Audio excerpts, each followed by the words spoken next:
Hello everybody, hi Rainer, how are you doing today? Today we're gonna do stuffing things. I'm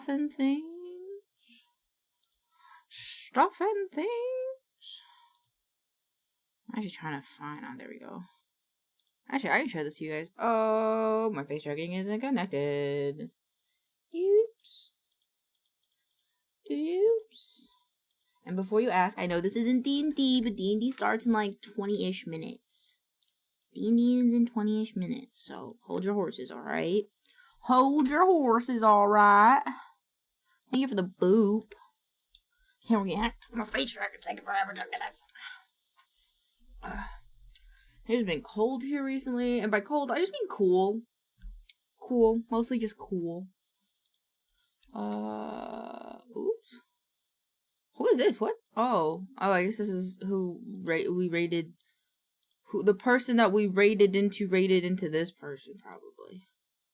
Will lurk in Ellie's stream, because we love Ellie. Alright. I want to look at analytics really quick. Content? Can I look at it by hour?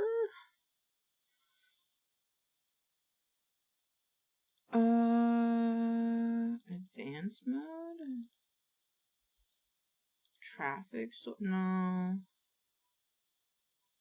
Date, subscription device type. That's a lot of information. I just kind of wanted to see by hour. But I'm just gonna guess that 2 is fine, because TikTok told me that 2 is fine, so I'll just take that 2 is fine for other places. Alright.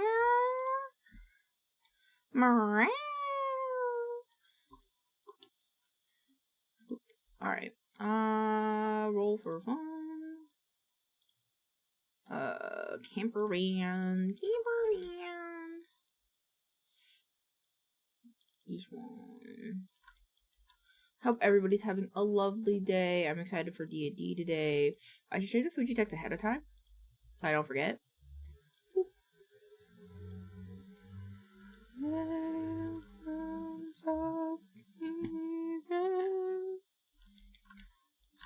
Boop, boop. I'm gonna roll for fun. Here. This will be 19. What is?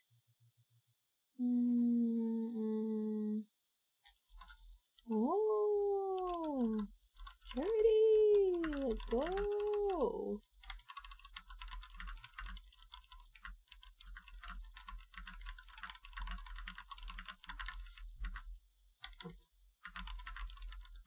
What are you doing? My cat's freaking out. Oh my god.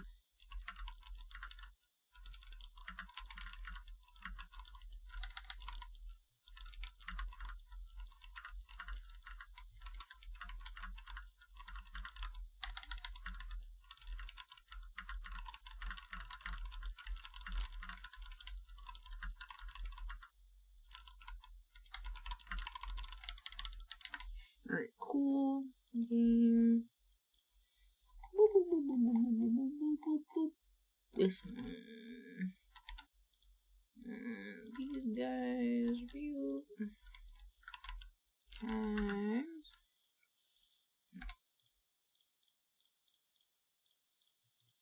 Games. Steam games. Let's play. Roll for fun. No, this one. This one, and then this one. A,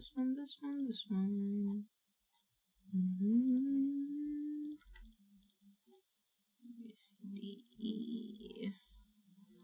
Nope. Yep.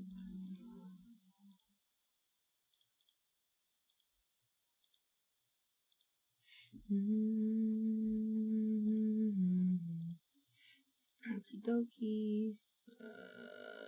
Date. Okay, so that's done, and now we just gotta do a VOD. Which I'm gonna test something on the VOD because I want to make the hashtag Milk Club Media, but it's just like not working, and I think it's because it needs to be created from a long form content video. So we do that. I believe it'll be this one, and then I need to make the thumbnail for yesterday. Was it Wednesday? Yeah, Thursday. Yep. for me and my Drake. Sure is cool with me. Recents, this one. Ooh, and then I do still need to do a go live now post.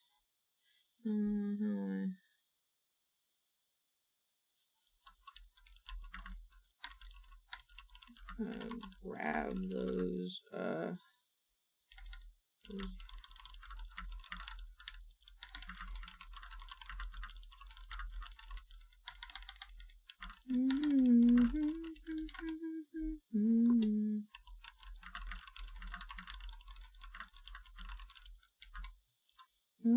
matches what your eyes can do. I'm just gonna copy what I did last time.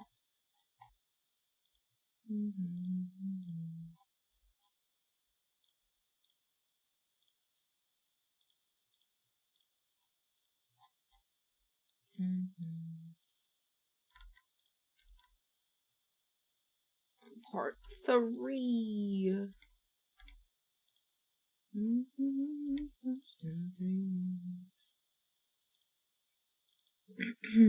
This one. The darknet plays for your place, on my place, but I'm not there alone. I'm intuition. Cool. Go back here. Oh, no, I should have Wednesdays. 18th.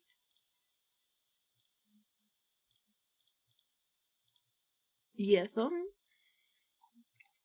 Oh, I had a medicine burp. Oh, I hate medicine burps. Okay, the 13th. Well, I'm not paralyzed, but I seem to be struck by you. I won't make you move because you're standing still. If your body matches what your eyes can do.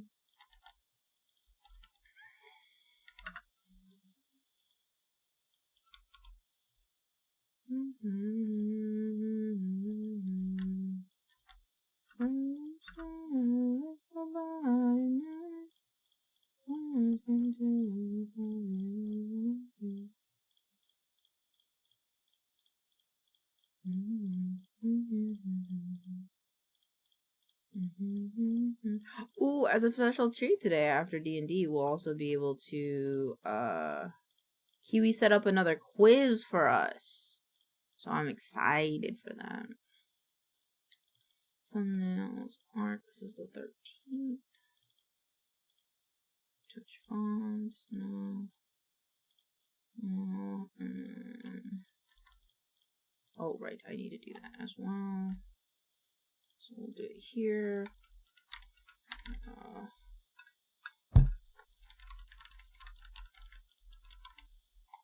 And then we're gonna do...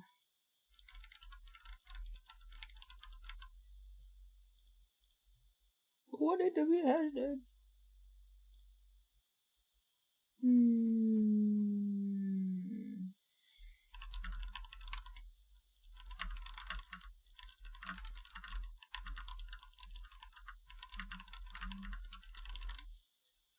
To pray, I'm on it now. Alright, close, and then we need to do the Enshrined video from last week, which would be this one. I think we have a... Yeah, we do. Cool. They will never change. Never change. Bloop, bloop.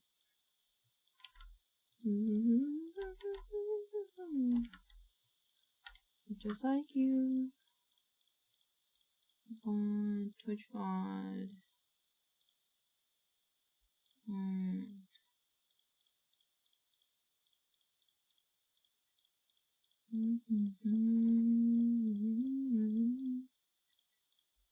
This one.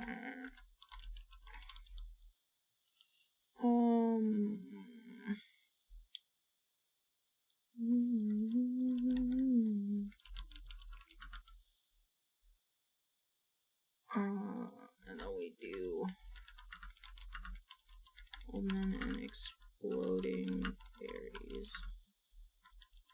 Next.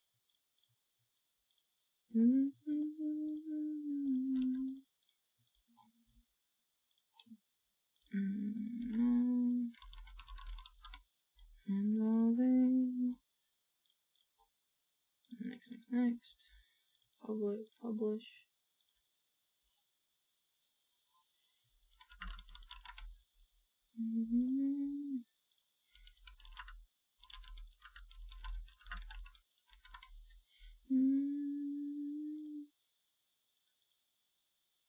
I want to do this session.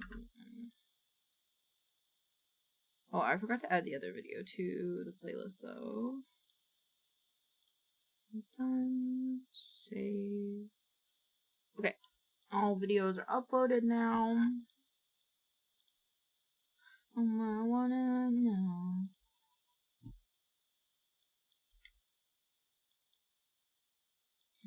Publish highlights. And now we gotta get this going.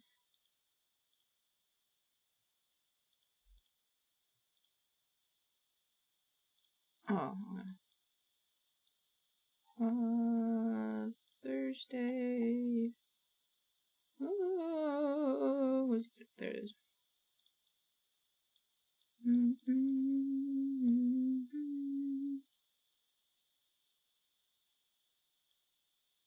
Oh, and then we did some live TD stuff too.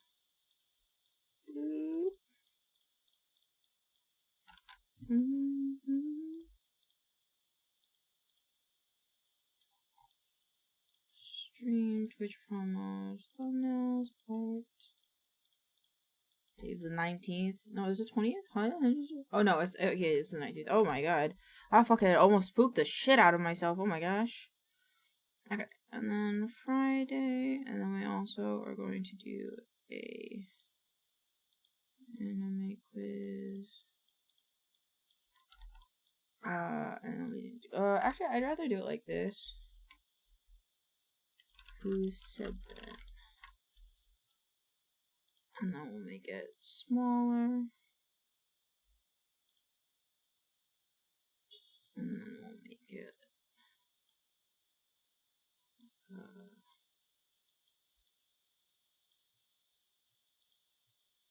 who said what? What? There. And that's mostly what we're gonna be doing today, so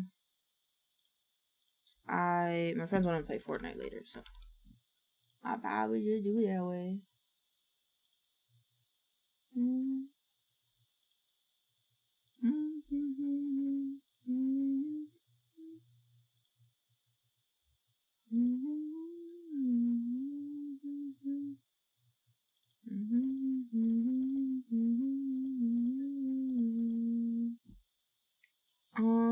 Okay, and then we can go to highlights, make sure everything's downloaded. Wednesday is downloaded. And just make sure that's marked.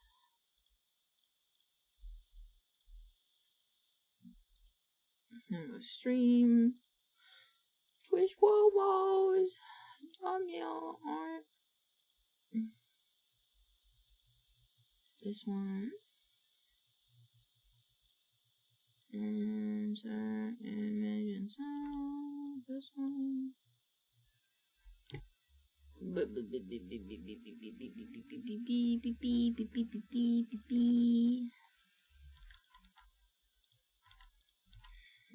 Today.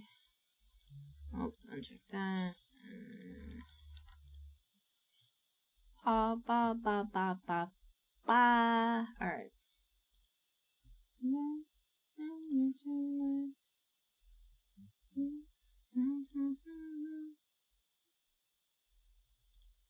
I feel like I'm forgetting something.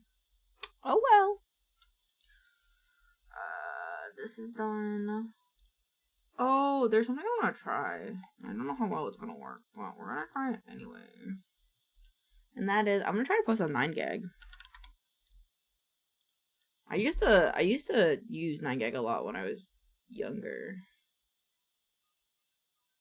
Oh, use email. Nope, not that. Login. I don't know what my password is for that password. An error occurred. Okay, we'll do it this way then.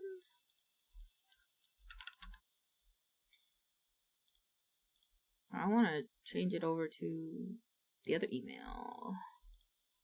Love me tonight.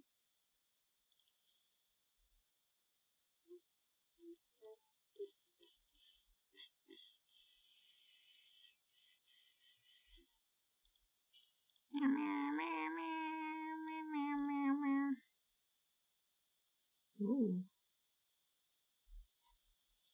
Login. See what Google. Hmm.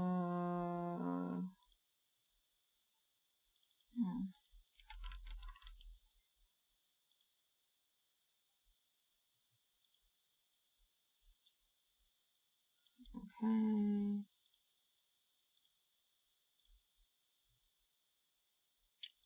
Boop, boop. This one? Cool. There we go. And now it's all good. Oh man, all these are like unmarked. Memes, gaming, music, animals and pets, wholesome.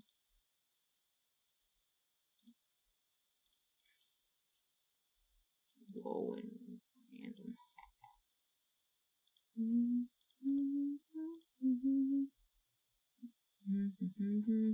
Oh, this was funny. I was scrolling through 9gag this morning, and apparently in 2019, two priests in India married a frog to gain favor from the rain gods. 2 months later, the priests were forced to divorce the frogs to provide relief from the relentless rain that destroyed more than 9,000 homes. I don't know how true that is, but I think that's crazy.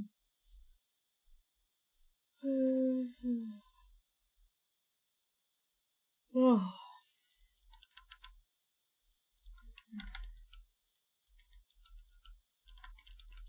Like big but empty. And I probably should leave. Why did it? Oh.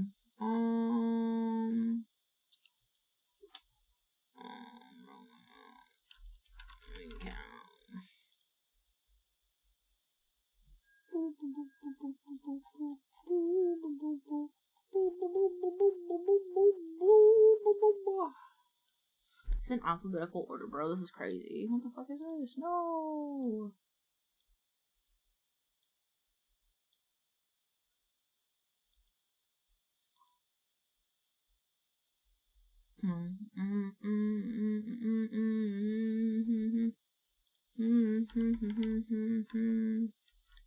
Wait. Havex, thank you for the lurk. My profile. Okay, I want to post on here. Choose a file. Let's do. Was 6 rendered out properly? Video editing. Actually, let's do a really funny one. Let's do the Hopecore one. TikToks posted. My Hopecore one. This one. Random. Whoa. Memes. I think about this a lot. Like it's rent free in my mind. Wait, no. This is the wrong one. I need the. Hi, Rhino! Oh, time to be in the D&D server. Okay, let me move stuff over.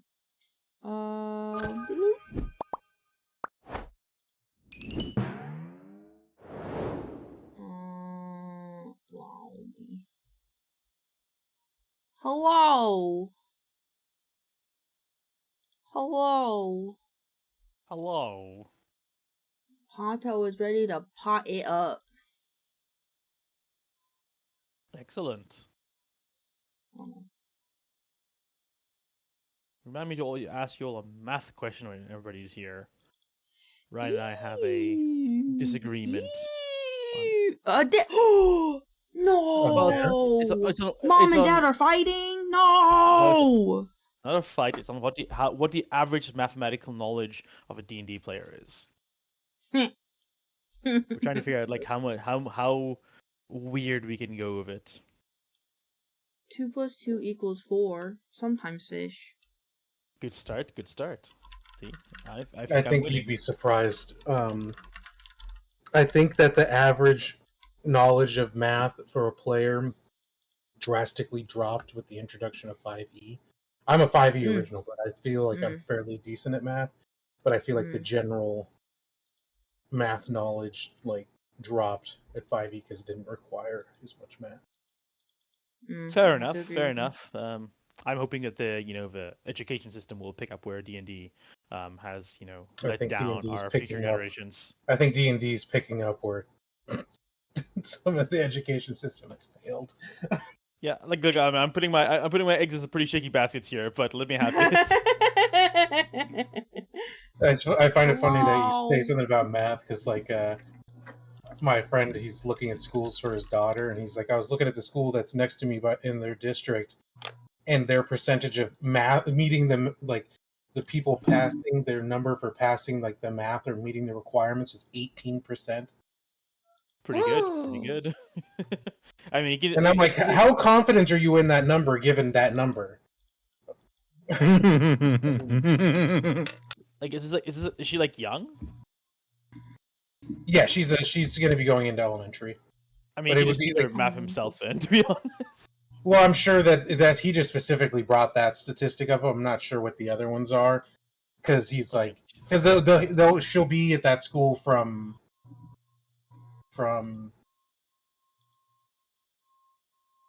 K through, I think it's 6th grade. Like, if you're a parent in North America and you're putting your kid into public school, you should. Hello. Hello. You should be willing to accept that you should be doing a lot of teaching at home as well. Cries. It's okay. You can't afford kids, Ryan.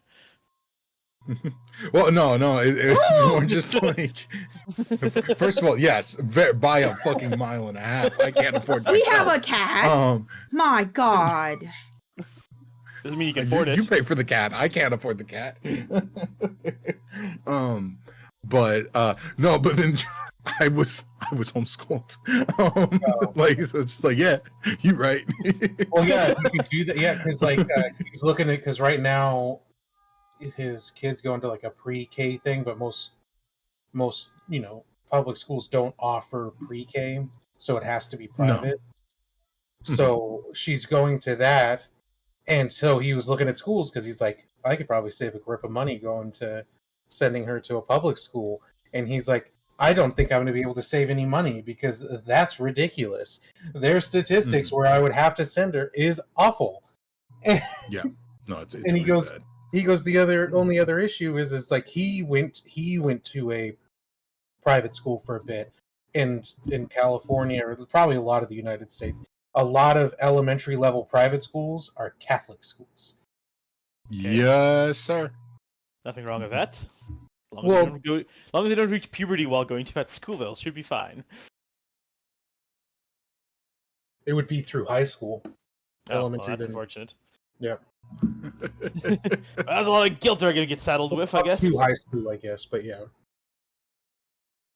It's like he did not enjoy his time at a Catholic private school, so I don't think he wants to send his kid to a Catholic private school. He went to one as a kid and got told constantly how he was going to hell because his parents had him out of wedlock. Well, that's their fault then, isn't it? Not the school. But who tells a fucking schools child here to sugarcoat things like that? Who tells a fucking child that? It's insane. Well, I mean, the earlier you know, the earlier you can start working on that. But like the way it's said and everything, it's like it's already like it's literally set in stone because of something I didn't do Fuck Yeah. you then. Like, I would be the worst. I mean, do you understand how poverty works? I mean, that's basically the same thing. Like you can get into poverty on your own merits, but it's really hard to get out of it. But yeah. So okay, we're all here. I'm gonna ask my question real quick. Raise your hand if you know what an asymptote is. I recognize the name. Asymptote? Asymptote. Asymptote? I will type it in here.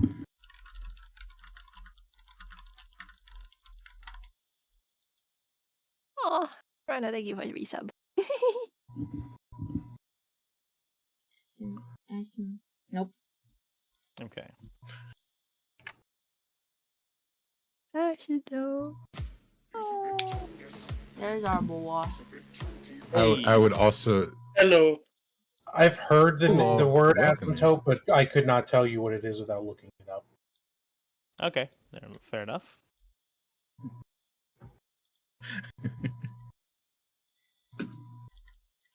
It's also been a long time welcome since I've been in everybody. the math class. What is asymptote? I'm very confused. But hi. Math question. When you're we're trying to. The question is how many people here know what an asymptote is? I've heard it. I know it's math related, but I couldn't tell you without looking it up. Do you know what an asymptote is, Buffy? I don't even know what it could mean. That's Okay. Well, Ryan, didn't know that you're improvising today. Huh? What? It's get you- fine. It's just like, I'm not worried about that part. But yeah, it was just I read that and I was like, ain't a single D&D player I know except maybe like one DM, who, and obviously you are D, who would know what that means. So we'll just like describe the phenomenon because it's something that can be visually described. That's not a problem. But it's like you're gonna look at it and I'm just like, there's gonna be a room of very confused and offended people. Like, is this a I make an ass out of you joke? Like, I don't understand. okay. It seems pretty easy to understand, though. I just looked it up. Yeah. No, like it's as soon as I looked it up because I hadn't heard the word, I was like, oh, obviously. Why would you put this word here? This is offensive to my brain that never went far in math. This is like I'm aware of this, but I didn't know it had a word. Yeah. Symbol. Now that I've That seen the kind of symbol thing, too, where- that symbol is very familiar to me. Yeah. What level math is this? Math. That's like pre-calc, maybe. That's insulting that you would According to- assume. According to players which have been- education level? Pre-calc in America, pre-calc in... Pre-calc in whatever Dubai uses. It's studied in calculus. I did not get into calculus. Oh. I didn't go. I that didn't far. even know what calculus was when I got out of school. I don't... It's always confused the hell out of me. The Americans are like, yeah, calculus. And I'm like, what? I have friends who. I took Yeah. calculus was a class in my high school. We learned like things about calculus, but I don't think it was ever called that. I like stopped. officially. Yeah, I stopped doing math right up before calculus. I didn't have to, so I didn't want to. Yep. Me too. Same.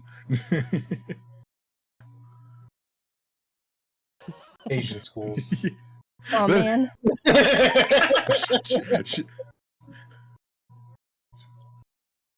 Oh. Yeah. I think you just. That's the no, because that's the thing. You were like this thing, math, and I'm like the person who I know, other than Yordi, who got the furthest in math was Elaine, and I guarantee you that shit, not a chance in hell. They know what that is. See, like I have a friend that is a DM, and he took advanced calculus in high school. But something tells me if I go, hey, you know what an asymptote is? I don't know if he could tell me off the top of his head what that is, just because. If I had to give an example of what that was before I looked it up, I'd have said some kind of lizard. Oh. And to be fair, there's a little context Fair. to where this question is being asked. So There is, but Not enough. It's still like the first sentence. No, I mean like the wizard thing. Yeah, that's fair.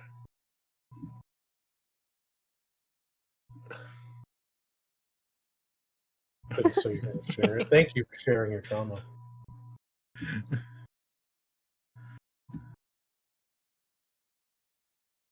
Ew. Factorials.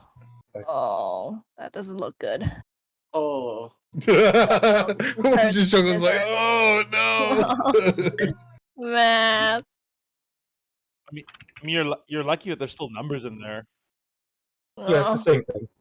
Yeah, very No. different. Yeah, it's just different in a different way. Well, there's your xylem for that's the symbol for the asymptote. That far left symbol with 1 and 0. That's the asymptote symbol. Like a cat that just smells I something stopped gross. taking math before that because that's a hate crime.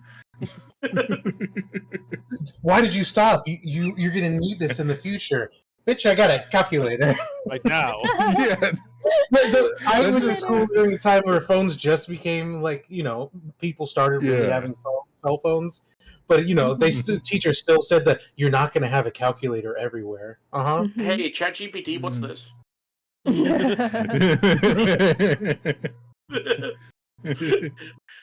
Hey, Grok, give it titties.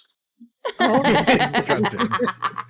That's some of my favorite shit. So he's get Grok to just deface people's images with just bullshit. Like, oh man.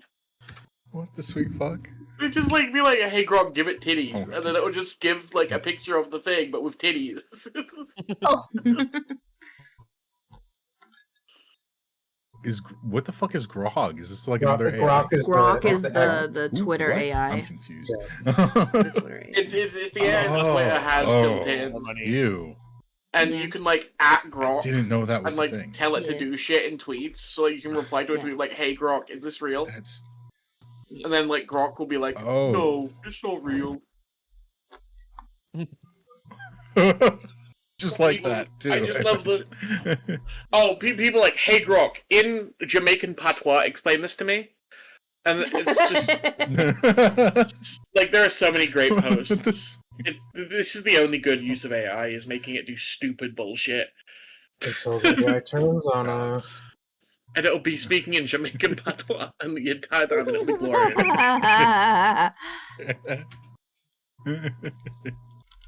Oh, that is something. Alrighty. Well, thank you. Whoa, that was weird. Well, thank you all for this beautiful education on things I probably won't remember after today, and will be better for it. I'll keep on sneaking Oh, like sweetie. edits into like descriptions and stuff. Don't worry. I'm more curious now after all this It's conversation. slowly gonna descend. What in God's name are you doing in D&D that requires asymptotes? Ooh, that's a All the good man. question. I love math. Ew. Ew. But math doesn't Ew. love you. Love yourself. It never Please. will. Love They're all yourself. They're all The new about that school of Eldritch Horror, calculus man. wizard is gonna be great. Oh. Artie, do you need help? Artie, do we need to Oh. talk? Is this You a cry for help? okay? I need This so is, much help. yes, this is a cry.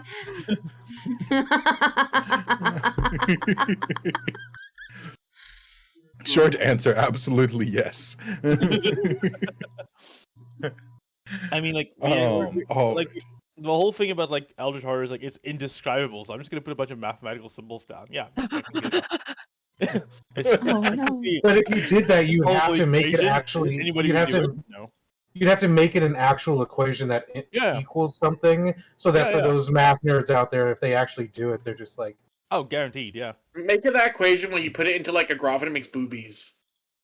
That way And then it makes spend boobies. ages. So that way someone will spend ages like figuring it out, and they'll just be like, "Oh, And then it'll take 44 psychic damage. exactly that." They'll spend like ages like trying to figure this shit out, and be like, "Oh, this is so important," and then it's just that. I was gonna say the amount of jokes that parties struggle with, like with elementary school riddles, and you're like, I think a D&D party can handle asymptotes. That'll happen.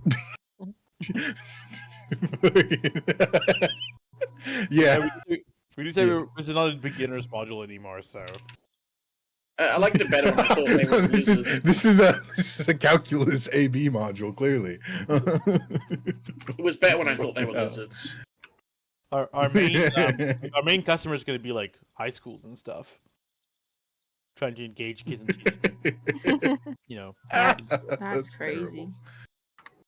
Alrighty. Those poor kids. Okay. So transitioning over away from that trauma to the trauma that you will gain along your journey today. We're gonna start with a palate warmer, and then we're gonna have you all roll for recap, our favorite event. Why you warming my palates, bro? Didn't agree to this. we have a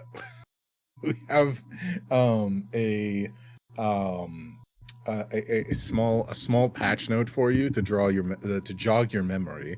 We have evolved the name of the small creatures that you have encountered previously. And so from now on until someone says something horribly offensive and we have to rethink everything that brought us to here in life. No, no, I made the name. No. Locking in. Well, it was like 3 different people that like brought together the pieces of this. Don't take too much offense. Too late. PRUFFHOB. PRUFFHOB. PRUFFHOB. Which one is a PRUFFHOB? The little tiny rat thingies that have the vents on them. Yeah, PRUFFHOBs. PRUFFHOB. So you have encountered the venting PRUFFHOB, and another PRUFFHOB, which you don't actually know what its full name is. But the small one's a venting PRUFFHOB. PRUFFHOB. Yep. So, congratulations. Your creatures have been upgraded. And with that, there's also some more stuff, but you haven't died to it yet, so you don't get to know.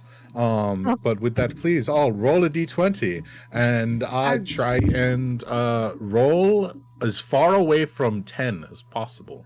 You bitch. Come on, guys. Come on. Ooh! Ooh! Oh! Oh. 1 second, just open up my character sheet. Get Boffy with it on the dot 10. That'd be kind of funny. Yeah. We'll use a portent, don't worry. 16! Oh my god. I shouldn't have rolled first. Pato. I shouldn't have rolled Congratulations. first. That's what I'm learning that I shouldn't have rolled first here, but that's fine. Good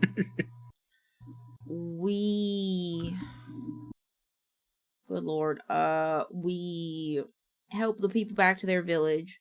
Oh, and then the biggest thing is that we visited the old man and we declothed him. Didn't take his map. And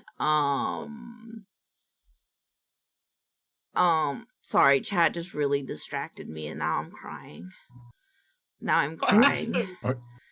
They said PRUFFHOB on these nuts or PRUFFHOB on this dick. And I'm sad. That's not even like funny. That's not. What does that even mean? Hop on this dick, hop on these nuts. PRUFFHOB Yeah, on these but nuts. like PRUFFHOB Yeah. doesn't mean anything. You could say that about anything. Like, Still, they went for it. They went for it. And their you know name is these my things. sweaty. Their name is my sweaty pickle. So I was it gonna say, really the got person to who me. said it, their name is My Sweaty Pickle, so that's... Okay.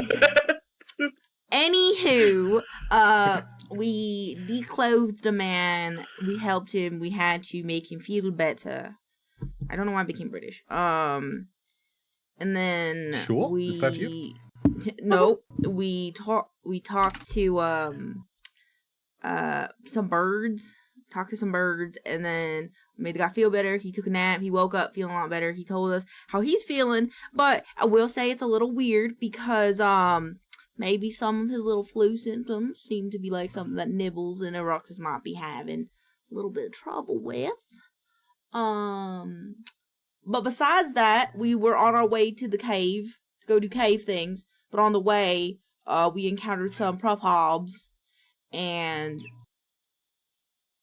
are doing things with them. I don't remember anything else really. Yeah. Okay.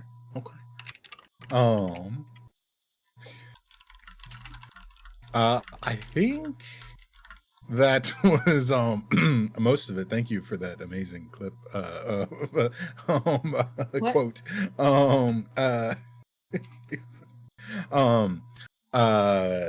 So I think that was most of the stuff from last time. You I think might have, unless I missed you saying it, I think you also kind of left off last time picking up the pieces after your conflict with some bandits on the road, after which you got a few items and had identified and I think partially distributed them throughout your day, including a strange ball which Olo has been pondering every once in a while. But with that, I think you got everything else. So well done. Let's see. And I think that should be good for us to get in where we left off. I will just give you a little bit of a reminder of like right where we left off, which is you had been after leaving the village, you had sort of smelt a burnt area ahead of you, smoke on the wind, if you will. And upon getting closer, you had a bit of a chance encounter with a hailing bombardment of what appeared to be small berries that had burnt down the area. But kind of hopping and scuttling throughout the forest, these small creatures you followed, sort of not directly following them, but seemingly heading in the same direction of them, which led you to a bramble patch, a bramble of ember bloom bushes. Yes, where you left off having a little bit of a confrontation with some larger members of the species. One Pato was able to seemingly somewhat successfully converse with the creatures, while Eruxus was licking his chops and thinking about lunch. But while as your sort of conversation was finishing and you were kind of backing up from the small entrance they were guarding underneath the bramble bush, you had felt a passage of something powerful whipping through the area and through the wind.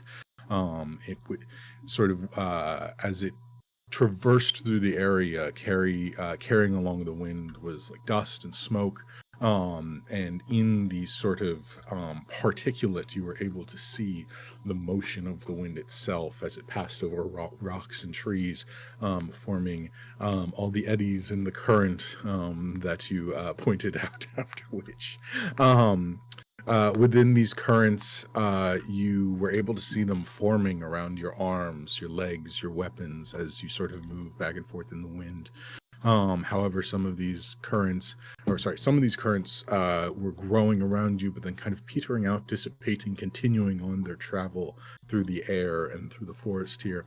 However, some larger currents, especially in nooks and crannies and around some of the down trees and rocks in the area, begin to grow and coalesce into larger and larger shapes, slowly forming vaguely humanoid figures. And that is right where we left off, as you stand not too far away from the burrow of these small creatures. A series of these vaguely humanoid shapes coalesce in the wind and begin to dart towards you. I need all of you to roll initiative, please.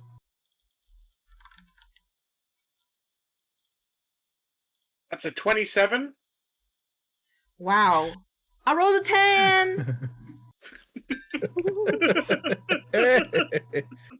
Beautiful. Okay. 15, 9. You know, I was just helping 20 Nibbles try fucking to heal him up from eating the berries and telling him try not to eat the berries. I wasn't really looking. I have a plus. Yeah, no. I'm proficient in initiative Oh, what the fuck? Way to take the initiative. because I took a lot. Yep. You get like what is it? It's just like a flat +5 or something, right? Yep. Yeah, plus your dex. And you roll a 20. Beautiful. Yeah. Alrighty then. So I'm going to let me find a small thing really quick. Nope, that's not going to work.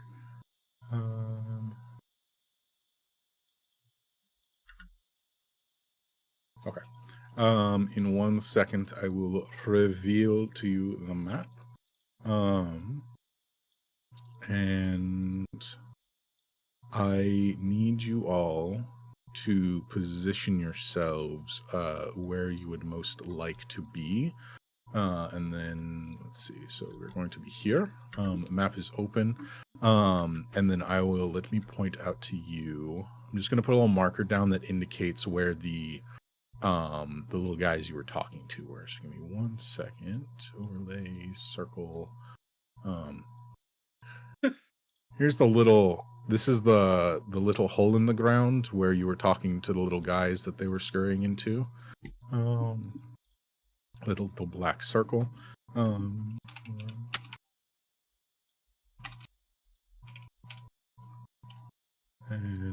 we're going to, and I will put this down as the guy that Pato was talking to. Keep in mind that you weren't directly next to them. You were probably talking to them from at least like 10, 15 feet away. Because that's kind of where they were charging out to kind of defend their area. So you weren't getting too close to them. Is this far enough away? Because I was trying to talk to them as...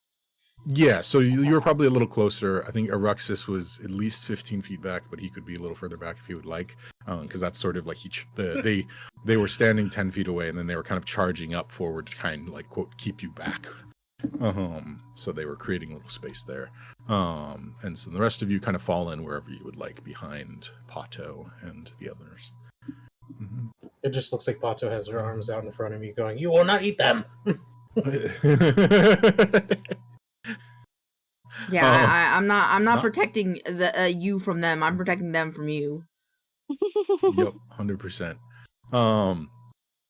Alrighty, everyone happy with placement?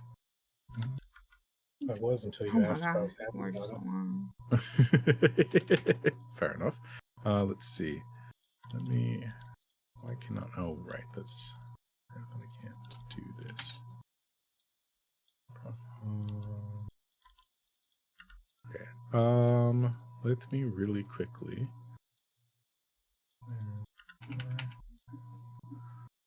Why?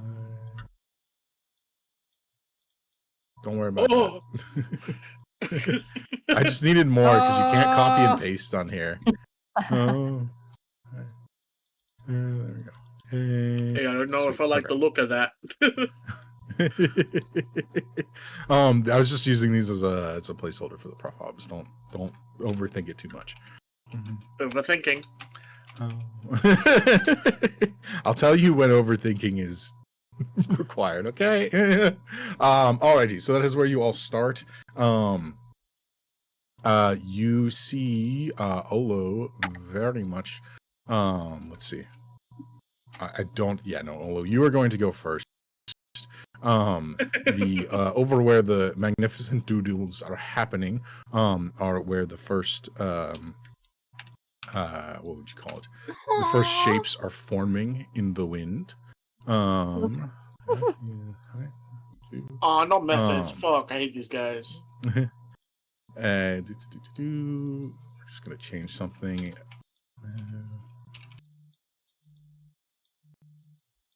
All right, and then this is that many. Okay, cool. So, First things first, you see this large figure coming towards you. Oh, what from the the back fuck? here. Oh, jump scare. Oh, we fucked up. If you have a sentient method, can you call it Method Man?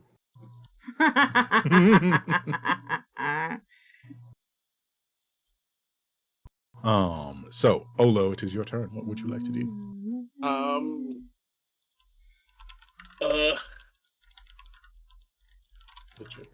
It's safe to assume he's a bad influence on us, right? Yep, he's coming towards you with malice. Are you sensing malice on the wind?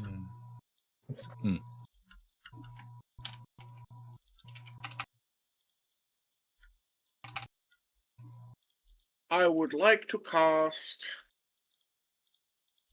a 4th level. Nah. I'll stick to 1st level for now. Magic Missile. Okay. Casting it at the elemental there, I take it to go ahead and roll Yes. your damages. Just trying to remember how it's free at 1. Okay. 1, 2. Oh no. Okay, Count Seven?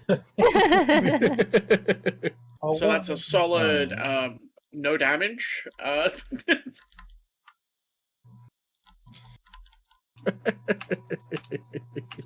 Oh, beautiful. Thank you. Okay. So 7 points of damage. Just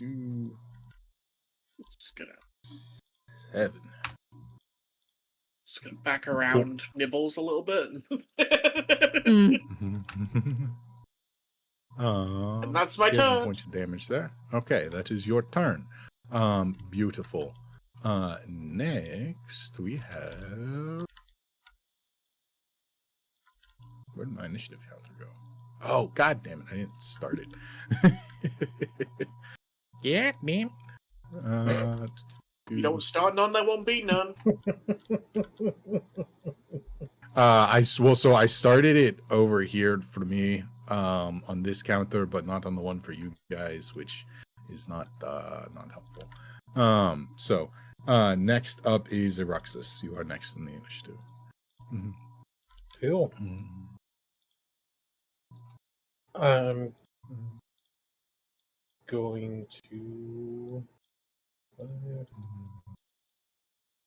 don't even think movement's going to be in here. We're only 45 feet.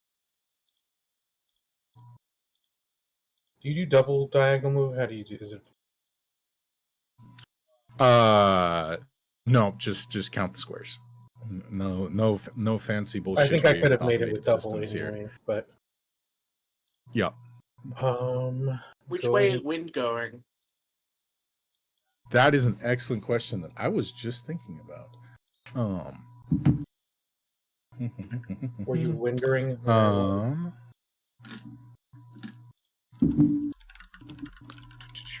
Let's see. Also, Eruxus, don't forget you can gust. Oh yeah, I don't think wind on wind is extremely helpful, but yeah. I know, but if the wind is fucking you in, like, moving, you can...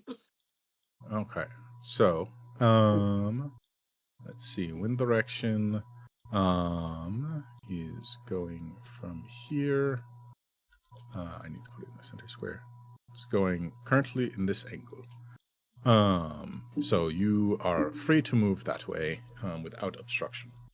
Cool. I'm going to put this in this bottom corner.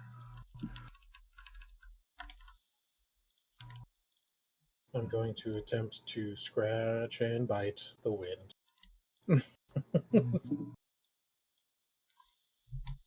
Go for it.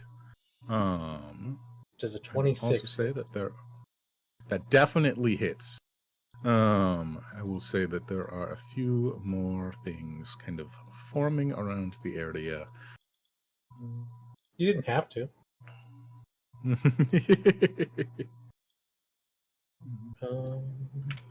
8.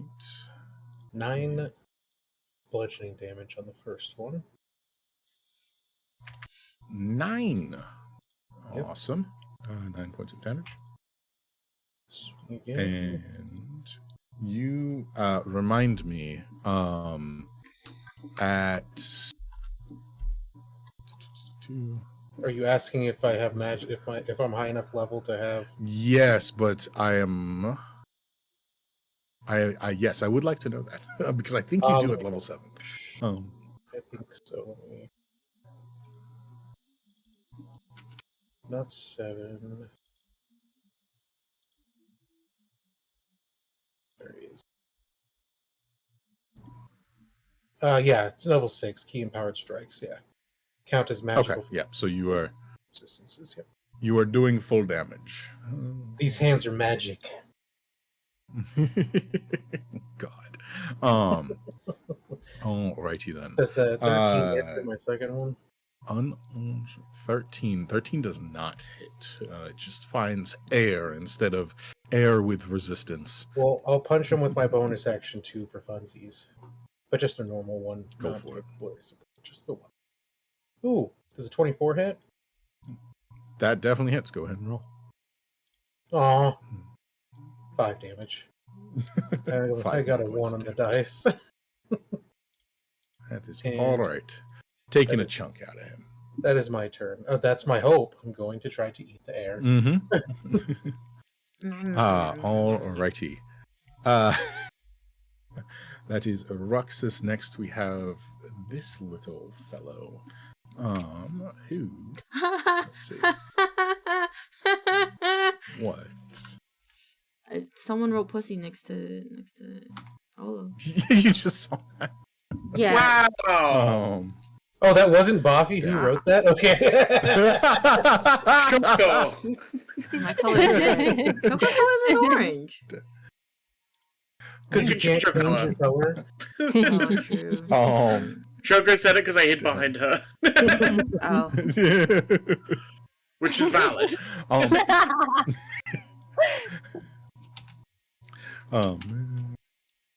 Okay, so for you all, let me see.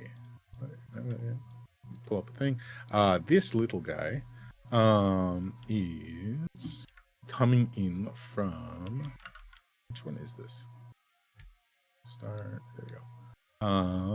This little guy up here. I've created a tactical blunder, and they don't have numbers in their name. A. Okay, that's A. This is B. And C. Okay, cool. This Memphit is going to fly towards you. It appears that this smaller creature takes a similar form to the larger. It is almost appearing to be wind and motion coalesce just in a smaller, less contained form. It is going to charge forward. Let's see. 5, 10, 15, 25, and almost kind of just like spinning around the Ruxus. It is just above the ground, almost just flying, and as such, it kind of leaps up to not assault your knees, Ruxus, but straight for your torso and face. I've seen the name. I'm like, fit in my mouth. Let's Let's see. Push back. It is just going to make a claw attack at you. Man, fit these nuts in your mouth. I don't think a 13 hits you, Alexis. It does not.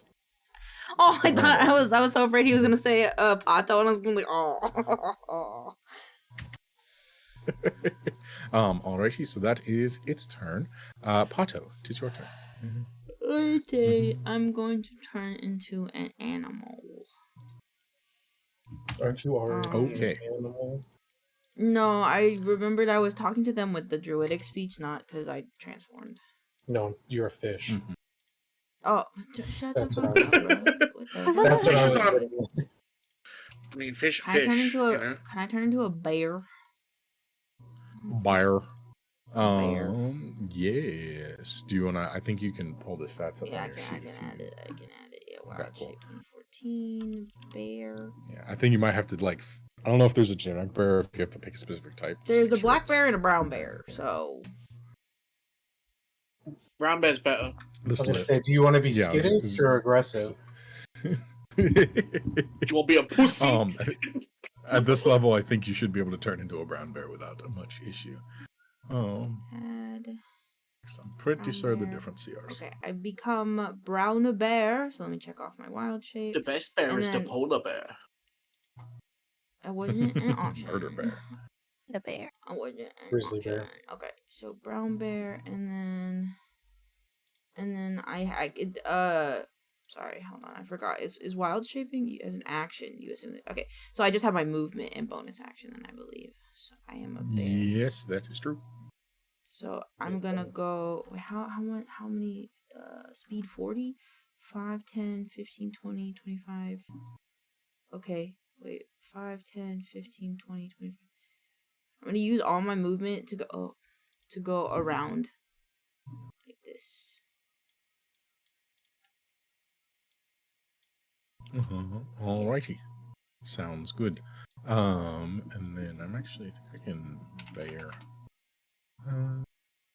Are you gonna turn me into Bear. Are you gonna turn me into a bear? Oh, a bear! I wanna be a bear. Brown bear, let's see. Bear. This bear, this one I think actually has the correct stats. The other one has a pretty image though. So Pretty image. you can have the picture, but it has the wrong stats. That's okay. I mean, I'm just gonna use my character sheet anyway. That's fair. Changes Changes health, Yeah, my health is 34. should be 34. Yeah, I changed it there. Yeah, 34. Okay, cool. That is you. Cool. Anything else, or is that your turn? That's my turn. That's how I sound as bear. Okay. Beautiful. Thank you for this. Nibbles. You are up next. Yippee! Okay. I want to ring my little baby bell cheese and toll the dead on something. What's the closest thing to me? Hello! You're kind of in between a few things, but probably the small creature that is trying to scratch at Aruxus's face, sort of floating in Okay. and out of the air itself. Then I try for that A one. small dust devil. Go for it. I think that's a wisdom saving throw, correct? Yeah. Alrighty. Wisdom 15. Wisdom saving throw. How wise is a dust ball? Excellent question. That is they rolled a 17 on the dice and they don't have a -4, so they will succeed. Okay. Anything else you would like to do, Nibbles? I would like to do a little jig. That's it. Little dance. Alrighty. Little dance accomplished. That is a free action. Next up is the big fellow. So he gets to go.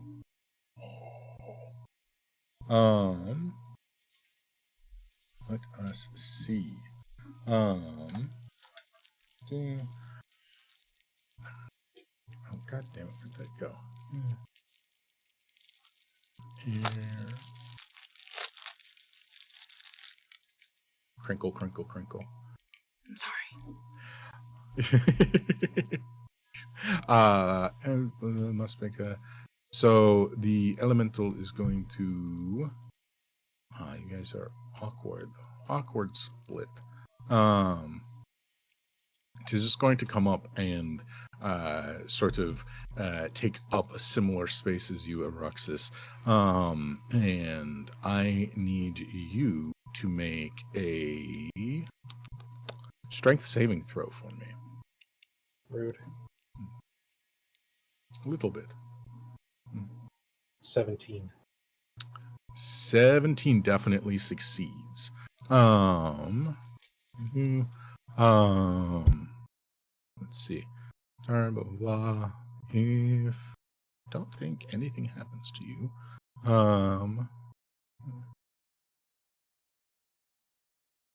You take a little bit of damage.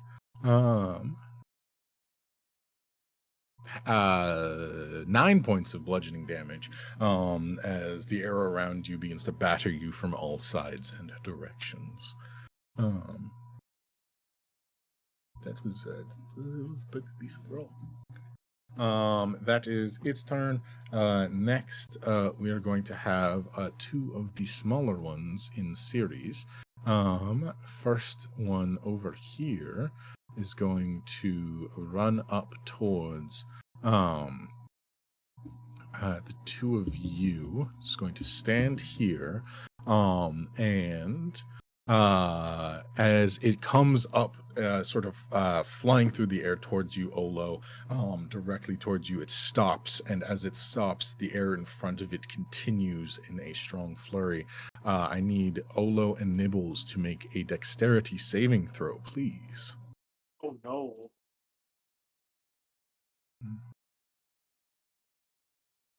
Man. 17. You both succeed without issue. You will take half damage for 1 point of damage each. Oh, phew. Ow. Yeah. You just As a got wizard, that bombarded nearly by a killed few me. small pebbles. Mm. Alrighty, that is their turn. At this point, a few of the PRUFFHOBs that are still out begin to retreat into their den, and you actually see from a little bit further away in the forest here almost a pile of the smaller venting PRUFFHOBs kind of make a dash towards the den, almost like tripping over each other to make it. They haven't yet entered, but are on their way. At which point, this Memphit over here rushes over in their direction.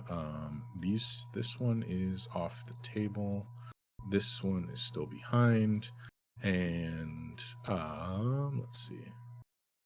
Token.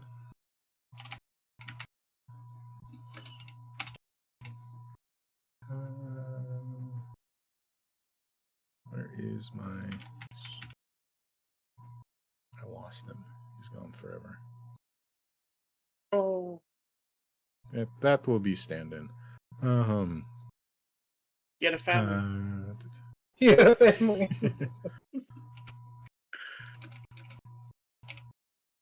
My boy. Okay. The Mephit kind of runs up to the swarm of smaller PRUFFHOBs and attempts to claw one of them out. And it is going to. It's definitely going to hit and do a small amount of damage. As one of the smallest PRUFFHOBs is like knocked aside from the rest that are dodging for shelter. But that is their turn. And that brings us back around to Olo.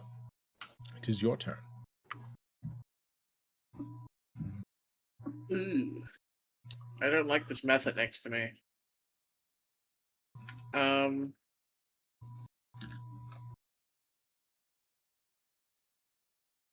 no. I need to read some spells, because I have a lot of them, and I forget what some of them do. Good thing you have D&D Beyond to spell it out for you. Yeah. So, I'm going to use Misty Step to go here as my bonus action, and then I'm going to use my main action to cast Firebolt at it. It'd be a cooler spell, but I can't cast 2 leveled spells in a turn. Sag. That is true. Are you targeting the Memphit with the Firebolt? Yes. Alrighty, go ahead and make your attack roll. Boom. It's a 17 Damn. I thought I That rolled. definitely. I was yeah, like, definitely man, let's go ahead and roll 11? That sucks. And then I looked at the +6, damn. Bonuses Didn't are realize I nice. had traction like that. Is it only 2d10 for a level 8? Yes. It Oh, goes yeah, up no, at it goes up level at 10. 11. Yeah. When Oh, you're 11? a Yeah, request that's good. spellcaster, are you a sage? No, I'm a sage. Sad. Wow, that is still that dice is spinning. There we go. 8 damage. 8 points of Not damage. great damage, but you know what you gonna do. Okay, you have knocked. There's a bit of a blur as the like whip of wind and motion that coalesces in this creature sort of like recoils a bit, but is otherwise still intent. Alrighty. Anything else you would like to do, or is that your turn? That is actually I would like to maybe move a little bit further this way. Here. There we go. And that's my turn. Alrighty. With that, that brings us back to the wind. Let's see. 1, 2, 3, 4, 5, 6. Wind shifts direction and is now pushing towards the bottom right. And so keep that in mind as you are running.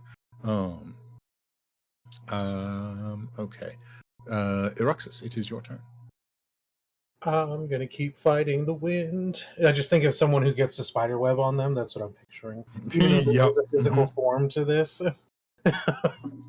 Yes, sir. Does once the dice landed right where the readout is, I think it's a 23. 23. Yes. That definitely hits. Go ahead and roll your damage, sir. 8 damage on that one. 8 points of damage. Nice.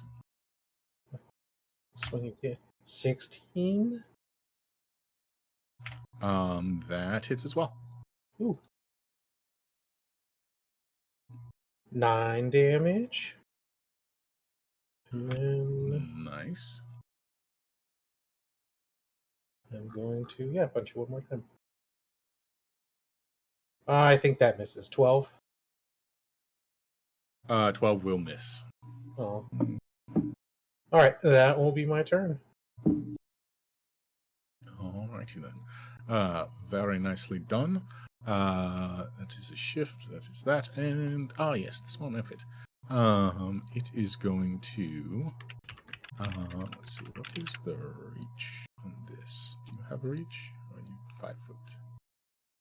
5 foot. 5 foot. 5 foot. Okay. This creature is going to circle around. Pato, you may take an attack of opportunity if you would like. Yeah. Hit with Alrighty. my bear claw. My bear claw. As a claw is 8 d20 plus 6. I just realized that Pato has a Southern accent, and they have the right to bear arms. I rolled a 9. That unfortunately will miss as it skitters away quite quickly. It will show up on the other side, and then keep your dice on hand because Eruxus and Pato, I need you to make a dexterity saving throw for me. I use the make bear's one dexterity, for the right? wind. Or do I use my own? Yes, ma'am. Bears. Bears? The buyers. Yep. The bears. The bears. On 11. 11. That is a success. He doesn't have any negatives to his dex, right? No, it's just straight. Okay, it's fine. Eruxus, what is your dexterity save? What's I have to wait. Oh, sorry. It's going to be a 20. Yep, that definitely works. So Very Eruxus responsive and for Pato, mentality, you take 2 points of damage as the Memphis sudden stop causes another gust to bombard the two of you. And the elemental. Oh, my headset just shut off. You see, actually, the elemental is as this gust from the Memphis kind of clips it as well, is pushed back. Let's see. 10 feet back to here. You do not get an attack of opportunity because it didn't. It was forced movement, but it is there now. With that, that is the Memphis turn, and that brings us to Bato. And Nibbles, you are next. Alright, I'm damage attacking from this that air save? elemental. Sorry, what? Oh, sorry. My headset shut off on me. Did I take damage from that save that I made? 2 points of damage. You and Okay. Possible took 2 points of damage. Okay. I was like, I'm pretty sure I did, but my headset's like, you don't need to hear this. Optional. Sorry. All right. Pato, you are. What were you about to do? I'm gonna bite the air elemental. All righty, go ahead and bite away.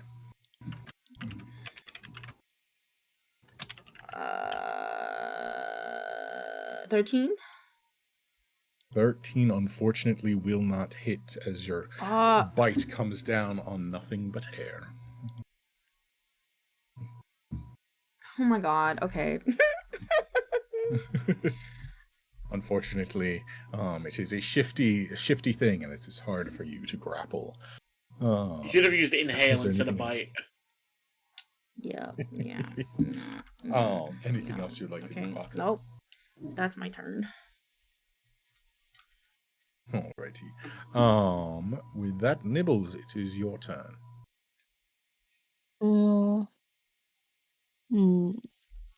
Could I play with the moonbeam? Summon the powers of the cheese moon? If you would like to, you may. Where would you like to put it? I believe you can also make a circle with the overlays function if you press O. Oh? Where is I think you my guys keyboard. can. I think you can Circle. do these. Yeah, there you go. Circle. So place that where you would like. Okay, well, calm down. I think it's only 10 feet across. As we this- learned, I don't know. We don't know math. Make it as big as you want. Oh, where would you like to put the cheese wheel? I want to put my giant cheese beam. Right here. Alrighty then. So I will roll a save for them because their turn will come up soon. Is it a Constitution saving throw?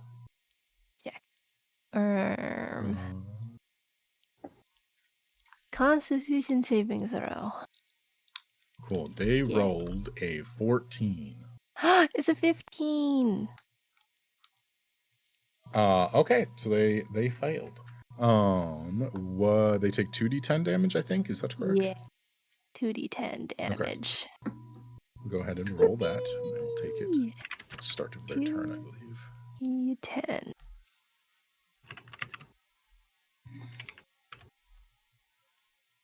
Oh man. 7 points of damage. Alrighty. Anything else you would like to do, Nibbles? Go here and do a little jig. Alrighty. That's it.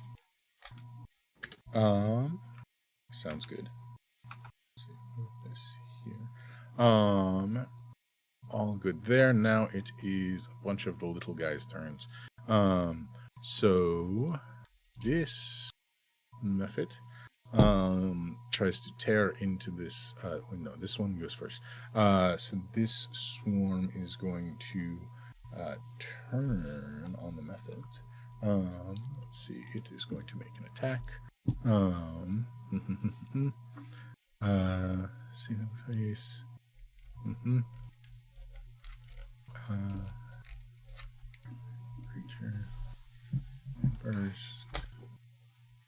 Okay, who's going to make you bite? That is awful. That is going to miss, I believe. Blah, blah, blah. Yes, that is unfortunately going to miss. So they are going to stay there, and then the Mephit is going to make an attack against them. They need to do, and then they fail that. So the Mephit lets go another gust at this almost swarm of small PRUFFHOBs and knocks it back 10 feet, and you see like one of the smaller PRUFFHOBs kind of go flying off to the side away from the rest before hitting a tree and no longer moving. Let's see, so that brings him down. And then the air elemental. Oh, wait. Right before the air elemental. This PRUFFHOB is actually going to run over to the Mephit that is attacking some of its kin. And most likely, I would say, Olo is in the position to see this. Olo and possibly Nibbles will see this most clearly. You see this PRUFFHOB lower its head down and just charge like headlong, like a tiny rhino charging this Mephit, and strikes it with its head. Let's see, how much damage does this do? 9. Charge. Blah blah. Charge is not prone. 1d4.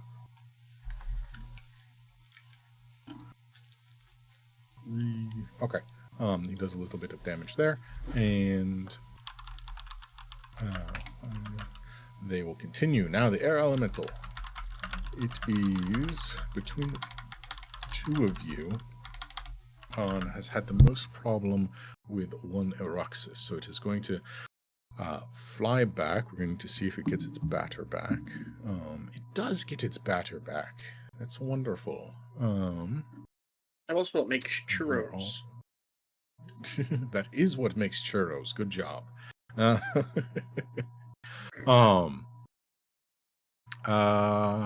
It is just going to make 2 slams towards you, Mr. Eroxis. So for that, 126 to hit.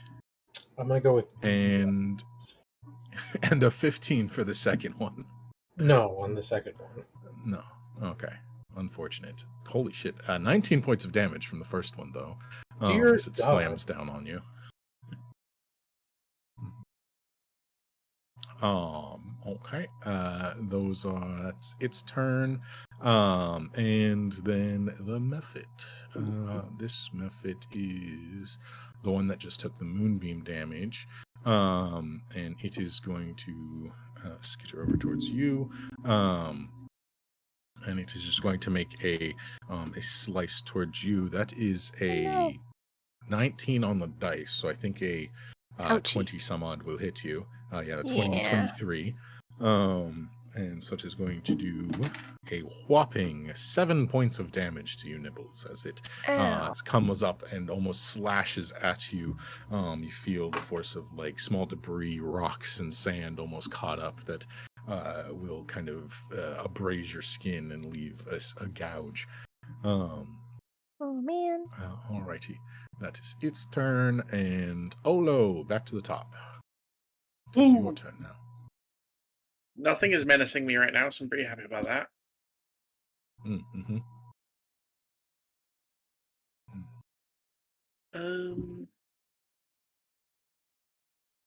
I think I'm gonna hit the air elemental with a do you think he has good wisdom? I don't he probably has good wisdom, that sucks. And I can't exactly just fireball you all as much as I'd love to.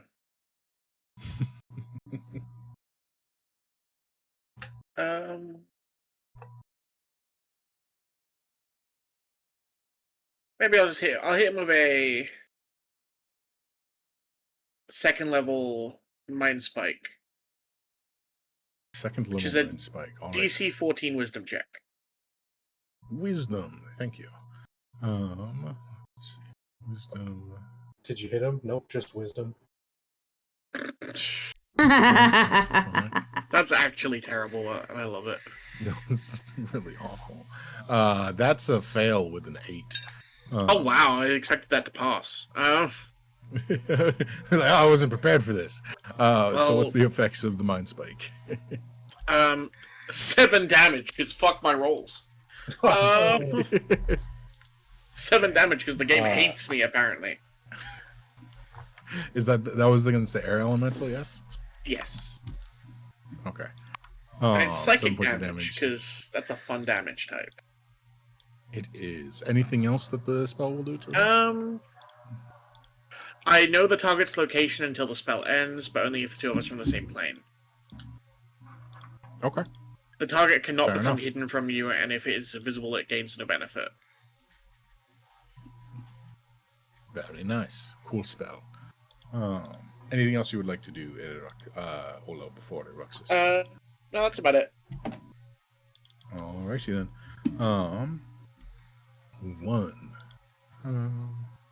Wind direction shifts, and it is now coming straight from the north. Eruxus, it is your turn. I was going to potentially change targets because the guy moved, but he came back with a vengeance, so I'm going to keep hitting him. And I will swing once for starters. Nat 20. Ooh. That'll work. Go ahead and roll damage. Only 11. Rip. Okay. Still not bad at all. I'm gonna use 11 points of damage. Yep. I'm going to use my bonus action for a key point to make that a stunning strike. So DC, not high, DC 14 con save, maybe. Stunning strike a bonus action? How Yeah, come just it's, an on-hit? Oh, Oh, no, it is. It's not a bonus action. You're right. It's just on hit, I spend a key point. Yeah. I'm just used to everything key point related being a bonus action at minimum. that's fair. I mean, you have plenty of those, but I was pretty sure you could just keep doing that over and No, over. I could just keep doing that. Okay. Constitution saving throw, yes? Yep. Okay, stats, con, save. 16. Does that pass? Yeah, it does. Alrighty. Fair enough. Anything else for you? Oh, I'm going to hit him 2 more times. That was just the first hit. Yeah, that makes a lot of sense. Go for it. 16. 16 hits. Go ahead and roll damage. 9 damage. 9 points of damage. Really wearing him down. And then 1 more hit. Another 16. Yep, go for it. And another 9 damage. Damn. You have really begun to tear this sort of coalesced wind apart. You just see you can see through it in more areas. Some of the dust and debris that were caught up in it have scattered and are no longer being pulled into its shape. It has taken quite a beating. That is my turn. Alrighty. Anything else for you? Nope. Okay. Method. This one is going to come up to you as well, and it's just going to try and claw your face off.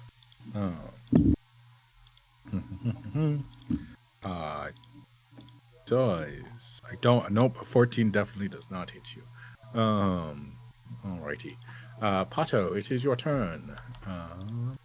Pato time! Pato time! We'll try to hit him again. Pato Let's time. go. Let's do this. Ah! Okay, well that's 11 that's fair. Okay. 18? 18 Yeah, definitely hits. Go ahead and Yes! roll the thing. Ferocious. 28. 28. D8, this one. 10. 10 damage. 10 points of damage. Very awesome. Can I use a free action to roar? Rah. Rah. You may. Can you remind me, possible? I don't believe your attacks in beast form are magical, because I think that's only the moon druids that have that, if I remember correctly. Do you know? I think so. Yeah, I think that's a moon druid like special thing that they get. I'm just a normal bear. I'm just a normal So bear. the wind does not take full damage from your roar, but it does still damage. Wow, that's fucked up. The bare minimum damage. It's still a sizable amount. But anything else you would like to do besides your ferocious roar?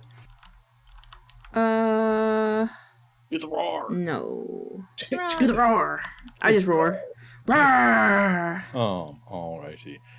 Nibbles, you are up next. What would you like to do? Yippee! Can I move my moonbeam? You may. You may move the moonbeam. I believe that is an action. Oh.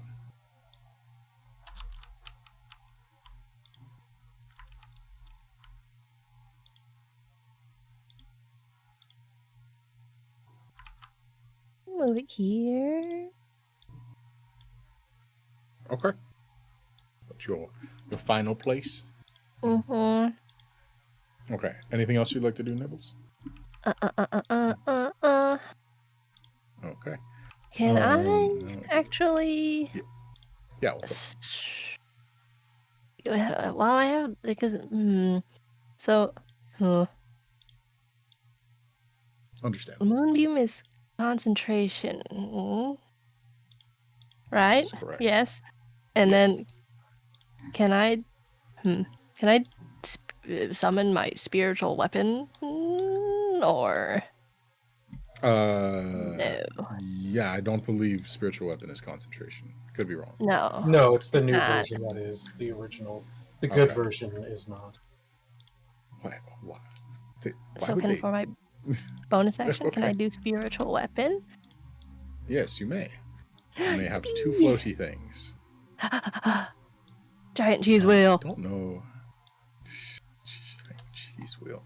I don't think there's a good representation of that here, so we'll just do cheese wheel 2 electrical glue, but smaller, and place that wherever you like. I want to put it right here. 2 cheese next to each other. Alrighty. And then you may make one attack with it when it appears, if you would like. Yippee! I attack the thing next to it. Okay, go ahead and roll your attack using your spellcasting attack. Yes. Natural 20. Let's go. Okay, go ahead and roll your crit. Yippee! Wait, how do I do real quick? Wait, what? Is that it? It's Did automatic. I do it? Okay, I did it. Yep. Yeah. Not good. As the cheese wheel descends from the heavens, it rains down onto this sort of barely perceivable just mote of motion and wind that has coalesced in front of you, and smashing it as dust sort of spurts out in each direction, and nothing moves in the remains of it. Yippee! Alrighty. Anything else you would like to do, Nibbles? Do a little jig. Alrighty. Emote. Okay. Air Elemental is next. Wait, no, I missed something. Memphis is next. Then the Air Elemental. So this Memphis down here.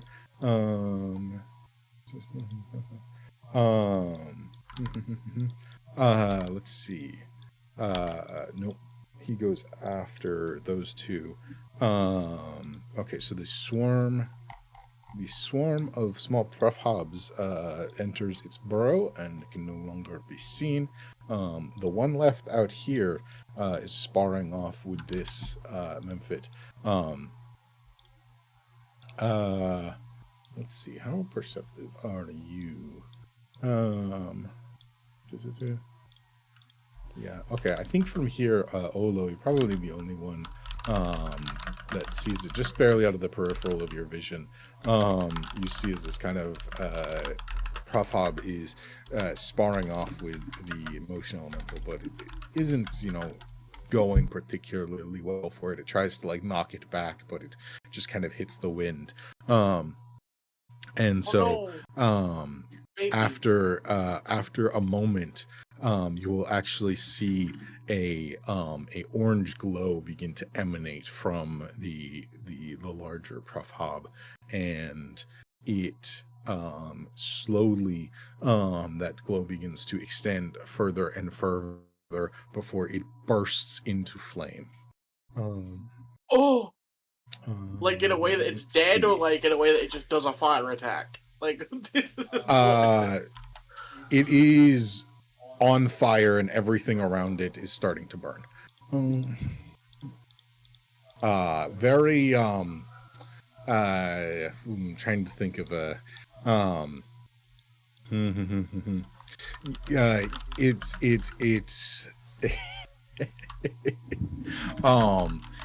appears that the flame is coming from inside it, and is pretty much all encompassing it. It is still moving around a little bit, but it is on fire and not doing so well probably for the near future, unless it's, I'd say it doesn't look like it's benefiting it greatly, but it is definitely hurting the elemental. That's all your friends. I will save them. It just fully ignites. The fire rises. So with that, the Mephit here takes a bit more damage, and that is there. Yeah, and then the area surrounding him is also just kind of like, there's kind of almost like a fire that is just kind of like burning that patch even more so than it already was. Okay, and now it's the elemental's turn. So with that, it is going to attempt this. It is unable to stop the PRUFFHOB from burning it up, and that brings us up to the large elemental here.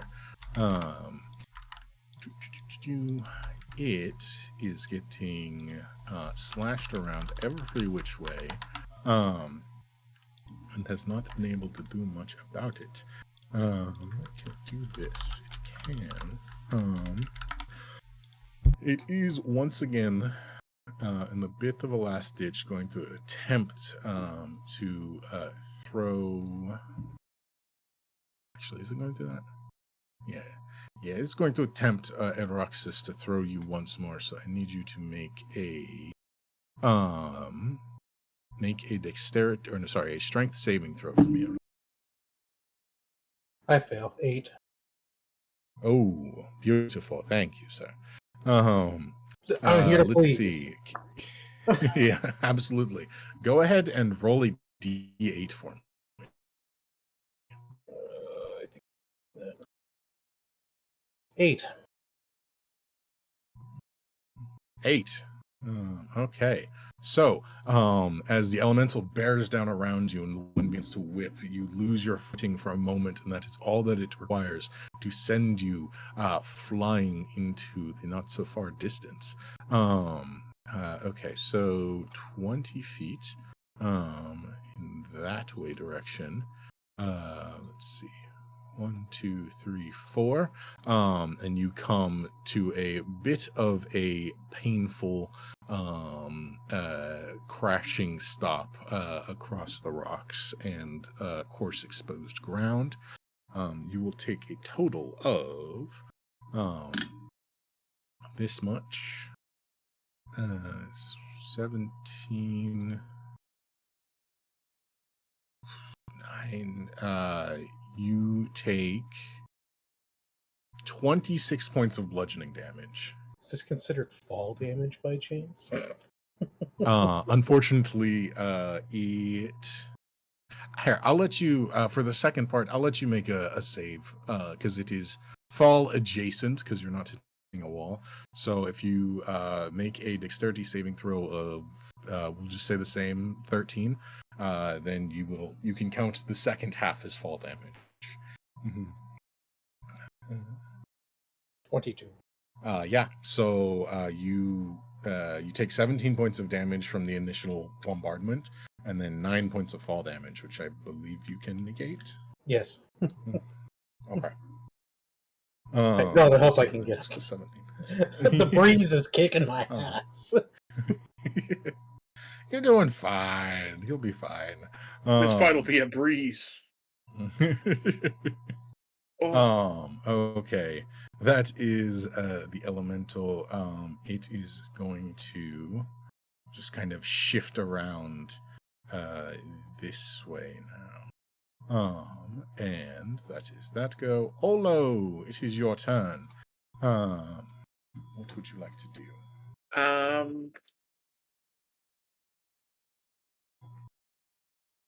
I've been playing it kind of safe because I wanted to, but I think this time I'm going to cast a 4th level Mind Spike on the air elemental. Okay. And that's a Wisdom 14 to dodge. Wisdom 14. Wisdom plus not a lot. That's a 9.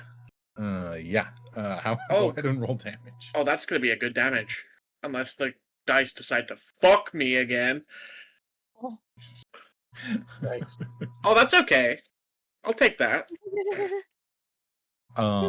As you reach out towards this creature and to bombard its mind, how is it that you incorporealize this manifestation of wind, good sir? I don't really know how Mind Spike would even work on something that's made out of wind, but It has intelligence. yeah, but it doesn't have like a brain, and like I always picture Mind Spike as being like, Not you exactly. shove a fucking knife in their brain or something. Like you basically lobotomize them is what I was thinking. Maybe you're lobotomizing their soul. Ego death. Yeah. faces ego death. So has a bad as trip. it comes up, as it whips around the bear in front of you, it looks for you for just a moment, and you see it pause. It stares at you, the wind almost stopping its strange motion. You swear for a moment there is a bit of a puzzled look before, in a puff, it just vanishes. There is. All the debris that was being whipped up and bombarding your comrades just suddenly falls to the ground. It ceases to exist. I think of psychic damage got to be one of the worst ways to go. Definitely not one of the best. Would you have a question? Are we still in combat? Yeah, there's still things trying to eat you. Fuck! Why? I want to heal Yeah, I want to heal the exploded boy. I want to see if I can save him. That was my turn. Okay. Okay, that's your turn. Let me roll for the wind really quick, but Eruxus, it is your turn. Let me actually really quickly. I want to make sure. Devouring said, Mind Spike, I cast Ice Cream Headache. Yeah. That's what I think it did when it did like 2 damage that one time. Like, just... Terrible. Eruxus, you are knocked prone by that previous attack, though. So, Okay, I'll stand back. And then... Yeah, you stand back up. The wind is currently going 1, 2, 3, 4. It's currently going in the direction you're traveling, so have fun. You're rude. Rolling around. No, it's double at the movement. speed It's of double sound. movement for you because it's I know, you're being it's going rude. in that. I'm being rude. What's going on there? Then fine. I'll still move. I can make it. I'll bonus action. No, I think I misinterpreted. You have twice as fast movement going that way. That is the way the wind is flowing. Oh, okay. Then I can make it with no problem. Cool. I'm going to run and attack this mythic. and viciously. I just so. imagine Aruxus like a horrific Pocahontas right now. Yeah, basically. Winning all the colors. Oh. 25. Oh, that's the parody song. I know that one. 25 definitely hits. Go ahead and roll damage. 6 damage.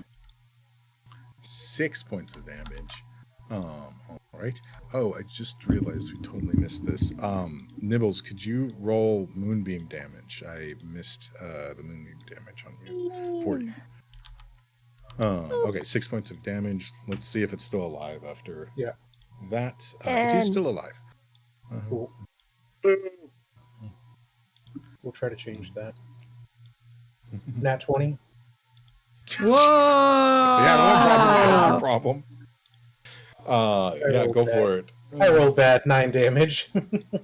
That's definitely enough, though, as your claws come down, trying to grasp some of this creature, and it goes straight down to the ground, just smashing it, and whatever was holding it together in this state has seemed to have dissipated, and there's nothing left.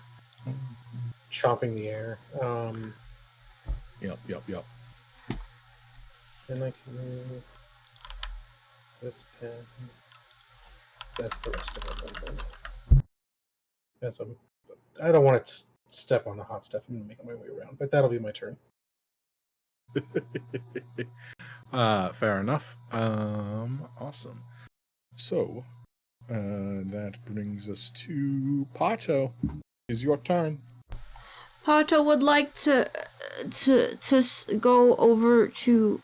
Is the orange witch dot? Where's the one that exploded? Is he like exploded like he is disintegrated, or is he exploded like maybe he could come back from this just a little war veteran-y?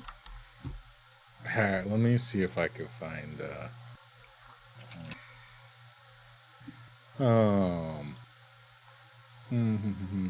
Actually, it doesn't matter.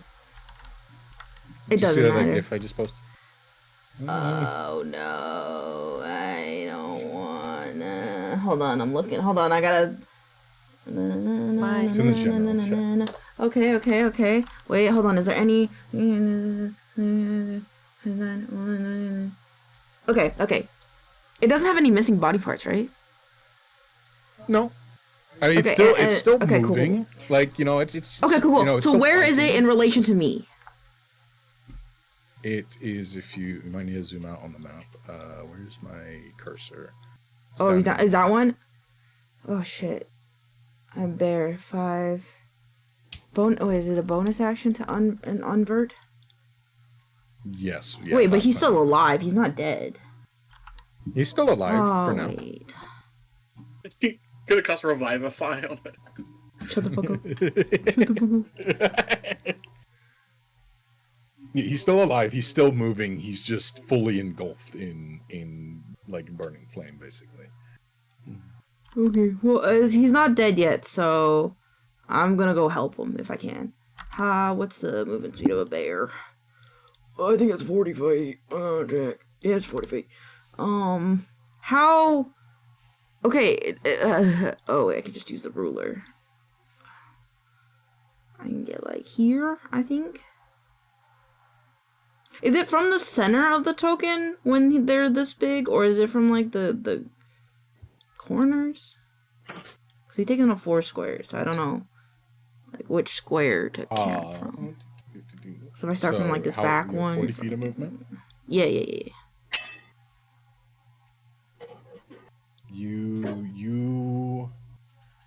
You can't get there because Olo is taking 5 feet of your movement. So you're 5 feet short. 5 feet short. So you mean I would end... Like, can you see my ruler or no? That's I cannot sad. see your ruler. You I actually never don't hear. take up people's movement because I'm a halfling, but I don't know if that only works for my movement. I think it only works for your movement. I mean, yeah, you are a Ruxus. It's just you're a little bit more direct path. So, but you end up here if you go straight there.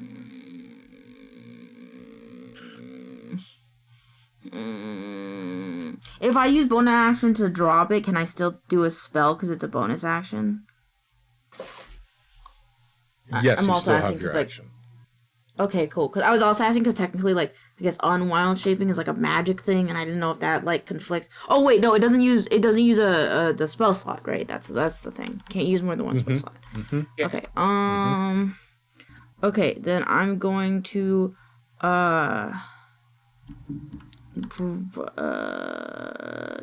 drop it, and I'm gonna try Dust Devil.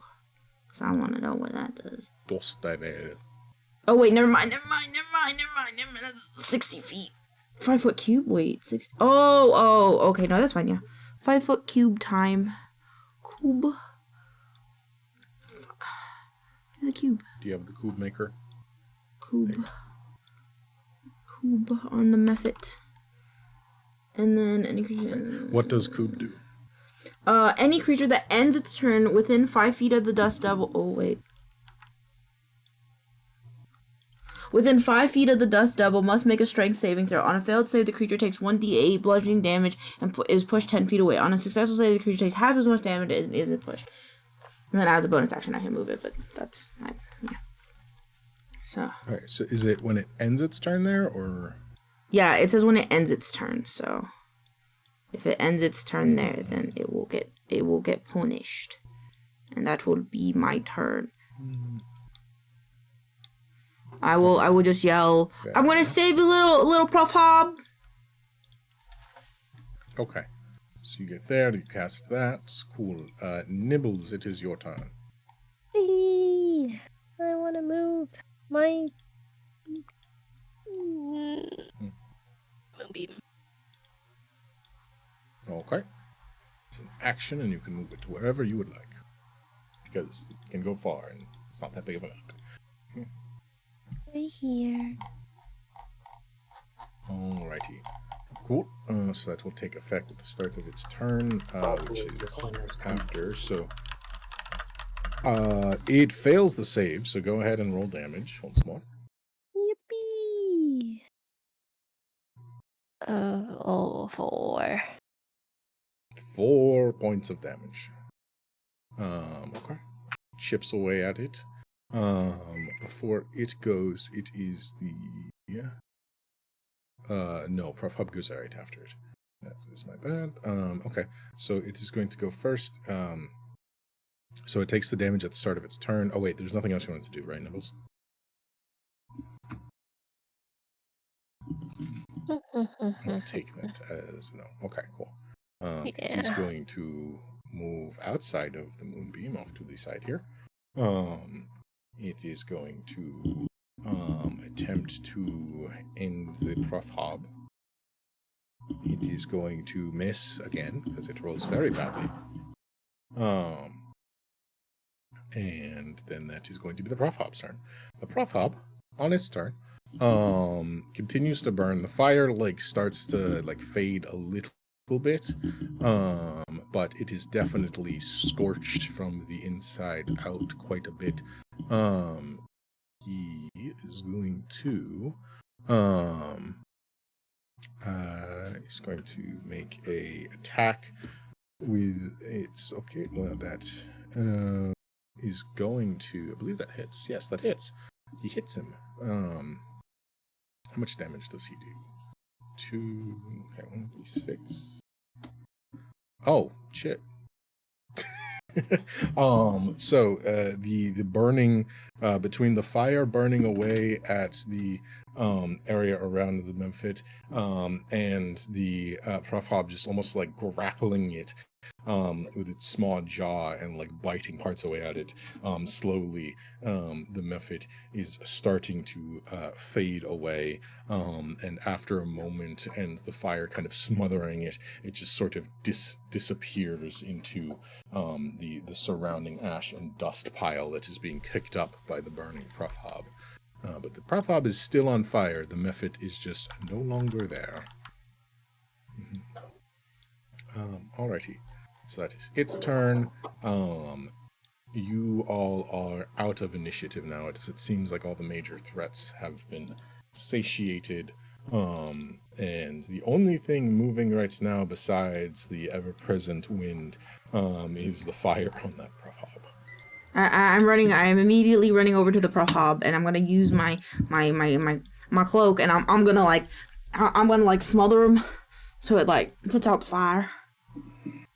Okay. You attempt to smother it, but it doesn't seem to be. I run over two different. Well, actually. You foul beast, back ye. As you go to like, it takes a second, but you are able to like smother out the fire, and what is left behind is a like almost like charred creature, but seems to be alive, if barely. Okay, this is a tiny one, right? So I'm gonna just gently pick him up. It's the big one. It's like the size of like a medium-sized dog. Capybara? Capybara. Yeah, capybara. So it's like the size of me. All right. Well, I'm gonna pick it up like a baby picking up a cat. That's its size. And I'm just gonna gently pull out some gunk out of my pocket and start putting some healing cream on him. You'll be all right, friend. I'll heal you right on up. And Lightly seared PRUFFHOB tartar. no, you get out of here. Go eat something else. This one's still alive. If maybe he was dead, maybe, but he's not dead. And I keep just like gently giving him my healing mud. Yeah, no, fair enough. You slowly begin to treat its wounds. Go ahead and roll a medicine check for me. Okay. I kill it. I poisoned it. Imagine. I'd be so sad. 16. Okay. Yeah, no, you're like kind of able to tend to its burns and stuff. You'll notice as you're kind of tending to it, that it definitely seems like this is something that it did to itself, I guess, like you'd say. Like the fire emanated from like inside. Like how a skunk does it. Like a skunk has a defense mechanism to make it stinky. This one has a defense mechanism to make it fucking explode for some unholy reason. Yeah, something like that. Okay. I'm gonna ask it really quick while I'm like healing. I'm like, hey, little fella, are you gonna die because of that? Like, you know, cause like some bugs in the world, when they do their defense mechanism, they die after using it. So you gonna be okay, little guy? I will add one thing that you'll notice, like as you're asking this question, as you're kind of looking over it, based on like you weren't right next to it, so you didn't experience it, but based on like the severity of some of the burns and like a lot of the missing, like bits and stuff, like, I think there was like a really hot fire, especially considering its origin. Like it kind of just like flashed extremely hot, and then it was already fading by the time you got to it, but it seemed like almost just like a super bright flare that like burned off really fast, really hot, really fast. Because like the burn intensity is like not from a minor flame. And as you're kind of asking it, it definitely, its responses are, definitely was not necessarily yes, I was defending my home. Didn't seem it was intending to make it out. It was just going to kill that thing that was coming at its kin and was going to end it. Alright, as long as you're alright. Do you want to be friends? Do you want to come with me on adventures? Do you have any siblings that maybe will want to come on adventures? Because the more I stare into your eyes, the more I think I would like to venture with you. And if you want to come with us, I think that would be cool. Roll an animal handling check for me. Hold on, I just gotta pray really quick. Please, please, please, please, please, please, please. I didn't take animal friendship, and I'm sorry. And as a druid, I should have that, but please, D&D Beyond, please. Okay. 19? 19?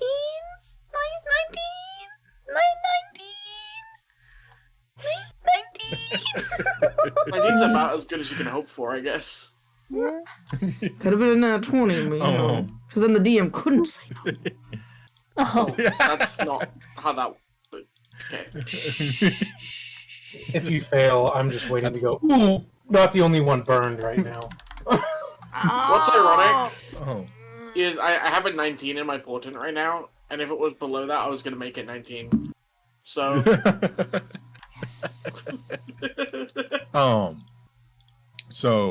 You're trying to coax it, and it seems like, you know, it has a duty to protect its what do you call it, Hive. yeah, but I was like, I had all these words in my head and then they left. But yeah, it has a duty to protect its burrow, and its hive, for lack of a better word. So it can't just leave, but it will, since you helped defend its burrow, it says that it can help you a little bit, but it cannot abandon its watch, if you will. It is still alive. It still has a duty to protect. The DM doesn't like me. I get it.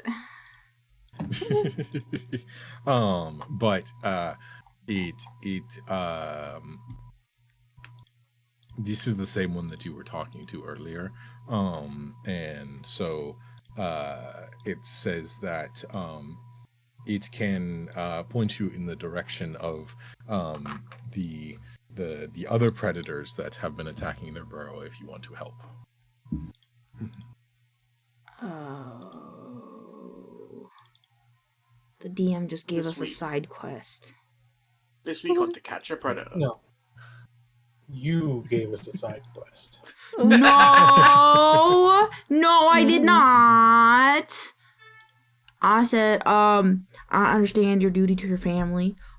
We have got to go check out a cave really quick, and then we can maybe come back. We can probably come back and come help you, if that's all right. Because you should probably rest up a bit, because if we go into this fight and then we go right into another fight, that probably isn't good for you. Because my healing mud will take a little bit to settle on in, okay? To heal up those burn marks. During their conversations. Yeah, no, it's nicely charbroiled. No. As you're kind of like going on, it seems to kind of like blink a little bit and just, yes, cave with predators.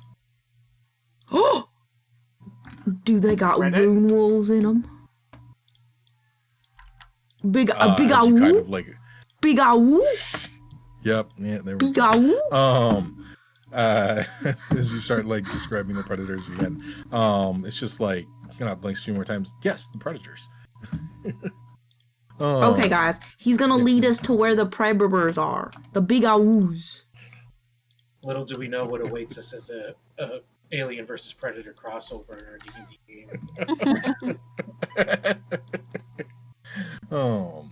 Yeah, no, that wasn't like an approximate beast translation. That was actually what it meant. It was predator with a capital P. God, no. Alrighty then. Yeah, no, you it seems to just be kind of like nodding along. They don't really nod, but in understanding with you at this point, Pato. Oh. Cool. Oh, alrighty. Let's get going. Well, what would you all like to do now that you have a burn victim helping escort you? Wow. God damn. It'll get better. He's doing a little bit better.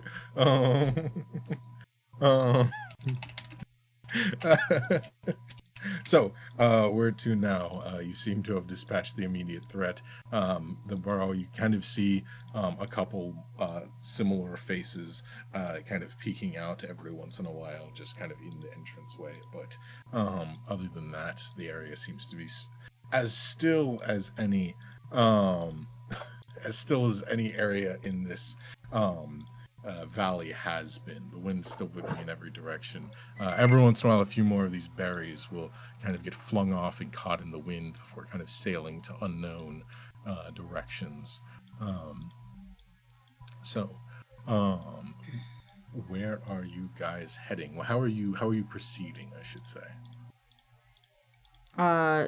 Does anyone need a short rest before we get going to the said cave? Given that it has predators in it, that's probably best. Yeah. All right. Well, we'll find a little place to like shelter, and then we'll take a little bit of a short rest, and then we'll head on to the cave with our newfound friend.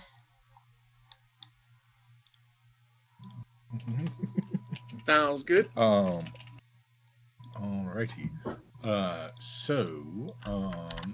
You start looking for a place to rest. Who is looking for this rest spot? I'll do it. I am one of these people. Oh. Okay, the two of you? Yeah. So either both of you can roll a survival check, or one of you can give the other advantage. I'm gonna help Aruxus, because I think Aruxus might be a little smarter than me. Maybe. Okay, so Ruxus, you can roll a survival check with advantage to find a safe spot to rest in this smoldering forest. 18. 18, fair enough. You do spend a little while traversing forward, as there is you kind of have to get to a spot where it doesn't look like those berries have been bombarding in order to truly feel like you're able to sit down for a little while and take a break. And after some amount of traversal, you will find yourselves kind of like you find a rocky outcropping that, based on the direction you think, will shield any possible flaming onslaught, and it looks like you're also starting to reach kind of an edge of this scorched area. And as you come around the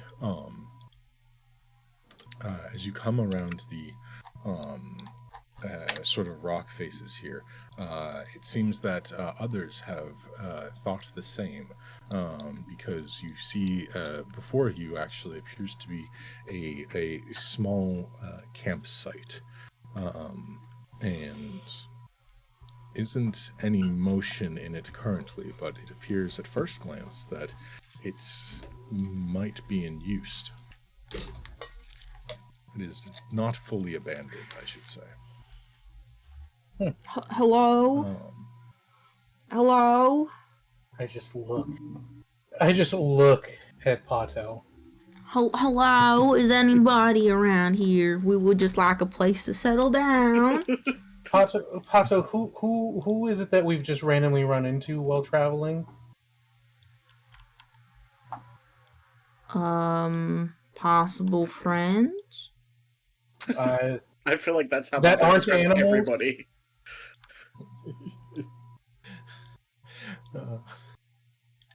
You look around. There's no immediate friend? response or shuffling in the camp.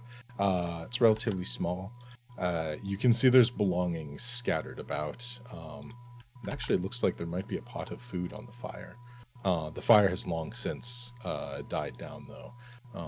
No smoldering smoke can be seen. Since no one's here, I'm just gonna look at Pato and be like, Friends left us food. There could be bandits, Pato, the people who attacked us before. Well, they don't know. They don't know that we're enemies just yet. And like Olo said, they left us out a pot of food. So I mean, could they? I mean, know. I stop listening at pot of food and I run over to the pot of food. Okay. So you the small site here it does in fact has a fire pit in the center, and there is a small like cooking vessel of food here that looks like it was made but never eaten. It's definitely cold by this point. Next to the fire, basically the only thing moving in this camp right now besides you appears to be an almost a small like hand-bound journal where the pages in it are fluttering in the wind because it is laying open on like a kind of a large stone that looks like it might be used to sit at while tending the fire. Just sort of lays there fluttering back and forth. But as you look towards the food, it appears to be good, just cold. Some like a basic kind of like forage stew by the looks of it. Just Maybe slap a it in the little microwave. I start eating. You don't want me to warm? I could have warmed that for you. I'm Want like me to face warm in. it up? Oh, all right. I'm just picturing like just a starts horse and like a chowing bag of hay. Yeah. Yeah, no, you just stick your face into the small vessel. It's probably about enough for like a meal or two. And you quickly begin horking it down because it's for you not a oversized amount of food by any means. So while Aruxus is chowing down, what are the rest of you doing? Did I see that book? The little notebook? Yep. I wanna go take a look at the notebook. All right. Yeah, you kind of pick it up. It's just laying open facing open towards the sky, if you will. And as the pages kind of flutter, you just kind of pick it up. It appears to be at first glance to be like a journal or some sort of like personal writings. Would you like to read? Yeah. Can I read? Okay. Hold on. Can I read though? Cause I only have 7 intelligence. You are still able to read with 7 intelligence. Okay. But yeah, I rolled that low. Yeah. You can read, but whether or not you understand it is a different question. Yeah, you are able to read. You're not a fast reader. So it's like me in real life. Okay, got it. Cool. Jesus. Yeah, if you think like you're definitely like a little bit below your grade level reading, I would say. But you're able to read it. Cool. And like Bobby said, the meaning might be a little lost on you, but the words you can read. So with that, that said, the sort of the first parts of it, or at least it's kind of like open to just a middle page when you approach it, seems to be like notes about daily routines and travels. Nothing particularly. Anything about stealing? Stealing. You flip through it looking for that. You don't see anything about that. It seems to be almost like just kind of documenting some of their travels, things they did, things they saw on like a day-to-day basis as they were traveling through the valley. It's definitely written from the perspective of a local, from like what you can tell. And you do notice as you're kind of looking through notes about stealing things or other banditry, the writing shifts, and you can actually see even just looking through it. Well, you know, you're not the best at the meanings of the words and things. You have a pretty good sense of people, and you can tell that something about them kind of shifts towards the end.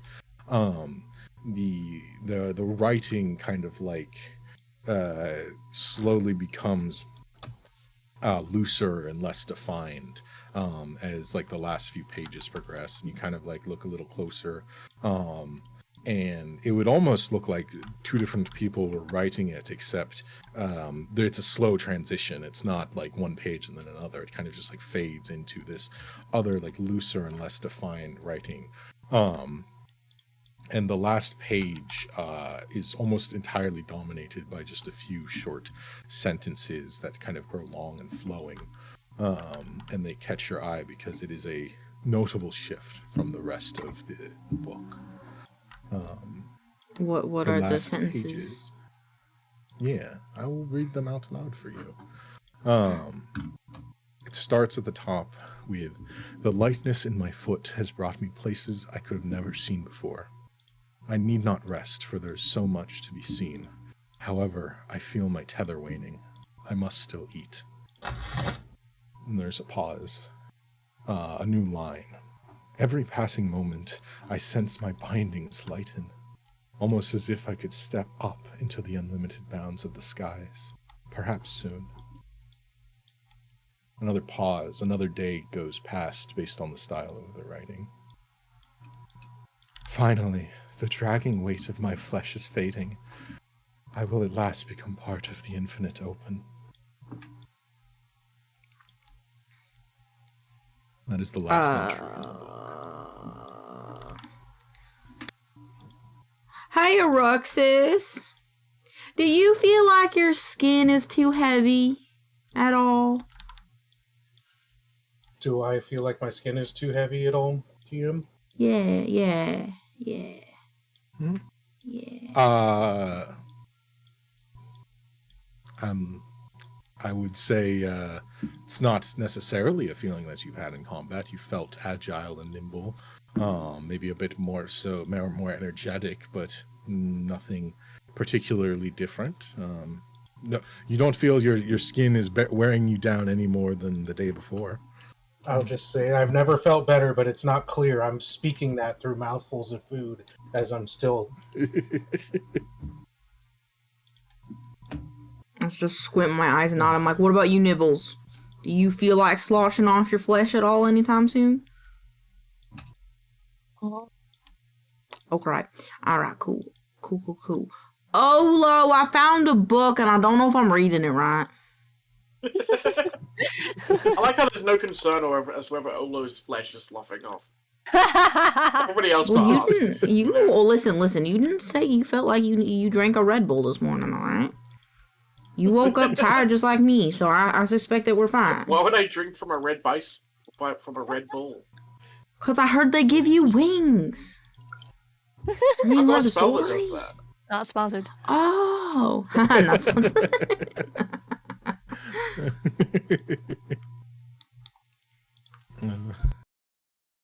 Alrighty. I take it you hand the book over towards Olo, the book expert. Mm-hmm. Can I investigate this book? Yeah, go for it. What are you looking for? Anything in particular? Relevant words. Relevant words. Roll To, an investigation check. It's relevant to your. That's like, a more 2. Information about the Once valley. again, this game fucks me by rolling a 2. Because if it's a 1, I could re-roll it. You find relevant used twice in this book. No, Wait. I'm gonna use a luck point to re-roll that. Because fuck you. Okay, go for it. Better! 18. Yeah! Mark I was like, if that's a 1, I'm gonna be so upset. Fair. So searching for relevant words, what's the query you have in mind that's relevant to you right now? Kind of like stuff that we've dealt with, like stuff that the crazy people that we've been dealing with, we've been talking about, like the guy that I came here to find, blah blah blah, like the Festival of Roses, like anything weird happening around like those sort of things, because it's starting to get that feeling of like some fucked shit's going on around here. Some fucked shit's going on. That's fair. You skim through it quickly looking for these words. You kind of the beginning, like nothing really catches you off guard. As you get towards the end, there's a couple of just kind of offhanded mentions. It seems they're not sure if going to go, if they're going to make it to the festival, because of the weather, and also like they've seen these grounds many times, and there's places that they have not been that they're now able to see, and there's a little bit of debate there. I'd say there's one note, sort of towards the end of the book, like relatively recently, judging by the pacing of it, you think probably a couple weeks back, that notes a strange passing encounter that they avoided with some of these like ne'er-do-wells, but they weren't like stopped aside by them, but they saw them. It seemed like dragging a person, and it was quite strange. They avoided them. Other than that, you don't see any information in this journal about like the cave or the really anything that really strikes you from the conversation that you had with Luminous at the fairgrounds. It just seems to be like mostly just kind of like there's some changes that they've been observing in the area, and that goes back for kind of a good portion of the journal. It doesn't seem like it's a years long, like multiple years spanning journal. It's probably just like the last few months. It's relatively small. That's helpful. It means that a lot of the weird shit that has been going on isn't just how this place is. Like, yes, yeah, you definitely get the sense that like stuff's changed, especially like in the last few months, and that also I would say was echoed by the you heard a similar sentiment from some of the elders in the village. Like the river had only cut through the village within like the last few months, like weeks back almost. So like a lot of this has been escalating recently. So more nothing entirely new in information to you, but more just a second account, I would say. Yeah, things that I might have assumed were normal here. I'm kind of getting the idea. Probably aren't. Yeah, a little bit of that. Anything else? Things that I was just like, I guess that's just how this place is. Turns out, no, it's not just how this place is. Fair enough. But yeah, that's about all, I guess. Okay. So while Olo is doing that and Aruxus is finishing his meal, anything else the rest of you would like to do, Nibbles or Pata? Not really. Not really. Not Do you have any more pato berries I can eat? Yeah, I take out your second one for the day. Yippee! Your ration. I also will actually warm up some of the food for you so you can have warm food. So it's just cold food. Fair enough. Okay, so I take it the rest of you kind of settle down to try and get a short rest. Yes. Alrighty then. You will find that your rest is relatively uneventful. So if any of you would like, go ahead and you can mark off a short rest, roll any hit dice if you need to, and you may anything that you have to get back from a short rest, go for it. And during this time, the PRUFFHOB that is alongside you is definitely like recuperating as well from its injuries, but seems to be doing a little bit better with the medical attention that you gave it.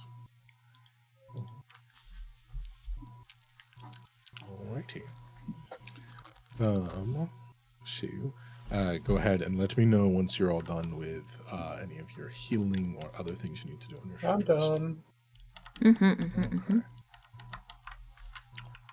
Awesome. Close this. Let's see.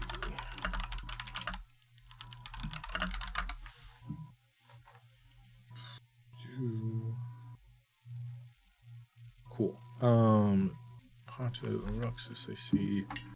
Nibbles. Yours. Okay. It looks like you're all good. So with that, your short rest comes to completion. And you guys are going to begin the rest of your little journey here. Before we go much further, I'm going to say I need to take a little bit of a break. So if we want to come back in about 10 minutes at 45 on the hour. And then we will continue where you all left off and see what it is you find, where this PRUFFHOB leaves you. And where it leads you. Yes, I think I said that. And I'm looking forward to it. So, see you all in 10 minutes. Pixels, I got a random question for you. Shoot. Does Gimbal know or can Gimbal learn Catapult? Gimbal, the first level spell?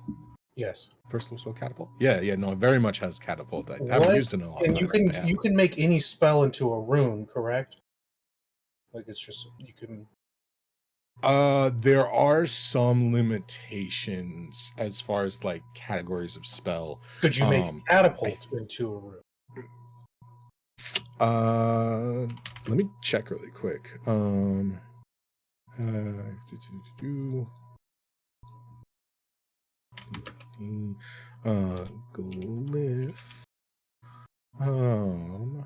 Yeah, because there are some very specific criteria of like what types of spells can be loaded into the glyph. Let's see. So this one is choose an object. I think that one might be outside of it. Spell. Casting it.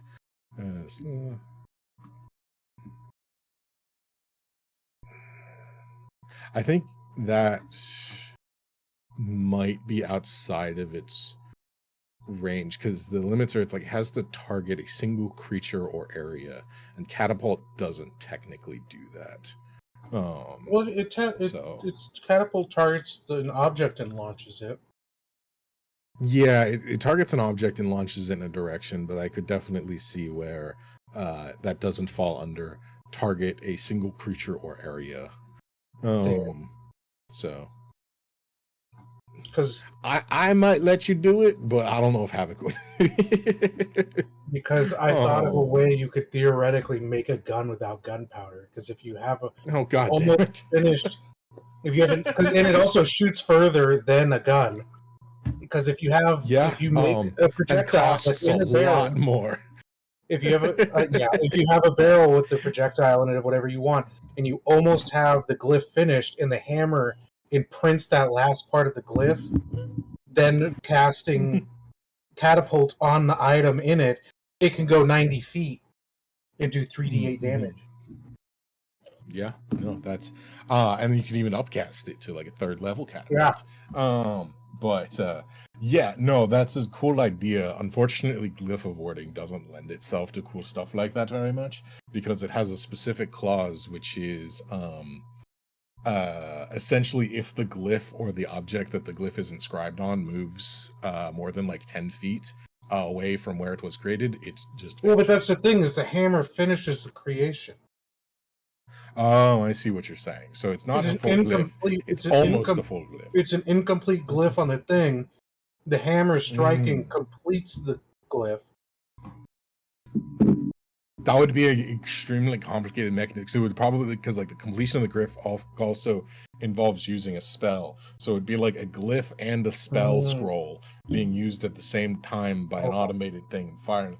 Very chaotic. I like the idea. True madness has created this invention. Very expensive way of doing 3d8 damage. Holy shit. Yeah, so I was. I don't know why.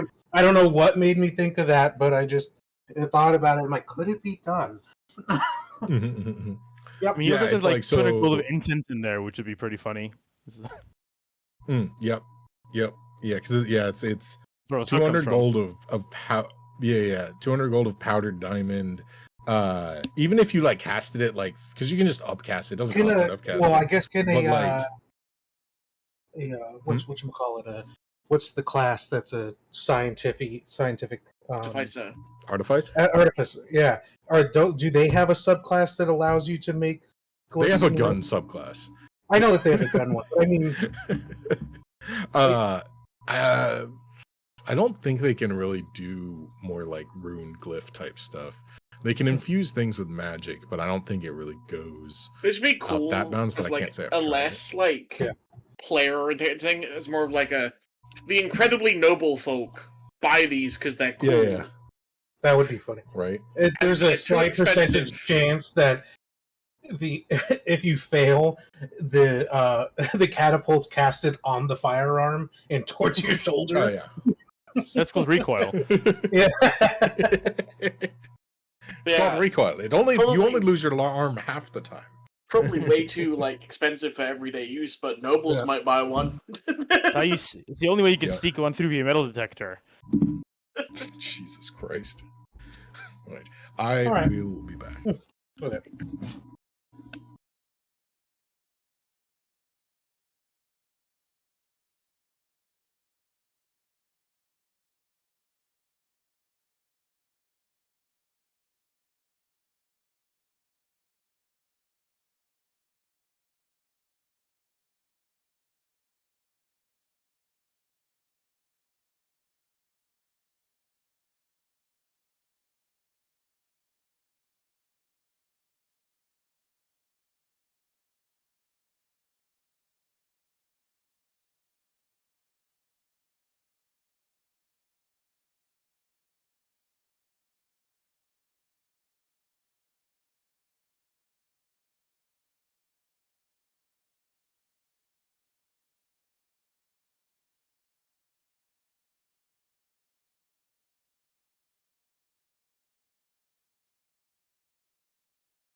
next time. Yeah. You like charge by or do you charge by tingle? I charge by the keycap, you know. Wow. Charge That's by about it. tingle. Yeah. Oh, okay. My favorite tingle is Chuck Tingle. What the fuck? Alrighty. So, it sounds like everyone is back. Welcome back, everyone. I have one small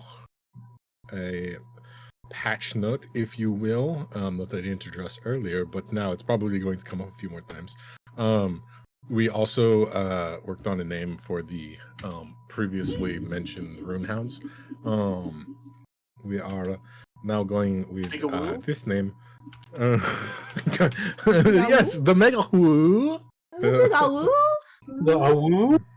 The awoo?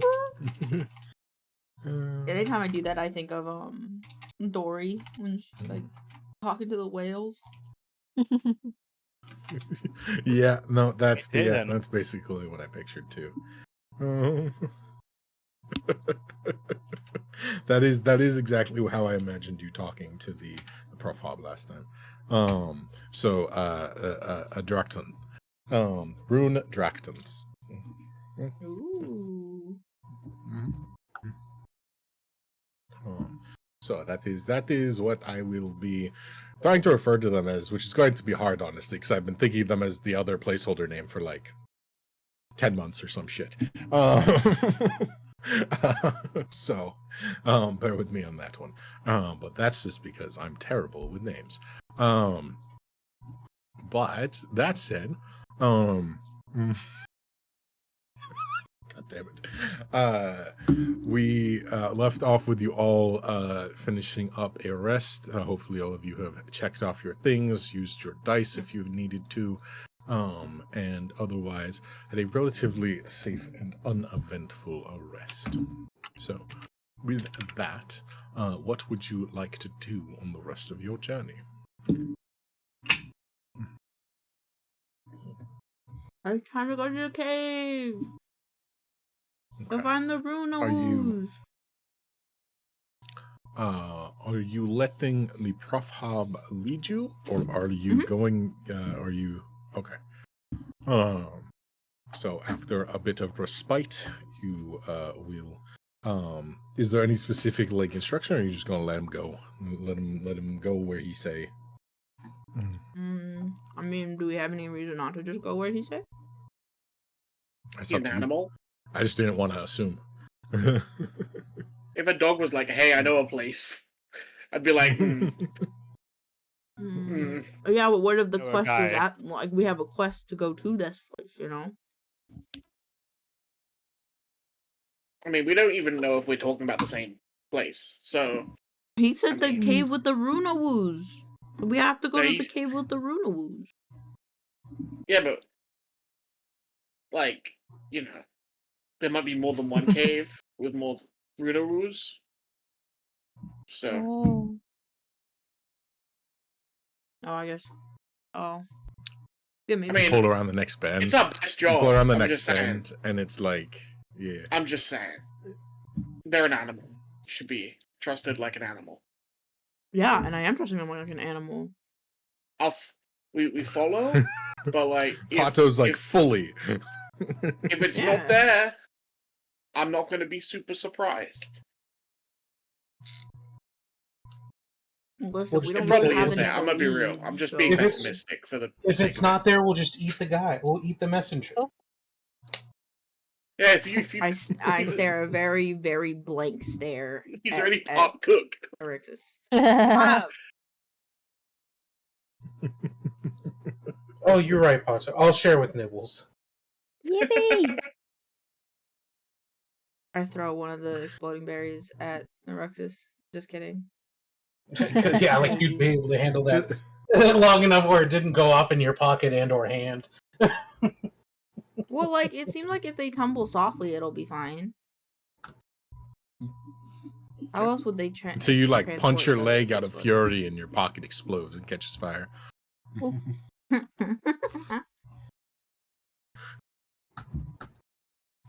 A good thing D&D doesn't affect items that you wear or carry, because it'll be one of those things where it's like you get knocked back, you fall on the floor, and then the 30 berries you have in your backpack sets you and everything you're carrying on You should fire. have them be triggered by like thunder damage. That would be Any berries you're carried will be detonated by thunder damage in your immediate You get knocked on your back. Because Oh, fuck you. that's not a big deal. The 20 bottles of nitroglycerin you have in your backpack say otherwise. Exactly. Yeah, that's exactly what I imagined. Dynamite! You are a small nuclear explosion. Alrighty then.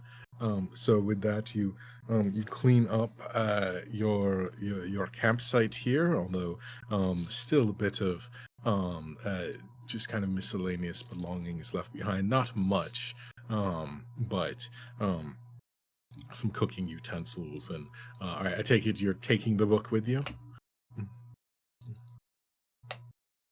Yeah, I don't see why not, unless Olo doesn't want to for a specific reason. Nah, there's no reason not to. That's fair. Just double checking. Alrighty. Then with that, you head off in the direction being sort of led to some extent by this PRUFFHOB. PRUFFHOB. Let's see. So how good are they at this? Let's see. I would hope pretty good since they are naturally from here. Yeah. Okay, let me roll to see how direct of a route it can. Well, that's okay. Prize immediately. So,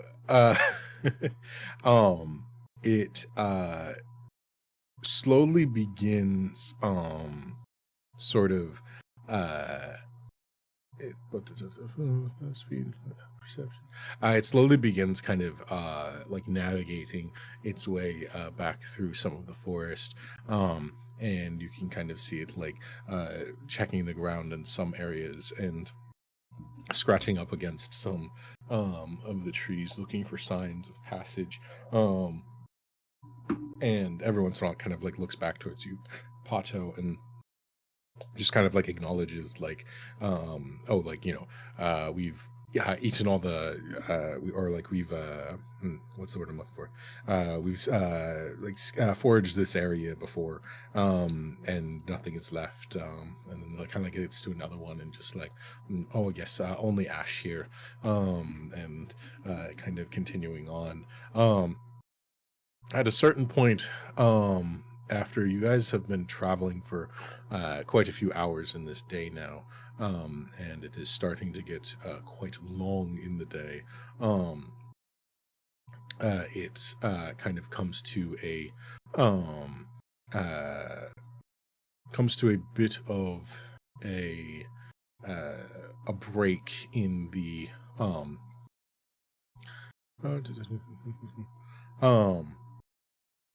it comes to a break in the scorching area here. It seems like the fires that have been breaking apart this forest kind of come to a bit of a stop. It's been fading slowly. The smoldering is no longer as strong here. There's still a few individual spots here and there that are getting scorched, but overall the forest seems to be not as strongly affected in this area, and the PRUFFHOB sort of slows and begins to stick a little closer to you, and it's just kind of the kind of what you get from it is that it's a bit outside of their normal foraging area. And as such, it's being a little bit more trepidatious. But It's a $4 word right there.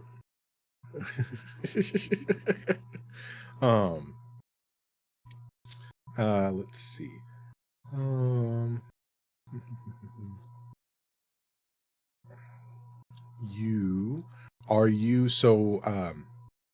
I'd say around this time, you guys are, you just took your rest. It's probably another couple hours of slow travel through this area, though, as it is not the easiest to traverse.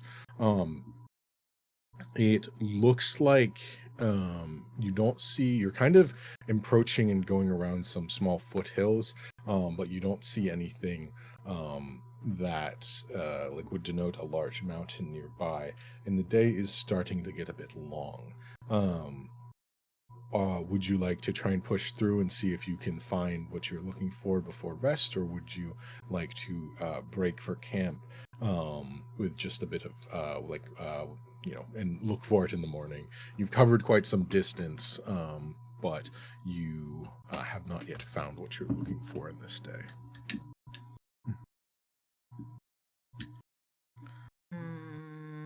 I will look at Aruxus and Olo. You guys want to stop for the night? I feel like, are we almost there, little fella? Just shrugs. He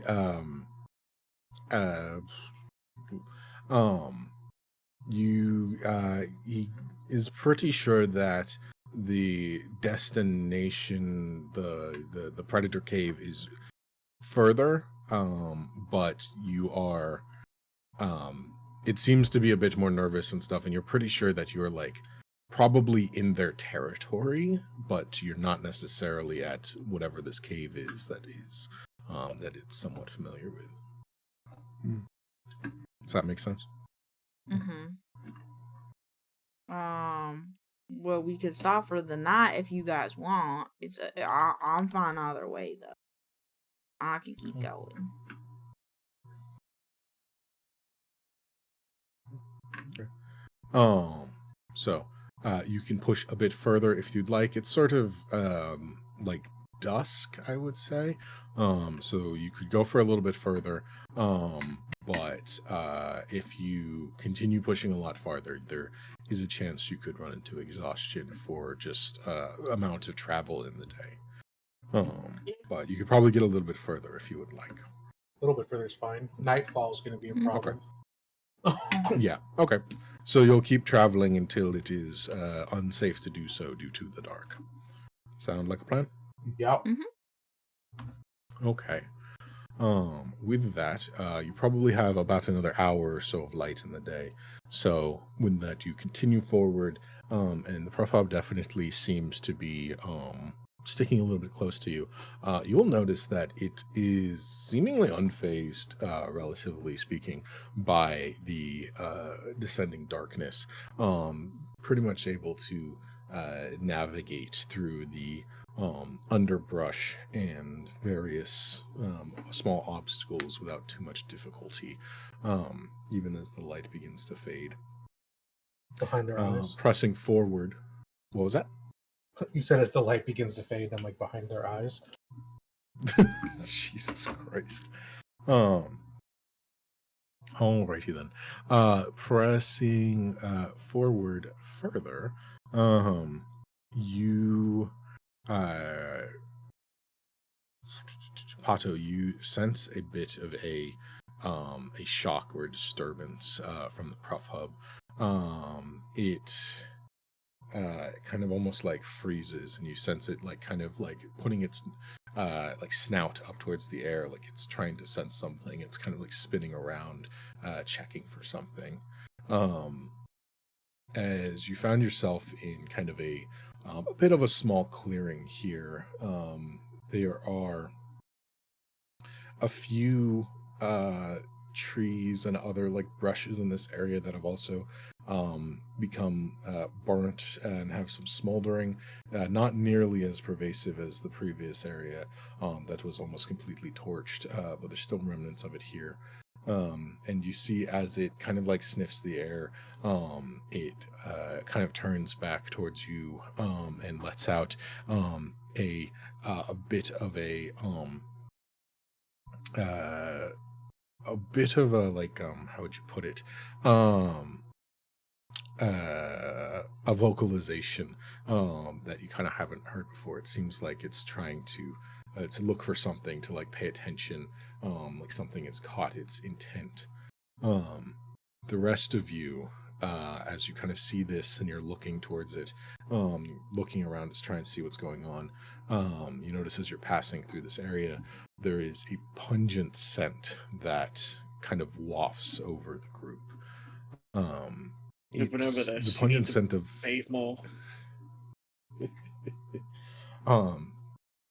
It almost didn't catch your attentions at first because it is masked. It is a burning smell, but it's not the same as just burning vegetation.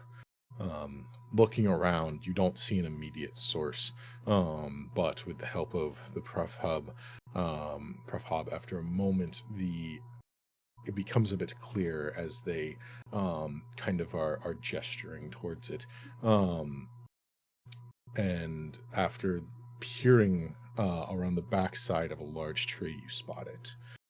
The tree's branches have been sundered by the winds, and lying in the remnants of the large sort of trunk of this tree is a small animal still smoldering.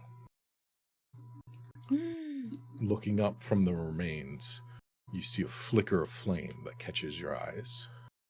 Flame silhouetting the toothed maw of a large armored predator bearing down upon you. With that, I would like all of you to roll initiative, please, once more. I thought you were going to say, with that, I'll see you next week. That's how I usually start that sentence as well. I'm like, oh, Yes. oh, no. That is fair. That is fair. No, we gotta play test this baby. Only a 16? Nah. Damn. So low for you. I'm so sorry. Solo for Olo. Alrighty. As I roll a 12. Okay. Do you want to roll for your PRUFFHOB? Yes. Okay. Does he just roll like a d20? Yeah, just roll a d20 and we'll add it. I don't wanna play anymore. Oh no, you rolled a 1. Okay, let me see.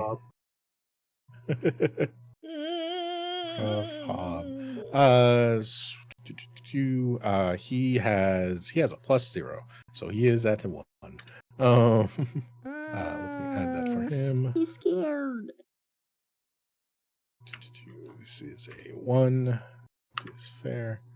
Actually, wait, no, I have to change him because he's set as bad guy. He is not bad guy. Just because you're a bad guy does not mean you need to be a bad guy. One does not simply just be a bad guy. Yeah, okay.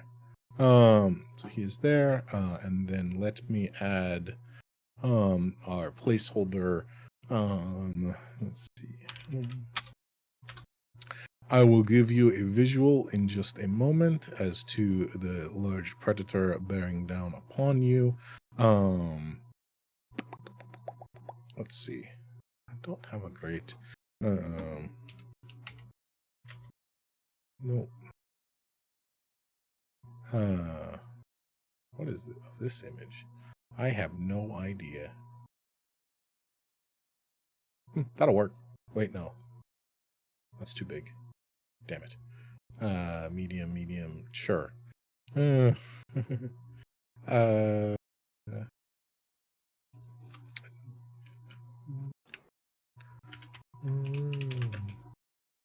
Cool. Alrighty then. For you all, the beautiful imagery. Where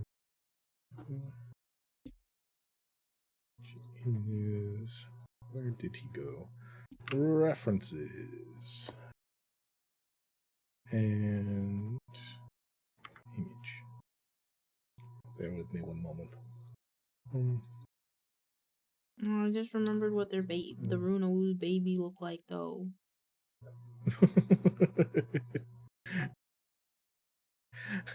Sort of. Maybe I can have a Runawoo baby. I was gonna say what I'm hearing is exactly that. It's not my fault.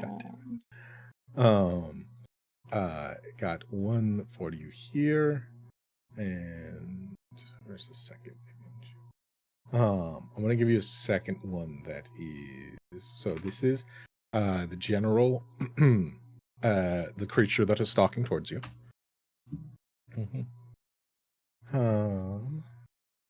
And yes. Oh, I like him. He looks like a shark. A little bit of a fiery land shark. Why does that head shape? What was that question? That head Only shape you've looks seen- familiar. I'll think of it. Okay. Only you've seen their babies. It reminds me I of love those Pacific Rim a things. little bit. That's what it probably is. I see what you're saying. Yeah, that's fair. And then here's an action shot that is a little bit closer to what you are currently experiencing. This is just a screenshot. So let me make sure I get it all. Yes, there we go. Does it have the Runawoo babies? This one doesn't have the Runawoo babies, No. does it though? I'm gonna go find the This Runawoo one. babies. This one is this. Does it have the snack size Oh. version with it? Hey, this thing you're about to kill, here's what its kids look like. Yeah. They're cute. The artist did a good job. Damn. I know, but it's just really I'm funny. addicted to little guys, and he's a little guy. Oh God, I can If say you want something. to dig for the. Yeah, I was thinking similar.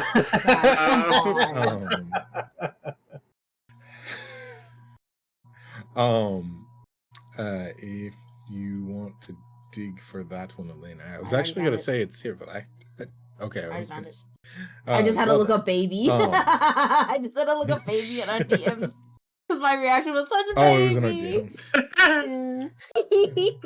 He's a little guy. Love you. Alrighty. So, first image, break down what they look like. Second image, basically what you're about to experience. So Third with image. that, What we'll be reincarnated to if we fail. Is that supposed to, like, encourage us or discourage us from dying? I'm not... I don't really know. Not sure. Because there are worse let's things see. to be We are- reincarnated as. We are going to put all of you just around here. I imagine that it was PRUFFHOB and Pato mostly in the front with Aruxus and the Nibbles and Olo. Yeah, I try to move to the PRUFFHOB. Dude, I don't. Oh, space hold. Oh, okay. I just didn't like it like What? You can't. It like I like it when like the select and the pan are like two different options. I didn't realize you could just hold space and then.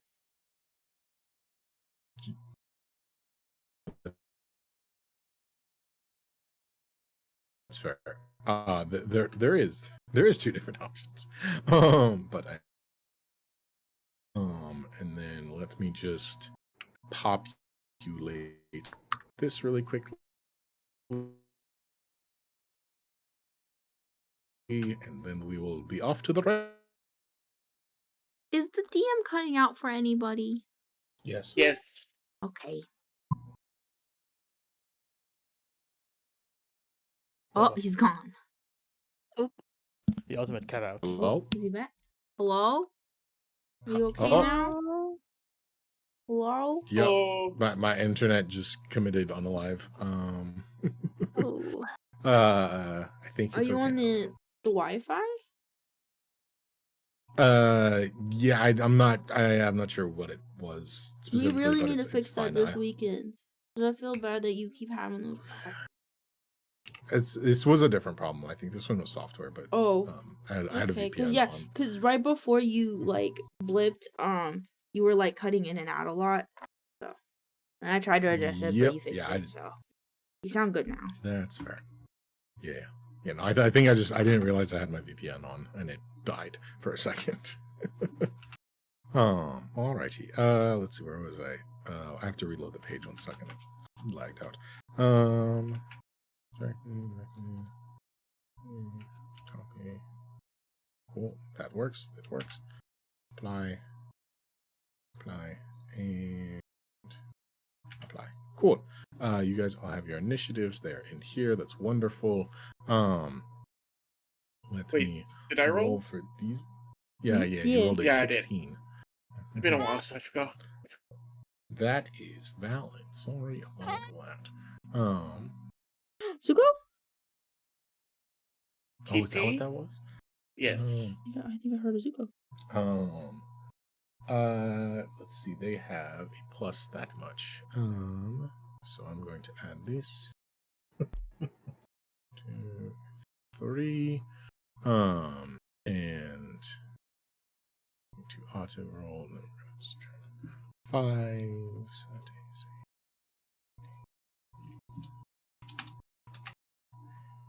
18. What is the highest you have? 19. Beautiful. Nibbles, you're going to be going first. I will put the large predator up here for you. This one is. Seems like Nibbles is very nimble today. There's Nibbles. See.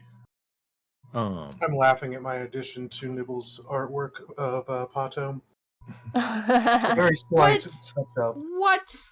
Is that drool? I don't drool. I want it to stay in my body. The rune Drakton that you see bearing down upon you is to the north of there.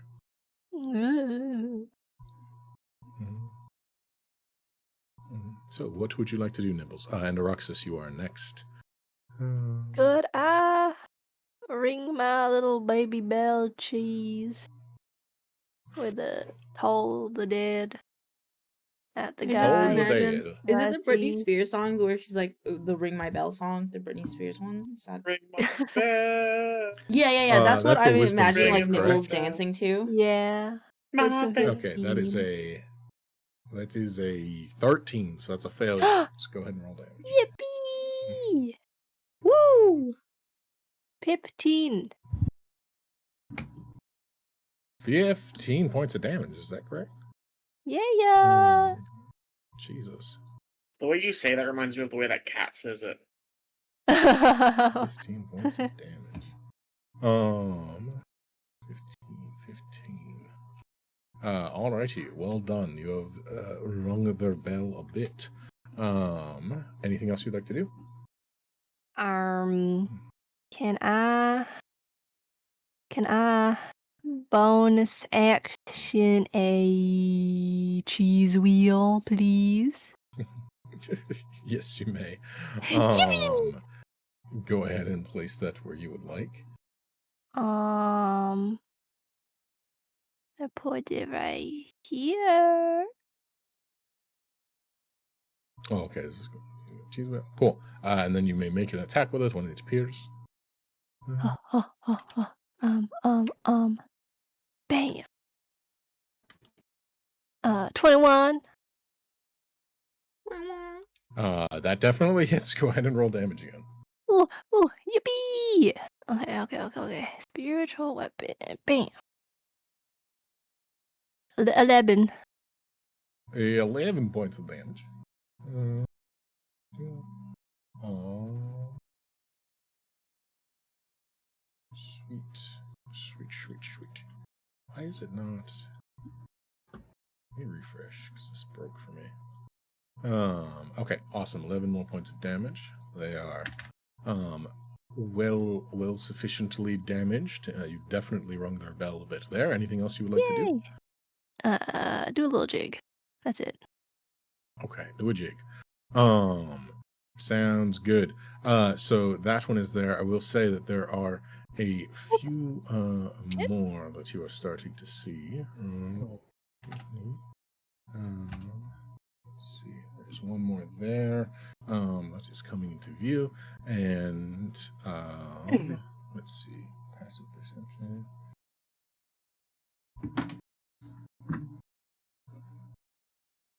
Two, because they are not the most stealthiest.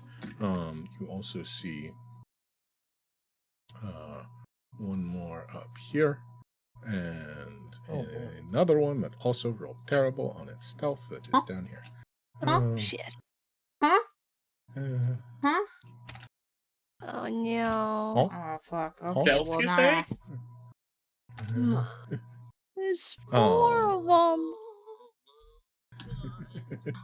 them. So, that brings us to Aruxus's turn. Many a woo. Where's Yeah. the wind? Thank you for asking. It is coming from the northeast. So that means it is difficult to travel towards the northeast. It is flowing. Sorry, it is going towards the northeast. That means it is easy to travel towards the northeast. It is harder to travel towards the southwest. It is going in that direction. Okay. Put that in the top corner. Going that way. I'm gonna run this way, so it doesn't. But had to know. Valid. I'm going Very to valid. go for this thing. Okay, you run up towards its large face. Go ahead and do what you would like to do. 26 to hit. That definitely hits. 9 damage. 9 damage. As you crack down on its skull, it almost recoils as your blow almost begins to cause fractures to form within its large head. That did quite a number to it. I'm gonna hit it again. Okay. Go ahead and roll one more time. A nat 20. Oh my Jesus god. Christ. Yeah, go for it. You guys have been rolling a lot of crits today. 12. Oh, 12. Holy shit. Your second blow, it's stone-like, large front-facing armor almost shatters under your blow, and it recoils backwards, almost collapsing on the ground. It's barely standing at this point. I'm gonna go for a bite. I'm gonna just try to bite down on its neck and just go for the finishing blow if I can. Ooh, 26 to hit. Oh my Yeah, that Ooh. definitely hits. 9 damage on that bite. Bite. What's the damage type on bite? It's piercing, I think. Piercing piercing. damage. As you go to bite it, you find that your teeth are not able to sink nearly as deep into its hard external skeleton-like armor here, and unfortunately, it is still standing. I really wanted to get. I was hoping it didn't have much left. Oh, it doesn't. It's just it took half damage from that bite. Yeah, I figured that was why the question was asked. Yep. So it is almost whimpering. This fearsome predator brought low quite quickly. I'll have it make but- a DC 14 con save. Okay. That nope. That's a 6. It's stunned till the end of my next turn. Oh. Great. Yeah, I will put a marker on him to indicate he is stunned. Okay, cool. Is that all from you? That's it. Okay, cool. This one, the first one that started bearing down towards you all, is going to run forward. Let's see. Yeah, that one's going to go there. This one's going to go here. This one's going to run straight one up. of these since we were told that they existed. That is fair. Let's see. I'm going to double check to see.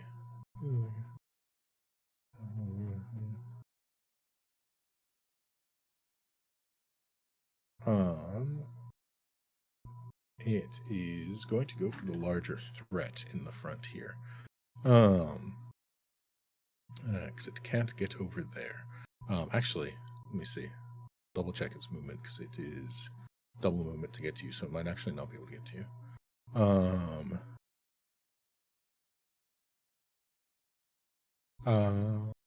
15 puts it there.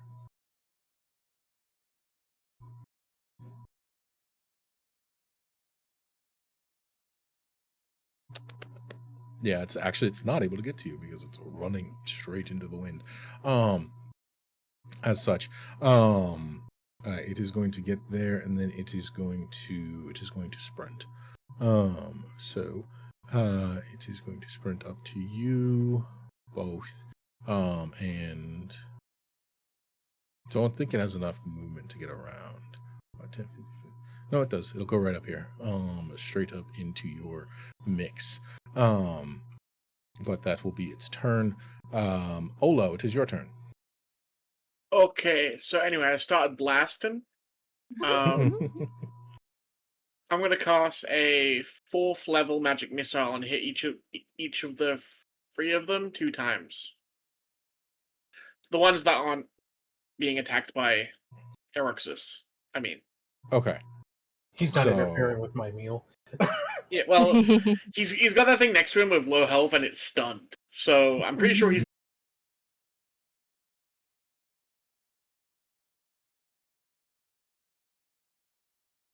sides of several of these creatures.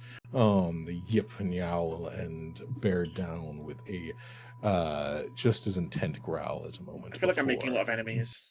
Oh. Anything else you would like to do, Olo? Hide. No. In this field. No, that's about it.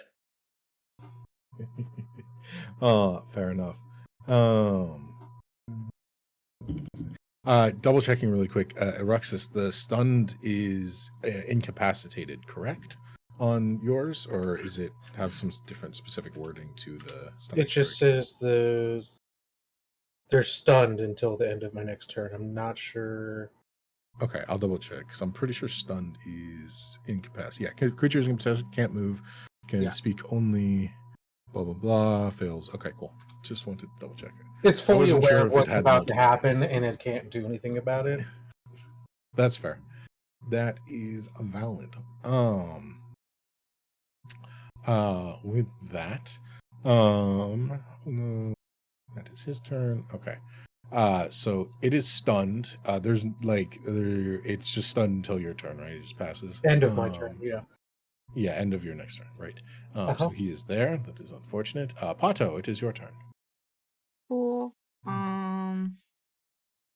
So can I turn into a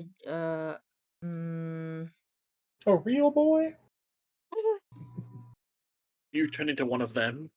I was thinking about it, but I feel like that's kind of fucked up. So I think instead I'm gonna turn into a giant vulture. Turn into a PRUFFHOB. I think I already want to turn into a PRUFFHOB.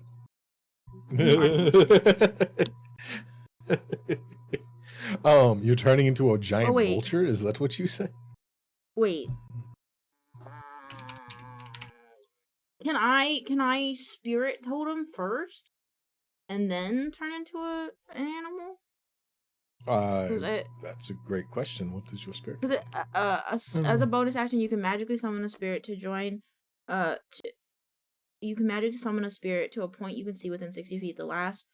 That lasts for 1 minute or until you're incapacitated. The spirit creates a 30-foot aura radius around the point, and can be moved up to 60 feet as a bonus action. The spirit's aura's effect depend on its type: bear, hawk, or unicorn. Okay. Yeah, you can definitely do that. Where would you like to put it, and what would you like it to be? I want it to be a bear, and I want to put it. How big was it? Let's see, 30 feet. 30 feet. God damn. God. Okay. 30 feet. I'd like it. 30-foot aura. And center it wherever you like. This is all my friends. All of my friends. And okay. So you create a bear aura. Yeah, bear Shut aura. Oh. Each creature of your choice in the aura, when the spirit appears, gains temporary hit points. 8, 5, 2, 13 hit points. And everybody gets advantage on strength checks and strength saving. You said that was temporary HP though? Yes. Do I also get that? Or is it just everyone else? Yes, you are your ally. What if I hate myself? Okay, Yeah, and then I it's, will turn. you and your allies is the I okay, want and to you turn cast one, into a and- giant toad, but I don't want to eat people. We got too many people to do that. So I'm gonna become a bird. well treaded territory. So giant vulture, is that what you said? Yeah. Okay, vulture giant. You don't need to put up a token. I just It's helpful. I have a snap. Okay, all right. It's a large creature, so it's Can different. you just expand Pato into a large creature? Yeah, make me big. Make me big. This is congratulations. You are now them. I think yes, the stats are different on it. So let me 22. Wait, what noises do vultures make? I'm about to get very terrified or very interested. Really, ones I don't think you're gonna like it. What Yeah, noise they're not does pretty a sounding. vulture make? And I'm giant too, so it's like big boy loud. Oh yeah, it's beefy. Have you speaking of bird noises, have you heard of shoe bill? Don't. Shoe bill. Shoe bills are kind of like they're kind of like clicky, right? Not kinda. They're aggressively clicky. That's like okay. Sound like gunshots. Anything else you'd like to do, Pato? You're currently a giant vulture. You used your bonus action and your action, but you still have movement, and now you can fly. Can I just fly over to? Actually, no. Can I just like do a stance where I'm like trying to protect like the PRUFFHOB? So it's like just like span my wings around like the PRUFFHOB. So the other like rune directions can only see me. So like if they're like target. Yeah, you're 2 sizes larger than it. So yeah, without too much difficulty, you can kind of like stand over it if you would like. Okay. Okay, that is my turn. Yeah. Mm-hmm. I just kind of want to. I kind of want to be like the hey hit me out of all my friends kind of vibe. Got it. Okay. You are definitely the largest thing out there right now. Cool. Oh yeah, and just also for context, the rune Draxons are not large sized, but they are quite large for a predator. It's kind of like, oh, that's a fucking tiger kind of size. Not a little wolf. Run, little wolf. So just bear that in mind.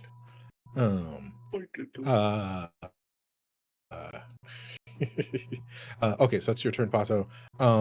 Then it is these two's turn. They bear down, and they are going to go for the largest thing. So first it is you actually this one actually saw where that came from. And it is on the flanks. So no, this one is going to flank with his friend. He's on the back. The other one is going to go for the largest threat in a moment. So this one's going. My to go AC is for 16. I need to use the restroom. Okay, cool. Thanks. So this one on the flanks is going for the two of you, and it is going to team up with its buddy to bear down on one Nibbles. Wait, what? No. It has pack tactics, so it has advantage. Which is good because that one was a 1, and the other one is a 19 to hit. Oh man. Ouch. Which I do believe will hit. It is going to do just a little bit 4 plus 2. 10 points of piercing damage to you, and I need you to make a strength Ouch. saving throw, Nibbles. Strength saving throw. Bam. Oh man, 7. 7. As it bears Oh, no. down on you with its maw, you are pulled down to the ground. You are now prone and You get grappled. advantage. Do I? Oh, This you the do have bear advantage from totem the gives totem. advantage for strength. So you may roll again. A natural 20! Save. Love the missing. you Woo! you picked up on that. I got a Yeah. second wind. Yeah. Ah! So as it's bearing down on you, you feel this magical strength imbued upon you by this totem summoned by Pato, and you push back on it, pushing this toothy maw Wahoo! back and keeping you from being restrained on the ground. Alrighty. That's unfortunate. Rude Woo. totem. But you still take that damage as usual. How much? It Hey, was at least 10 I points of remembered piercing it. damage. You did. How much? 10 points of piercing damage. Okay, thank you. Alrighty then. So let's see. That is its turn. Next one. This one comes in. This one's going for the biggest target. Let's see. Is 5 feet of the creature in the helm. Okay, and then it comes up to you, and it is going to try and take a bite out of you, Pato. A bird Pato, if you will. That is not the That's sound going of to range, be. That is also going to be a 19 to hit you. So I Ow. believe that will definitely hit the bird. Ow. Okay. If the target is a creature, blah blah blah. Okay, so it is going to do 4 plus 10, 14 points of piercing damage to Bird. And then I also need Bird to make a strength saving throw with advantage. Okie dokie, advantage. Oh wait, it's the bird, right? My bad. Yes, Giant, Bird strength. Giant vulture. Okay, so plus 2. 2. Yeah, so I'll do d20. Oh, how do you roll? Oh, I just roll it twice actually. Yeah, okay. So 14 plus 2, 16. 16. That is a success. You're saved again by the totem. Damn you all. So with that is the bite. That is all he does. PRUFFHOB. Under threat, the PRUFFHOB is going to start producing like sort of like warning sounds, like chirps and stuff through its like nostrils and beak area, an alarm warning, if you will, and it is going to you see it step out from under your wings. It steps up behind this one, and let's see, it does this. It kind of like charges at its back, and is going to attempt to ensnare it in its beak. So let's see. First, this one. Actually, it can't charge. Really, can it? No, it can't make a full charge. So it just runs up and is going to attempt to bite. That. Actually, I think that just hits. Okay, first one attack hits. Nice. And then it's just going to do this. Not a lot of damage. Okay, a little bit of damage to the Dracton. Points of damage. Cool. And then immediately afterwards, it bursts into flames. Huh? Huh? And you all will see as you are face to face with these creatures that as it bursts into flames, all of them almost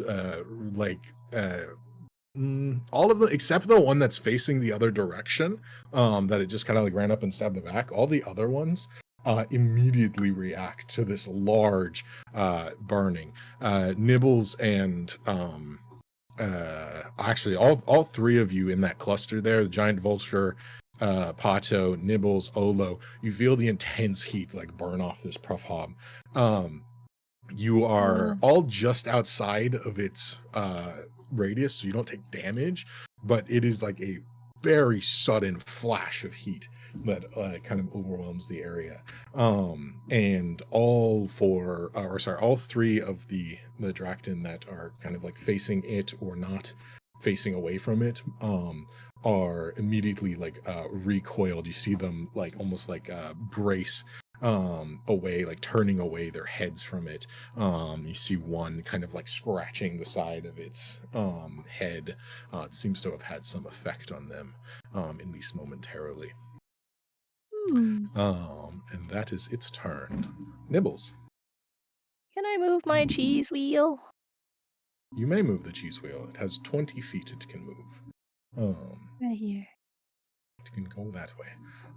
Actually, let me see where the wind's going, because it is initiative 19. Just going that way. You guys have been like going like before initiative 20 like all the time because you're cracked initiative rolls. This is the first time that the wind actually goes first.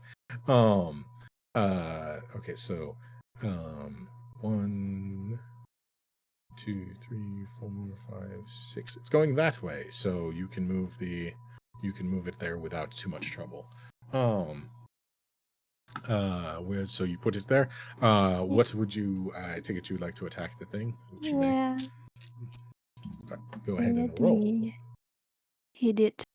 Bam! Oops, that's the attack. Not the right one. 16. 16 hits. Go ahead and you already rolled the damage. Yeah. So 10 points of damage. That's radiant damage, I believe. I think so. Oh.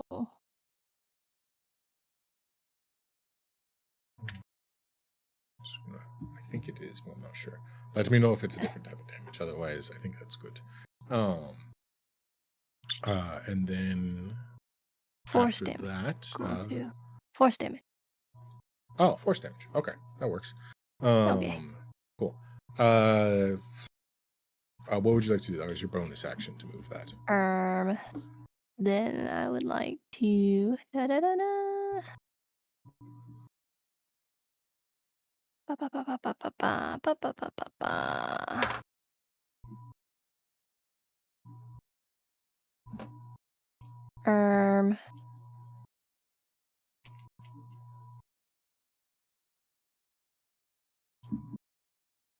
What was that spell?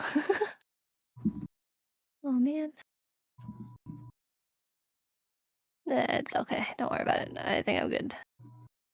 Okay. If there's nothing else you would like to do, then it will be Roxas's turn. Yeah.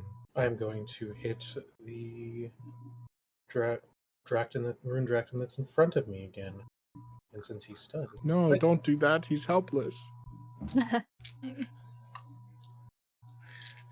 He's done nothing wrong. 22 to hit. How would you like to dismantle this poor defenseless Drakten?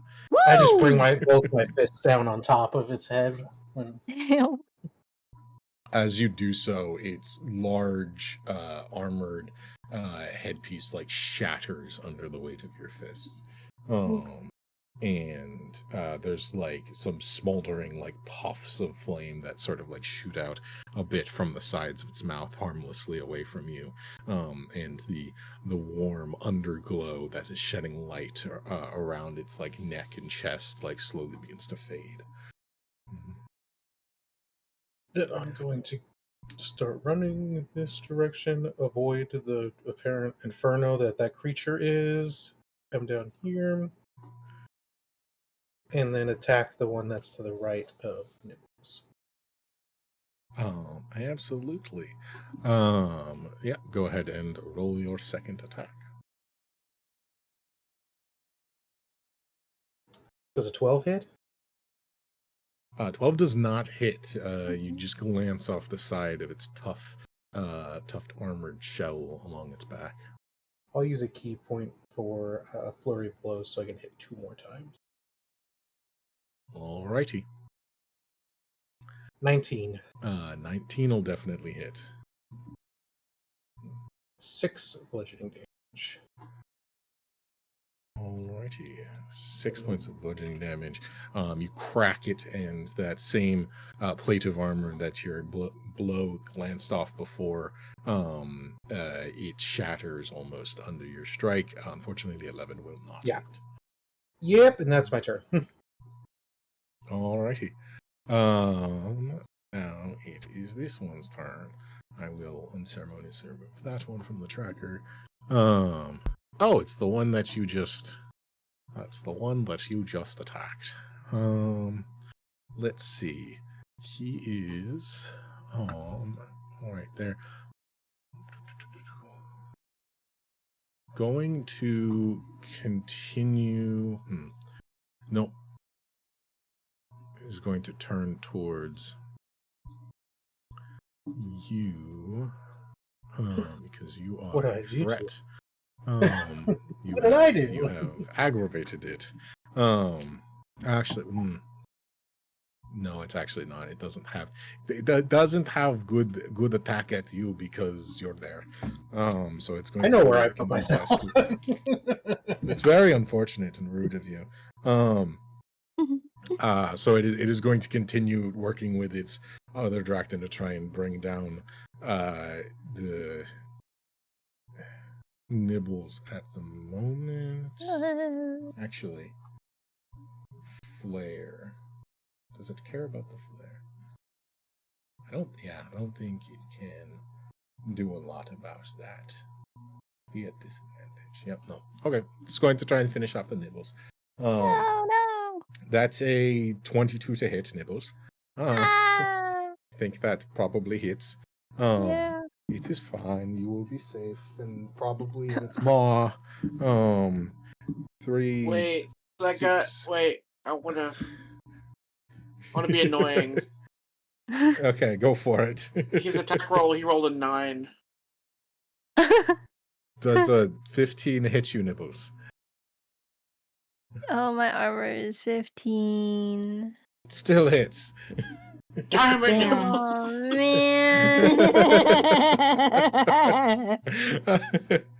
Oh, man. Okay, you take 10 points of damage from the bite. And I need you to roll a strength saving throw with advantage. Okay. I tried. It's At least you still okay. have some HP, Oh, right? jeez. Yeah, I have HP. 13. That is a failure. Yay! No! No, yay, no. No! It's the first time I've gotten to use No! this. Shush. You are now prone and grappled as the two of them bearing down upon you is too much, and you're brought low to the floor. As it does so, as its jaws bite down on you and bear into you, it's shaking its head to try and rip you to pieces, and you feel a warmth begin emanating from deep within its bowels. As it does so, all of you will see as the underbelly that is just has a faint glow to it, burns bright for a moment, and out of its jaw, in which Nibbles is currently held, a burst of flame comes. Oh, my You are going to take it's getting hot. in addition to the 10 points of piercing damage from the bite, you're going to take... Oh, that was a terrible roll. 18 points of fire damage. Owie. I rolled 3 2s and a 1 on that. But just a little scorching. Ouch. Okay, so that is its turn. Olo, your turn. Okay. How's everybody looking? How are the direct? Oh god, I can move that. How are the Dractons looking Yeah, on I'm health?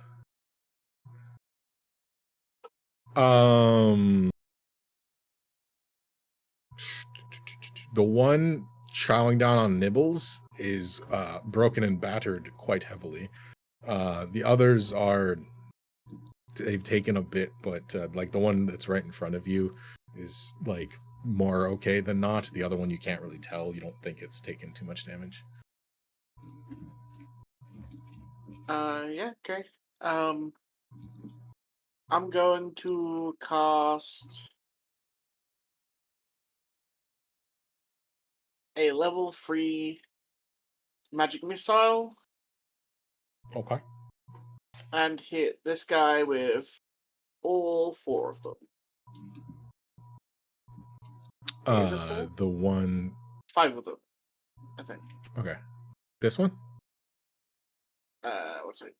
The one that's attacking Nibbles. Okay, so the one that's biting Nibbles right now is like really low health, and is this one. There's a second one that's also attacking Nibbles that is not so low health. Okay, I'll hit the one with really low health with 3 of them, and the one with less low health with 2 of them. So I'm trying to kill the one that's attacking Nibbles. Fair enough. So yeah, no, that one's been beat up by a Roxas. And Put Nibbles down. Put it down. Put it down. so this is for the one that's attacking Nibbles. Drop. Okay, yeah, those first. 5. Okay, so It's 9 damage. okay, as the first one hits, it kind of shrugs it off, and then the second one brings it low, and the third just knocks it to the side a bit. So it is definitely down. Nibbles, you are still prone, but no longer grappled. And the other guy gets 5 damage plus another 10. Yay! Damn. For some reason, my So last you 2 get rolls into are the always first good. Takes another couple from you. Alrighty then. Anything else? I'd like to move. There we go. I'd like to move back a bit. Yeah, there we go. It will get an attack of opportunity from you. Oh, if you're okay with that. No. So would you like to take that back? I think that's where I was. You were 1 up. You're right next to Nibbles. You're right here. So if you would like to stay there, you may. Otherwise, it will get an attack at you. I will stay here because I do not want to give it a free attack. Sounds like a Because plan. What's wrong? Nibbles is fine. She like puts the smoldering cloak out. Next person. Yay. Yes. Pato, your turn. Alright. I want to attack the guy. This guy. Yeah. And I think I get pack tactics. Okay. The vulture has advantage on attack rolls against a creature if at least one of the vulture's allies is within 5 feet of the creature and the ally isn't incapacitated. So I'm counting Olo. Yep, you would. I will say the one behind you will get to bite at you as you step away, as long as you're okay with that. Oh. Well. Okay, I'm gonna bite this one. Because like Aruxus and Olo have that one. You know? Okay. You don't have pack tactics against this one then, just so you are aware. That's okay. That's okay. So I'm gonna attack it with my claws, my talons. So it's a D20 roll. Good rolls? 15? 15 will hit. Oh wait, no.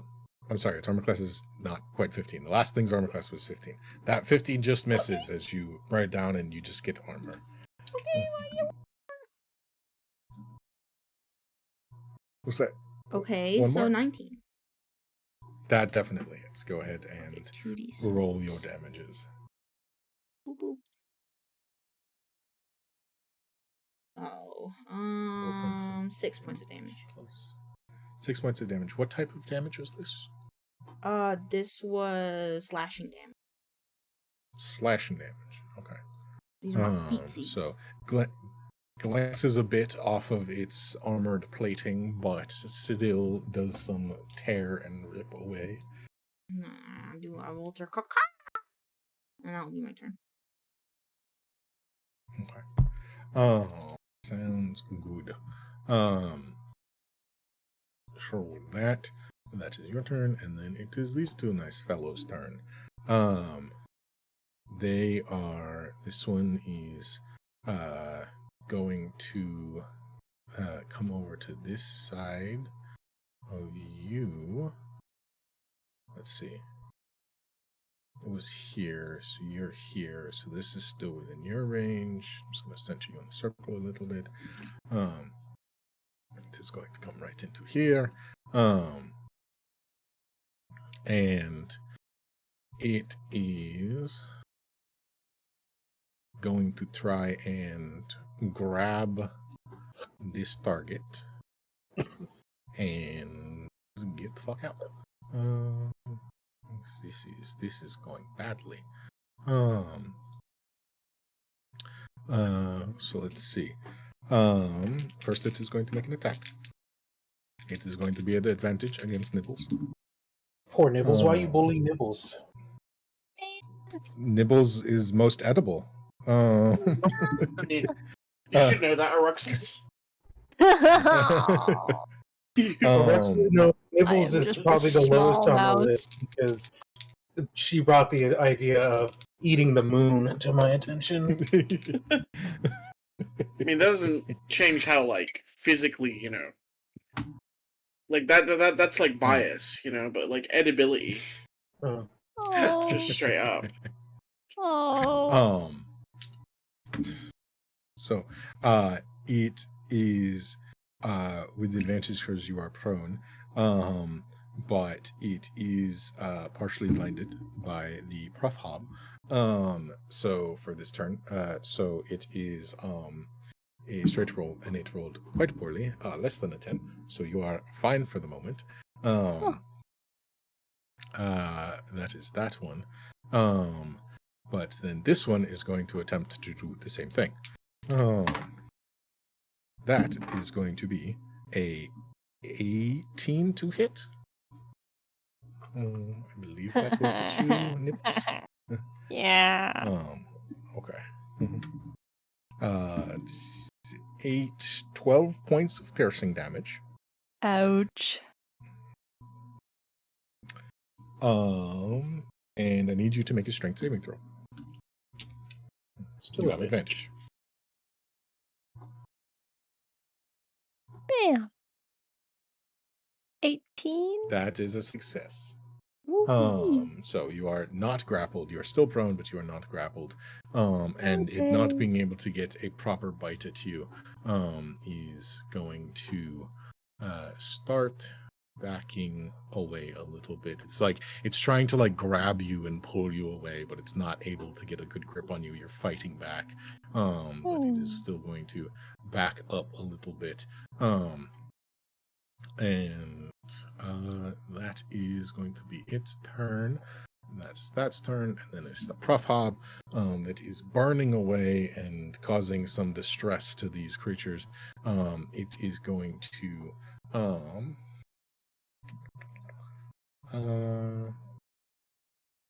it is.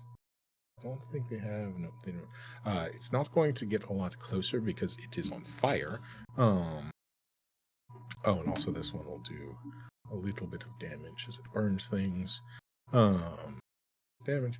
But it is going to attempt to batter its head into this one. Oh wow, that hits.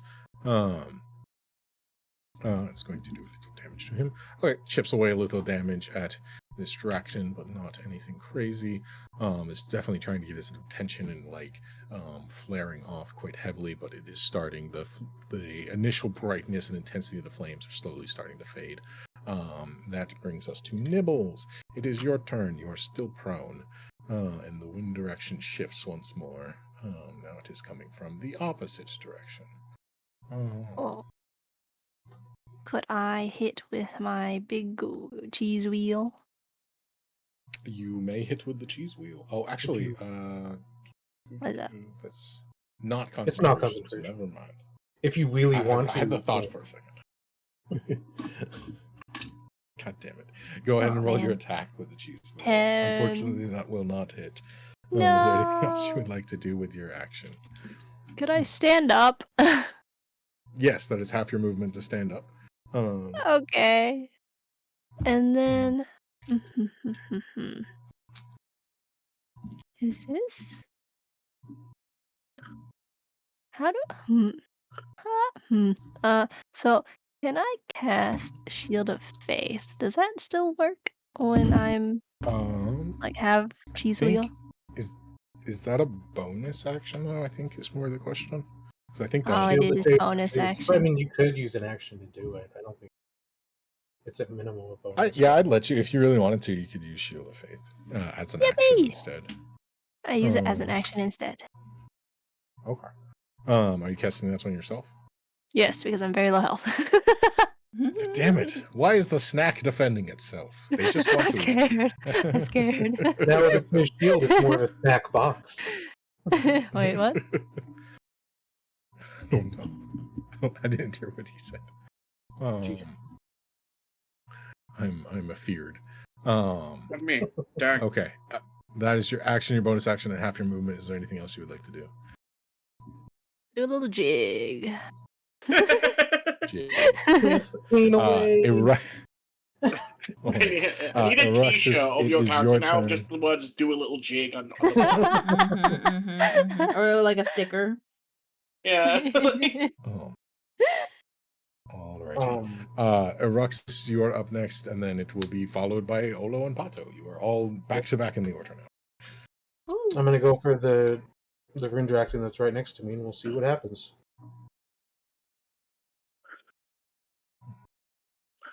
Does a dirty 20 hit? Yeah, that definitely hits. Go ahead and heart him the way you Nine. want to. 9 damage. 9. Alrighty. As you crack down on his skull, it cracks under the force of your blow. Go ahead and roll again. Oh Jesus! Nat 20? Jesus Christ! How many fucking crits are you gonna roll? That's like the tonight? fourth Go or ahead and fifth roll so far. damage. Yeah, I know. Well, Same roll as the last one too. yeah.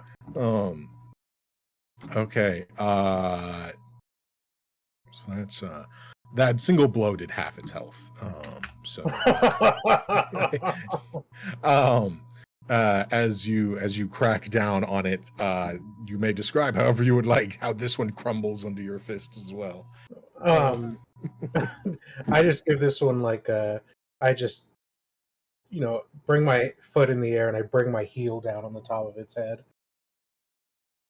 Yeah. Damn. And as you do so, it just crumbles straight to the floor. Its head just kind of like smashing open, large chunks of the armor just kind of fracturing off. You have learned through experience now that it is quite brittle. I'm going to. But yeah, this is your action. What else would you like to do now? I'm going to move. Knock I can that move off. through nibble space, right? Yeah, it takes 5 feet of movement. But yes. Yeah, I'm going for the next one, and I'm going to use. I'm going to do flurry of blows just to see if I can get 2 hits on it. All right. 18. 18 points of 18 No, hit 18 will to hit, definitely yeah. hit. Go ahead and roll damage. Only 6 points of damage on that one, and 6 then points the of damage. last hit. 16 to hit. 16 is their armor class. Oh, Go ahead and cool. roll damage. Max damage, 10 points of Oh, damage. Jesus Christ. I was like, if he rolls low, it'll be fine. How would you like to do this? I'm just crushing my foes right now. This one, I just I don't know. I don't know what to do with it. I was not expecting to kill it. I was like, collectively they have like 50, 60 health. They'll make it another round. It'll be fine. My bad. I say no.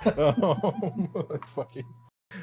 Yeah. I think they had like 65 health or something, but they are, I just start as you have tearing found at out, this one. vulnerable to bludgeoning. Yeah, you start ripping pieces off of the armor, shattering it, breaking it. Chunks go flying everywhere. It tries to like bellow out some of these flames towards you, but it almost just like sputters as you like rip part of its bowels off, and whatever internal mechanism lets it kind of spew forth this fire just kind of like fizzles out, and hot fluid just spill out onto the floor, sizzling. Holy shit. You the PRUFFHOB behind you is almost just kind of like jumping around and like trying to like draw attention to itself as it's been like burning, and after a moment it's also like the fire on it's starting to like slowly fade as it's kind of like encompassing, but that is the only thing left moving in this area, is this like slowly smoldering PRUFFHOB. I try eating what I can from the last room. I'm gonna go try Okay. to Fair enough. extinguish the PRUFFHOB again. Okay, go ahead and roll a medicine check for me. Okay. Medicine. 17. Okay, yeah. You're able to get to it just in time and extinguish any fire on it. And it looks like, from what you've witnessed so far, they probably only have like somewhere between like 10 and 20 seconds after they ignite themselves before they are snuffed out like a candle. It's okay. Even if I failed, I have Revivify.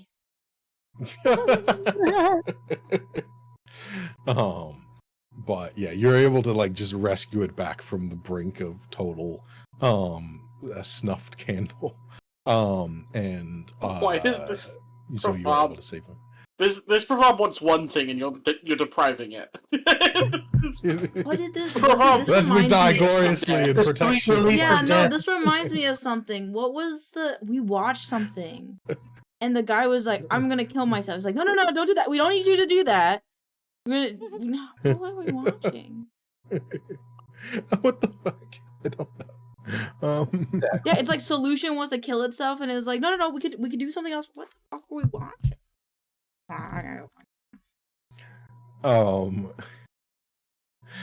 If anyone, all of you were close by, if anyone is interested, you can roll a nature check to try and figure out what the interaction between the two creatures was there. I think I'm a little busy. I want to know. Yeah, no, that's fair. What do I roll? Nature check.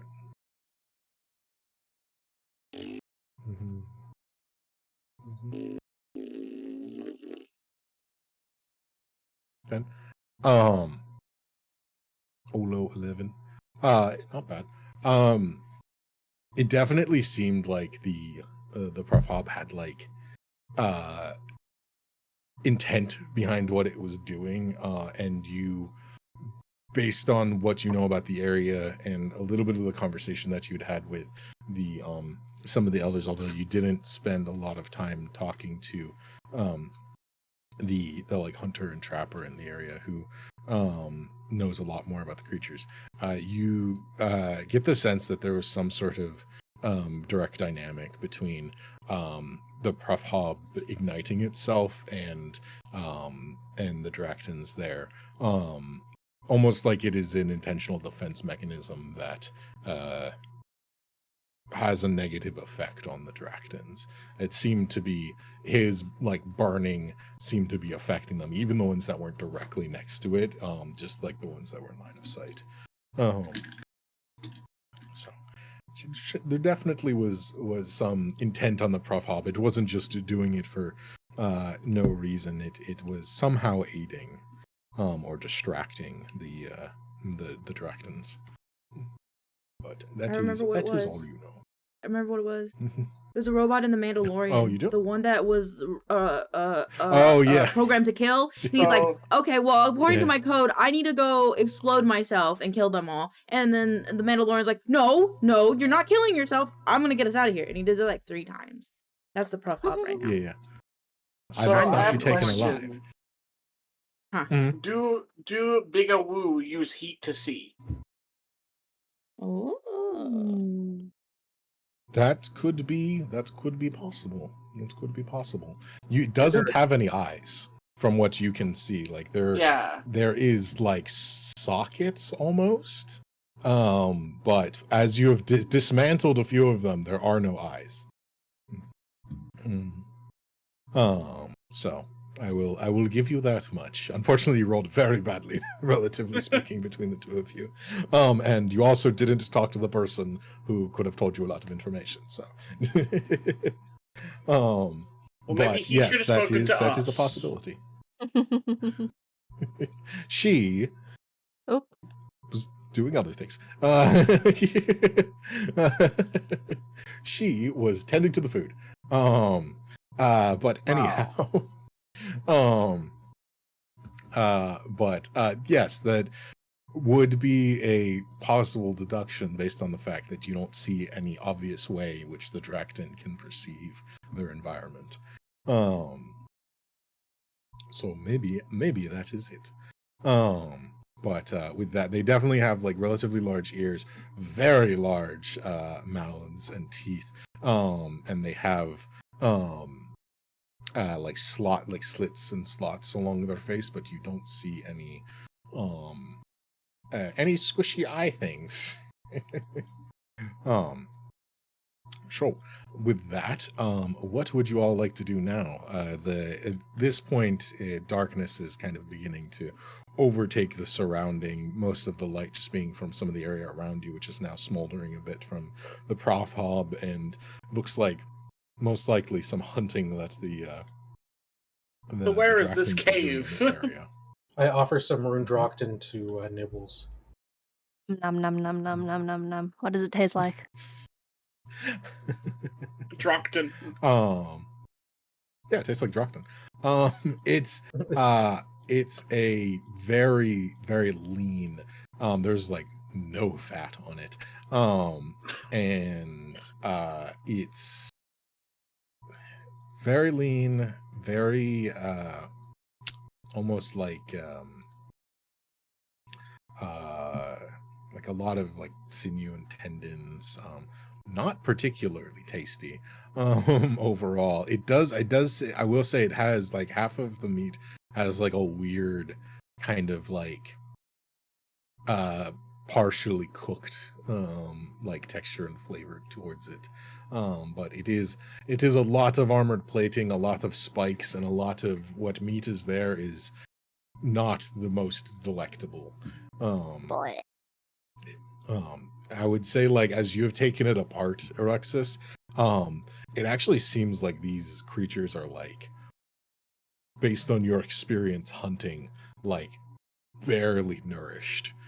There's like no stores of like energy or like fat or anything on them. They are an extremely lean and borderline malnourished predator in their current state.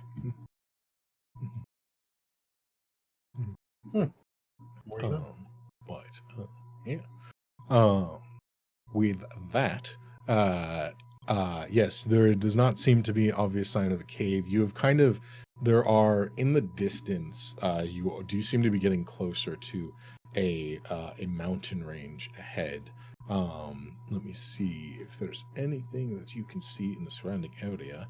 You kind of have entered like some foothills. You're getting closer to a mountain range in the not so far off distance, and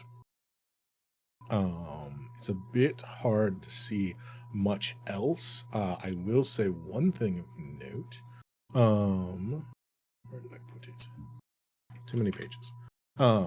One thing of note that you will catch, that will catch your eye, is one of the largest chains that span the entirety of the valley, and some of which you're not entirely sure where they end, possibly beyond the valley or beyond where you are able to see. One of those extremely large chains that you could walk upon like a path if you so desired is almost directly overhead and seems to be going towards this mountain range that's only a few miles ahead of you. So you have kind of recrossed under it and are now seem to be almost following below it. But other than that, no immediate sign of a cave in sight before, at least not before darkness will fall upon you. So, Cool. what would you like to do? Maybe it's time for us to get some rest. Alrighty then. If you are setting up for a long rest, are you setting up watches? Is Pato still a bird? Probably. Because I'm wondering if we should fly up to the chain and then We were told not to could touch camp the on the. queens, weren't we? We were told that they can be dangerous if they were like moving, but like this one doesn't seem to be moving.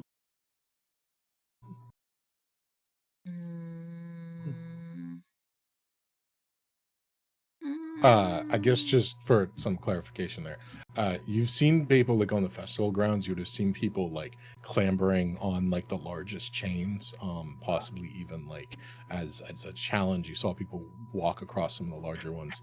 You were giving warnings about small ones that are barely perceivable that could clothesline you if you're not careful in a forest. But the larger ones, like there, you've actually like some of them you actually see like small structures and like almost like if you imagine like a rock climber's rest spot, like kind of hanging below them, like small wooden and cloth structures. Not this one in particular, not this far out, but like closer to the festival grounds. There was one in particular that you could see some of these structures hanging from. So people definitely traverse or use the chains for things. Yeah, so I was thinking it'd be away from the Drakton if they were more in the area. It'd be good to not be in a place where they hunt when we're sleeping, even if we are in a giant, like, unbreakable orb of safety. Yeah, I mean, I'm down for whatever. Do you guys have an opinion? I'm fine with either way.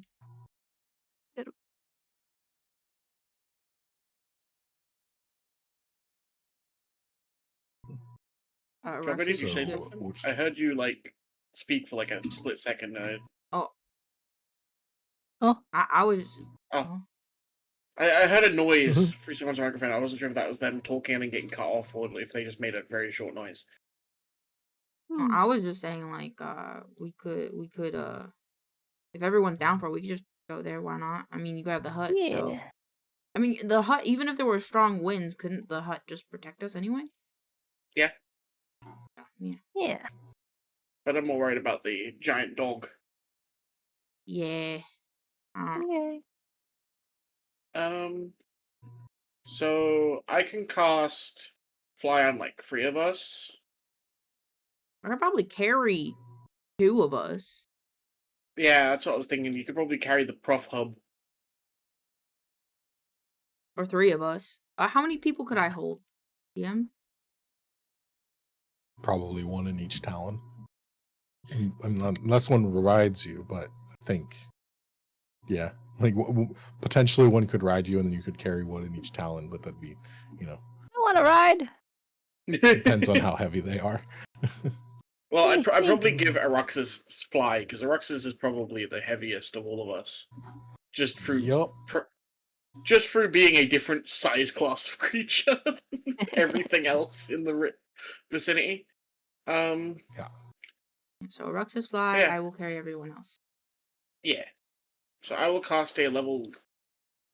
What level do I need to do 2 people? That's 4.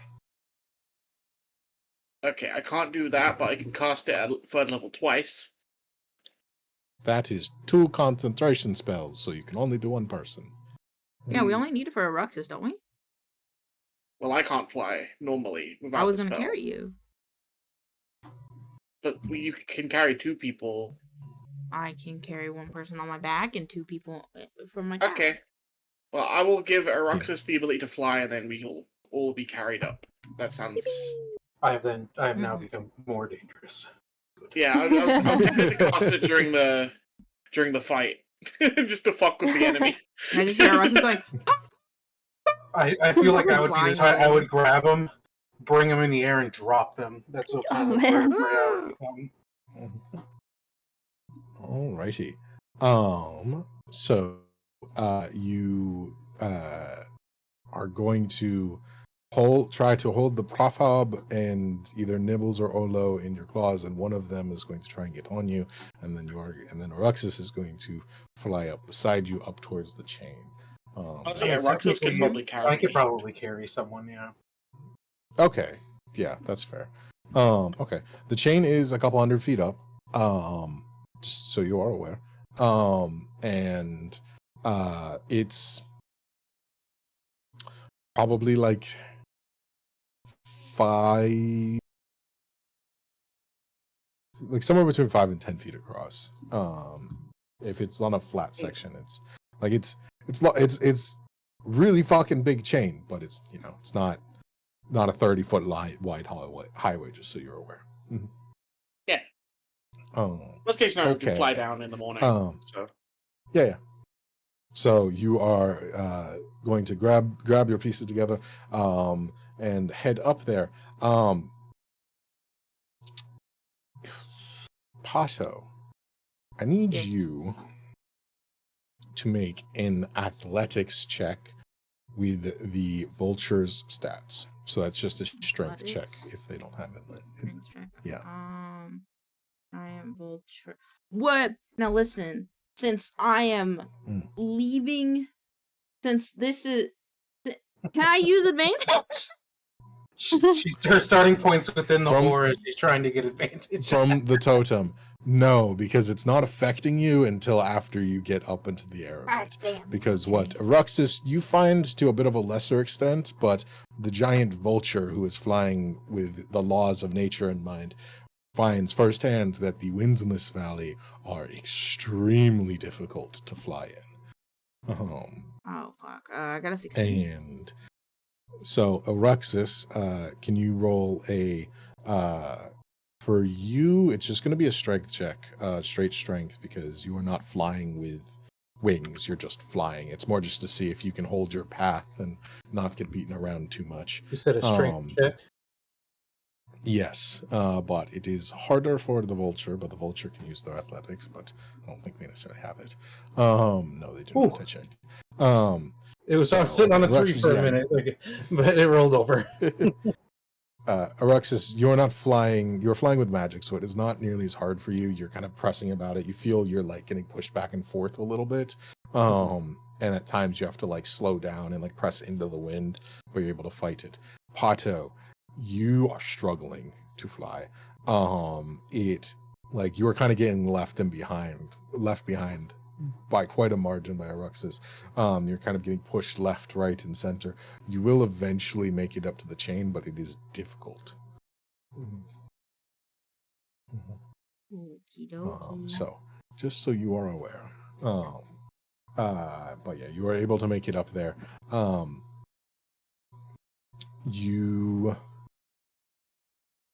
get up onto the chain, and you're up here. You are not by any means on this chain here, like above the weather though, so it is still quite windy.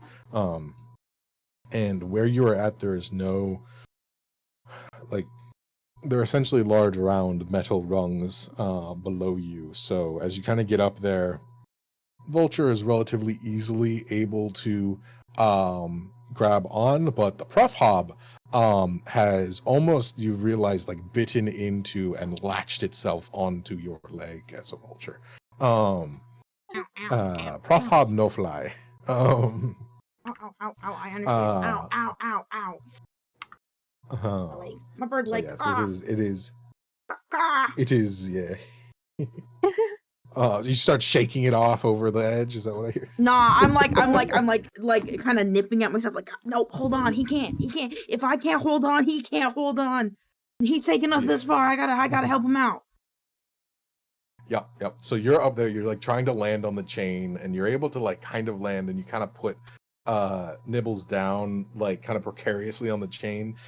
Nibbles, I need you to roll me a dexterity check to see if you're able to like transfer from claw to chain without any problem.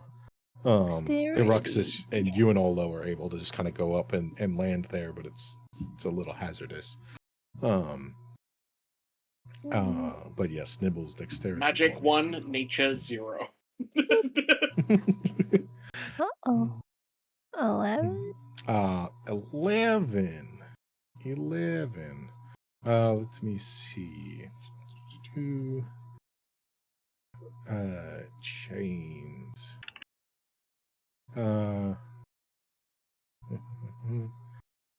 off the chain. This is there. Do you have athletics or acrobatics, Nibbles, or just dexterity? Athletics, acrobatic. Yeah, it's still just a +2. Okay, so no modifier there. No. Alrighty. That is perfectly fair. So as you are placed down there, What is Nibbles rolling for at the moment? Not to die. see whether or not they're able to transfer from the being held by a claw to being on the chains without getting dropped, because the vulture is also fighting the PRUFFHOB, which is grappled I'm not onto fighting their the PRUFFHOB. talon I'm and just stuff. I'm just Okay, sorry. gritting my teeth. Yeah. Sorry, not fighting. Dealing with the PRUFFHOB issue. That is very unsettled.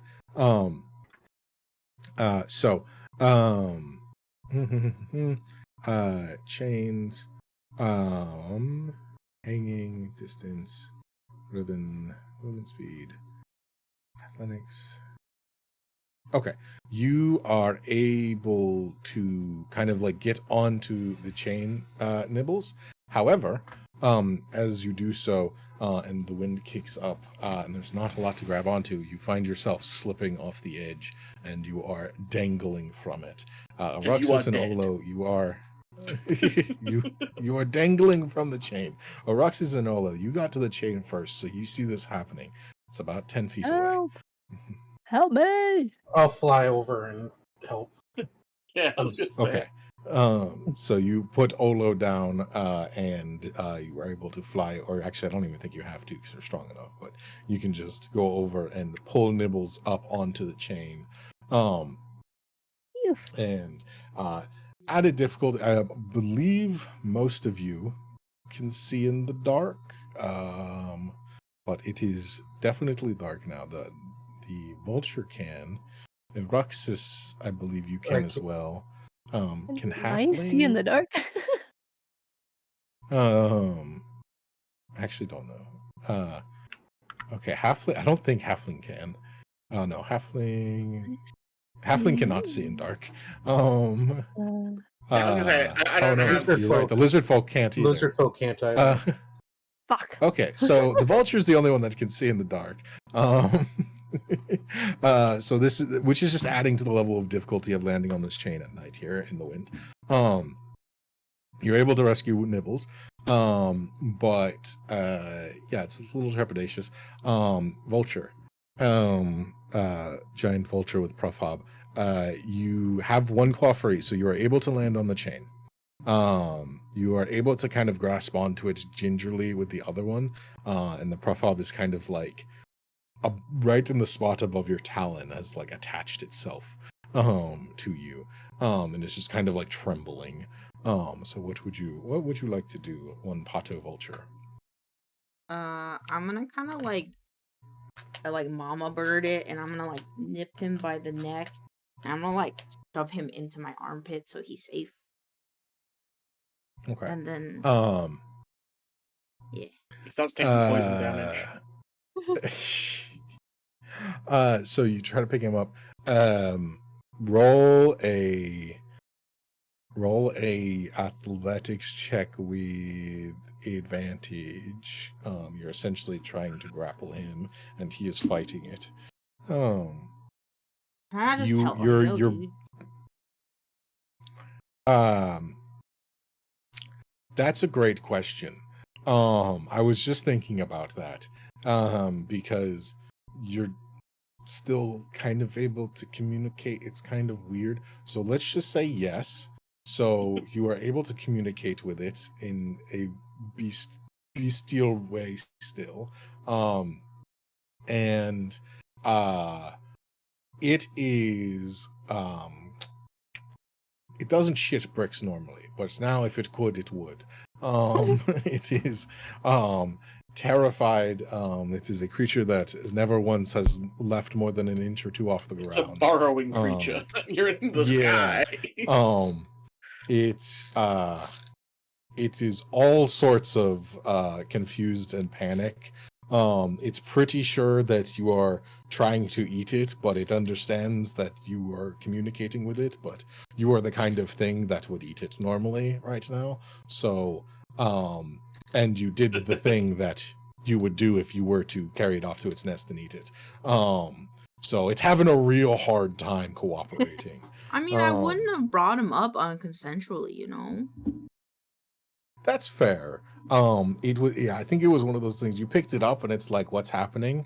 And then once you get into the air is when it started panicking and grabbing on, but you also had to fight the wind yourself, so there's just a lot happening at once, I would say. Quick, somebody cast sleep on it. I think that would work. But yeah, now that you're up here and you're able to like assess it a bit more, it's definitely not having a great time. It is probably having the worst day of its life. It's the worst day of its life so far. So far. Oh, Jesus. It is. Yes, as pointed out by Ono, it is definitely a burrowing creature that is up in the sky and is very scared. But Well, would you, why if you did would you like, agree to you come may with roll an us? animal.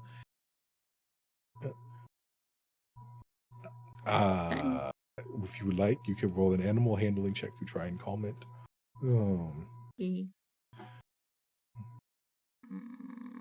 If this thing falls off this chain, it's not my fault. I just want to say that now. I mean, it Are you didn't have not to come with us. So you're trying to motherbird it a bit, and it's starting to like have some effect on it. You kind of like tuck it in a little bit more, and it kind of like starts like, it goes from like kind of that vibrating like anxiety to kind of just like a slow like breathing, like it's slowing down a little bit. Its heart's not pounding as heavily, and it's like it's calming. It's starting to settle in. It's very much like still attached to you physically, but as you kind of like brought it in off your like more like under your wing, it seems to be having a positive effect on it. It seems to be relaxing a bit. Sounds good. So, would you are you guys going to try and make like a shelter up here? I believe Ola was going to cast Lehman's Tiny Hut. Yep. Okay. Do a little ritual. Make us safe. Okay. So you sit down on the chain and find a little spot that's kind of up against the connecting chain, and you begin ritually casting Lehman's Tiny Hut. Now, it will, to some extent, protect you from the wind, but it is very much a open bottom dome. Oh yeah. So there's still going to be like a large gap in the chain in the middle of the dome. So just keep that in mind. If any of you want to like try and make something to like put a netting over it or something, you are free to. But Oh, we can make it into a giant hammock. Yeah, like you've seen structures like that, especially close to the festival grounds, like hanging from these. But yeah, out here, out in the wilds, there's definitely a lot of space. Does anybody have anything that can use like that? I don't think anyone has anything useful. Nope. I don't think Any so. ropes? I've got trail mix. I have a hunting Were there trap. any plants? Any plants like vines? No, not up here, not to like on this part of the chain, because it's kind of just out in the open.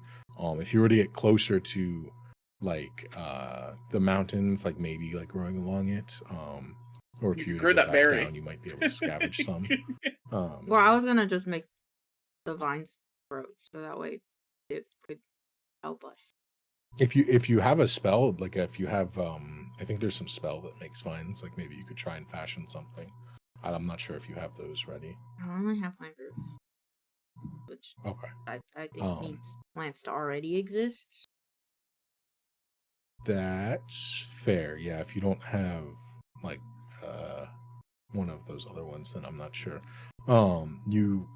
If you wanted, you could try and like go down and get nesting material, I guess. Because bored. If you want to try and scavenge something, but I'd say like up on this chain, it is just kind of like wind swept and beaten. There's Yeah, I'll go growing in look this for a area. board, just so that way we can be safe. And I will. Okay. I will ask the little guy. Hey, I'm gonna go get some wood. Do you want to stay here or do you want to come with me? I think it's best you stay here though. It's kind of. It like kind of latches on a bit closer to you. Definitely doesn't want to be left behind. Mm-hmm. Okay, I will keep it. I will keep it nestled in between my shoulder blades then, and then just kind of keep them covered. Are you going to? So from the sounds of it, you are going to go down and try and scavenge some things to make almost a nest with as a vulture up on the chain. Is that what I'm hearing? Mm-hmm. Okay. Go ahead and roll a survival check. You can use just your normal survival. I would say rolling with advantage because you're a bird trying to make a nest, but it's also dark out, so it's just going to be a flat roll. Okay, well, it doesn't matter. Okay. Fair enough. Same numbers. But even going with the first of the same numbers. Yeah, you're able to find some things. You're able to find some, you're a giant vulture, so you don't really make it from twigs as much as you make it from branches. So you're able to find actually like a repository where it looks like a lot of the trees have had their branches ripped off by the winds, and in places in like up against large rock formations and the base of some foothills, there's like these large piles of just like plant debris that's been whipped around by the strange winds in the valley, and you're able to like find one of those and like just get beakful after beakful of like nesting material that like over like the first, I'd say, hour you're able to bring back. You do lose some of it in the wind, carrying it back and forth, just because of how strong they are and how difficult it is to fly. But slowly, like you'll able to essentially like bring up components to make a weird little shelter. And if those of you who are on the chain wish to help, you can use the various findings to make a weird little bird nest treehouse chain hanging shelter for the night.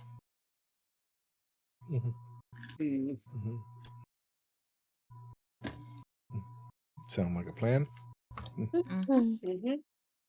Alrighty. So with that, now that you're up here, are you guys going to set up like standard watches, or are you just going to try and rest through the night, hoping that thunderbirds don't come to eat you?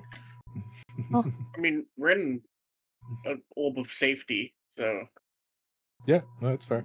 Shouldn't be a problem. If that is the case, you all will eventually kind of like settle down for your night's rest. Before we Pato sleep, eventually. I do want to do another ritual spell. Yes. What would you like to do? I would like to do divination. Alrighty. Go for it. Let me pull up that on my end. Spells, divination. Okay. You ask a single question. What is your question, sir? After 10 minutes.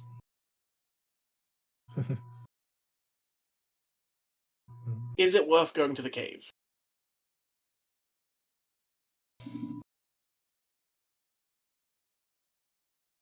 Well, technically we weren't. I mean, we don't even know if what we cleared was the right stuff for the cave, though. They could have just been rune hands that were in the area. Well, then probably a better idea is, is where we're going worth going to? That's hard to explain the question that I want to make, because I just want to ask if what we're doing is, what we should be doing. Or if we're going to find something cool or, progress the mysteries that we have. Is that... If we continue as we are now, will we find anything? So your intent is something is the direction you're heading. Are we on the right path? Is probably the best way to put it. That are you on the right path for your current goals? Yeah. Is that kind of your intent? Mm-hmm. Okay. Yeah. Okay. So with that, you beseech all knowledge fore and aft for this answer, and you will get a reply much in the way that you expect. And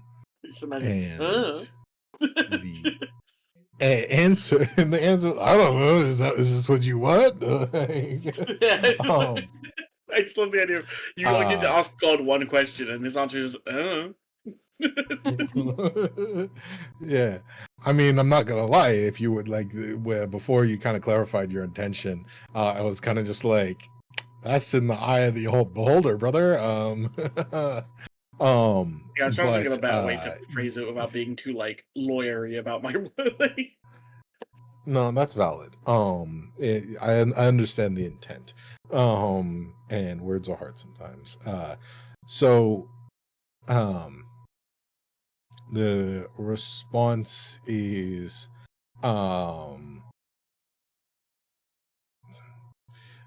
it's still kind of hard to respond to, but essentially yes, your path is true, is Okay. more or less the feeling you get. But yeah, that is your ritual in your 10 minutes there. Anything else anyone wants to do before resting? No, that's cool. I'm good. Anybody else got cool stuff to do? Any other rituals? Alrighty then. With that, you all settle down for your night's rest in a very new location with a mighty view. Go ahead and all of you roll a charisma saving throw for me. Ooh, let's see if we get worse, Nibbles. 16. Oh, Olo joins the. Hey, let me check what my portent is today. Damn, Pato with the 20. That's a 17 and an 8. I will say, this takes place before the rest, so it's not the new day's portent, it's the previous days. Oh, that means I can just waste my 19 on it with absolutely no problems whatsoever. Yay!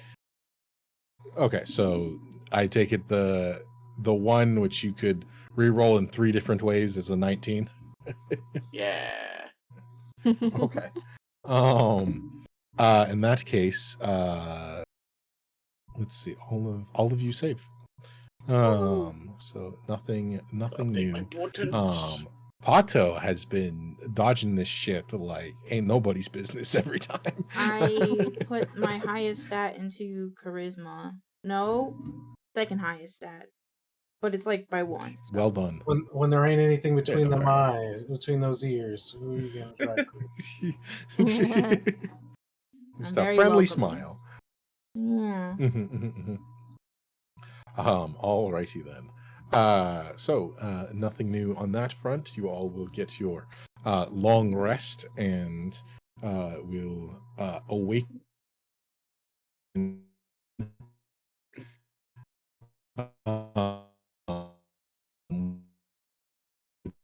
You've gone robot on us. Yep. You're Robo now. The robot uprising is happening. Robo DM at your service. It's the Cogs full, party dies. Oh no!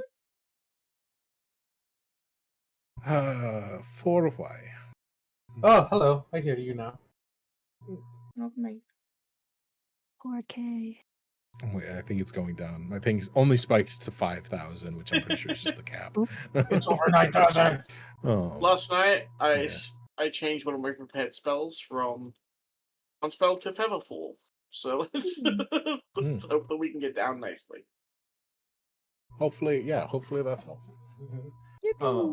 But with that, oh god damn it, maybe that's why I'm having trouble. I was on Wi-Fi, but I think my cat knocked my Wi-Fi antenna down from where it was. Hopefully that helps. Yes, blame the cat. But I mean, when they tried to eat the Wi-Fi antenna, I will blame them. I mean, someone said they but didn't for have that, kids, so maybe don't blame the kid. Our cat. The kitten. See? Kidding. Okay. Well, with that, how would you all like to get down from the chain? Or you could just continue walking along it. It's your prerogative, I guess. Well, I was thinking walking along would be a cool way to avoid predators as we get to the mountain, because the chain looks like it's in the mountain. But I don't know how safe it is walking along a chain. So I mean, you have Featherfall, right? Let me just float on down. Get to the cave.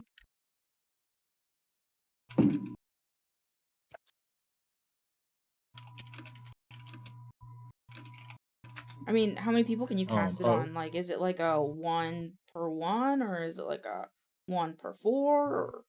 I think I can cast on like up to 4 people. Okay. I need to reread it. I haven't read it in a while. It's not very often I need to use this spell. Yeah, that's fair.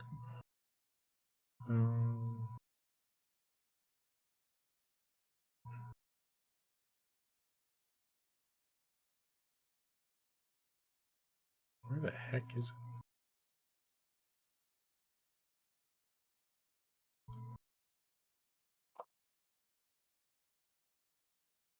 So yeah, Featherfall. Oh, choose up to 5 creatures just as a first level spell. Dang. Nice. Okay. Still, Hey, how much question. he uses only himself. Do you Yes, Do you that is a think- question. that if we were falling through Featherfall, we would reach the ground in under a minute? 60 feet per round. Yes, much shorter than a minute. Why? Okay, because that's the length for the spell, and I didn't know how high up we were. Because you just said it was like hundreds of Yeah, feet it's or whatever. like a few hundred So- feet, but like even like so you go 60 feet per round. So that would be like you'd probably get there in like 6 rounds or something. So You can Do also we get to extend control it. our fall in any way? Like, do we like glide? Like, can we use it to try and like make distance towards the mountain? Like, if you have a way of doing that, you may. Otherwise, you're at the mercy of the winds. I have gust of wind. I have a gust of I'll wind push to you just guys to motor it. around, right? Assuming the push you winds guys aren't to it. stronger. Okay, so I mean, if you would like, Also- you all can jump and featherfall. because you do have to be actively falling. I feel like so- we're gonna get a bit of trouble with the one guy who doesn't like heights to jump. I mean, one of you could carry him. He's, I imagine, quite well nestled into the Pato. Otto put him in my backpack. In my sack. Yeah, You put him in let's- the backpack? I'm happy to spend one level 1 spell to get us down. Oh, yeah, I should probably long rest. Huh? Hitting that button would be helpful. Yeah. He is a large boy, so it's kind of one of those things where it's like he's kind of like bulbously emerging from the backpack, Yeah, but it's is like kind of me still and strapped Moira in. when I try to put her in my hoodie. Yeah, I know. Yeah. And it's just like, this doesn't quite Okay. work, but I guess this is better than falling. Let's all hold hands and jump off so that we don't get horribly separated by the winds and end up in the four corners. Okie dokie. This can't possibly go wrong. I love it. Oh, it's probably gonna do horrible things to us, but it's gonna be a story, you know? Okay, so as you all interlock hands, I take it? Yep. Okay. And you jump. Whee! I imagine, although you are immediately casting it. Yes. What is the max damage Okay. you can take from a fall? Too much. Too much. So D&D, unfortunately, as written, limits it as 20d6. So there's that. You're only a couple 100 feet up, so probably would be 20d6. However, just because it's silly that you could very feasibly jump off a 1,000-foot tall cliff and survive with D&D base rules, don't, because that would be silly. But technically, rules as written, fall damage caps at 20d6, which is like 80 damage, give or take, on average, something like that. Well, I think it makes sense that full damage would cap at like about what terminal velocity would be. So That's fair, but yeah, it's very survivable if you're an adventurer. Which is kind of weird. Bones break in most people. But anyhow, that's just a weird. Yeah. Anyhow, that's just a weird D&D fall damage quirk. High level D&D gets weird. but Like, yes. you can conceivably punch a dragon to death at high level D&D. So Yeah. surviving a fall is yeah, not it's just- crazy. It's weird. Well, like, yeah, if you're level 20, like, sure, you become the meteor. But like, you guys would survive it at this level. I mean, you might have half the bones in your body broken and you might be unconscious, but you'd be alive for at least until you bled out. Say that to Alfie when but, she fell off a cliff. Well, you fell because you were unconscious. There's a difference. You got knocked unconscious when you were holding on, and then you fell because he hit you with an attack. So that's Still really hurt. Still died. it. Did. Yeah, no, you definitely. I'm pretty sure he counted like you lost a death save from that immediately. But yeah, no, it's still hurt. But that said, you jump off, you begin descending quite quickly for a moment, and then Olo, as a reaction, will slow your descent. You're still moving at a clip faster than most of you will ever run on the ground, but you are moving quickly down. That said, the wind does start whipping you around a bit. So are any of you going to do anything while you are descending and while you're holding hands to try and affect that? right. Okay, we got one prayer. Anyone else want to do anything about the wind pushing you around in directions you might not want to go? Can I don't think there's anything I could do that wouldn't make me release. Wind? Okay, Like, what does Gust of isn't it? Wind do? So that's the higher level spell, yes? Gust of Wind, second level.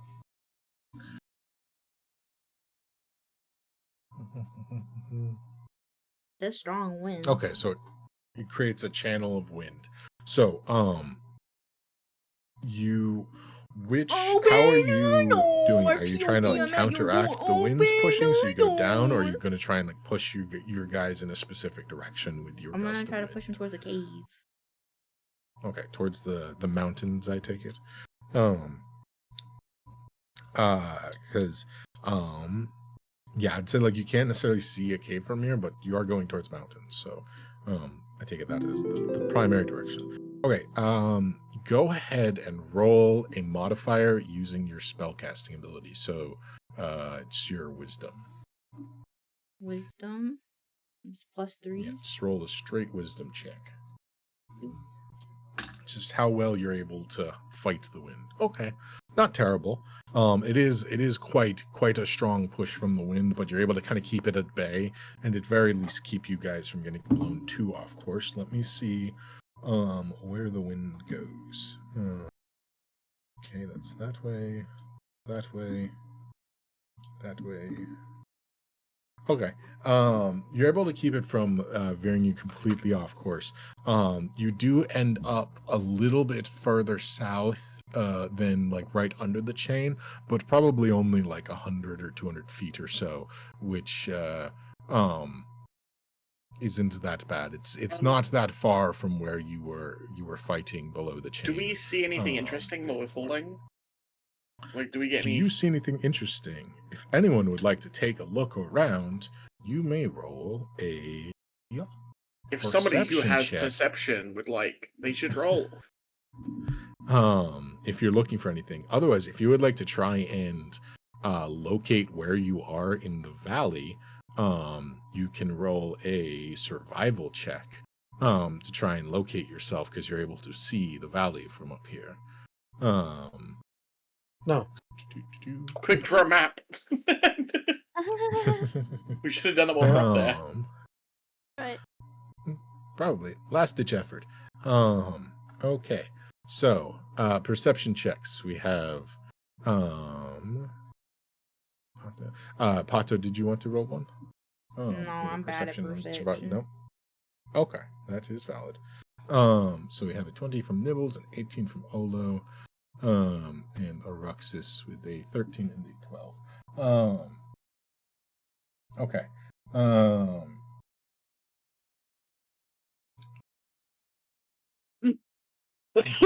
Pardon me.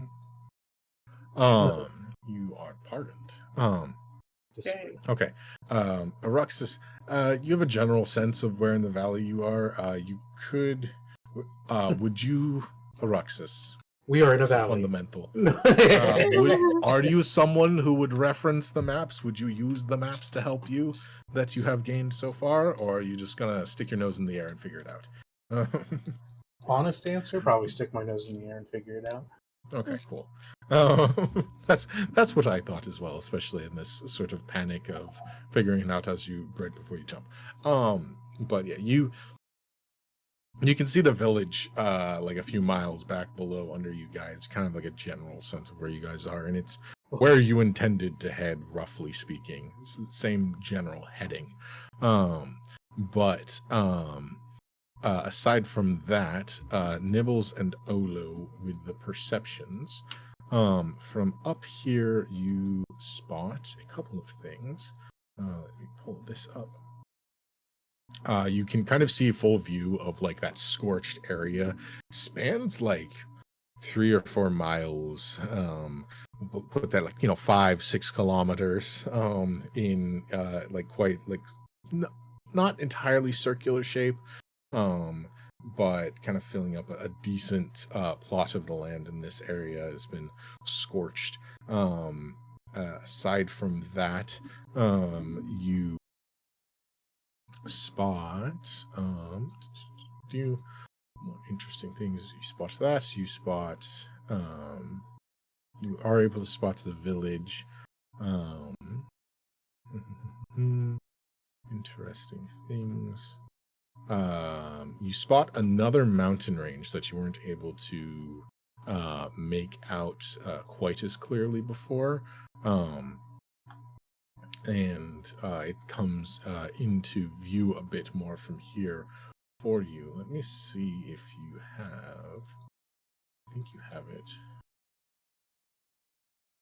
Yeah, there's a northern mountain range that has the river that flows from the abandoned village, that kind of like cuts it in half now, or not the abandoned, but like the ruined village you were in. But it cuts through this new river. You're actually able to kind of see how it snakes around, and to the north, it like goes up into another mountain range up there. See anything else? From this perspective, I think those are kind of some of the major things. You can see a number of the chains, the large chains that kind of span the valley. You can kind of see them all coming towards a point, back towards the festival grounds.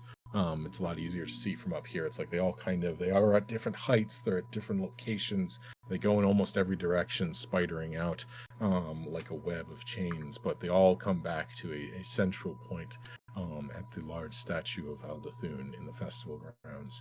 But I think that's most of what you see from here. Alrighty then.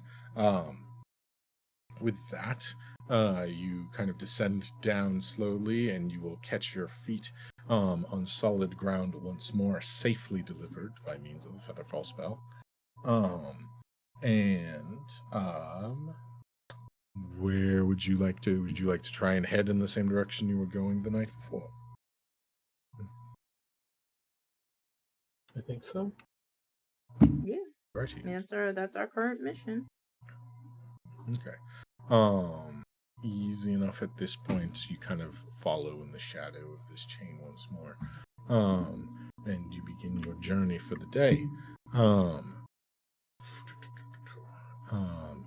Traveling forward, once you're down on the ground, your PRUFFHOB will be quite eager, a little bit of gratitude for terra firma, and will take a little bit of time actually to kind of like orient itself. And it's still kind of cautious, behaving much like it did the day before when predators were in the area, but it will kind of like slowly start meanderingly leading you in the direction that you're already kind of heading.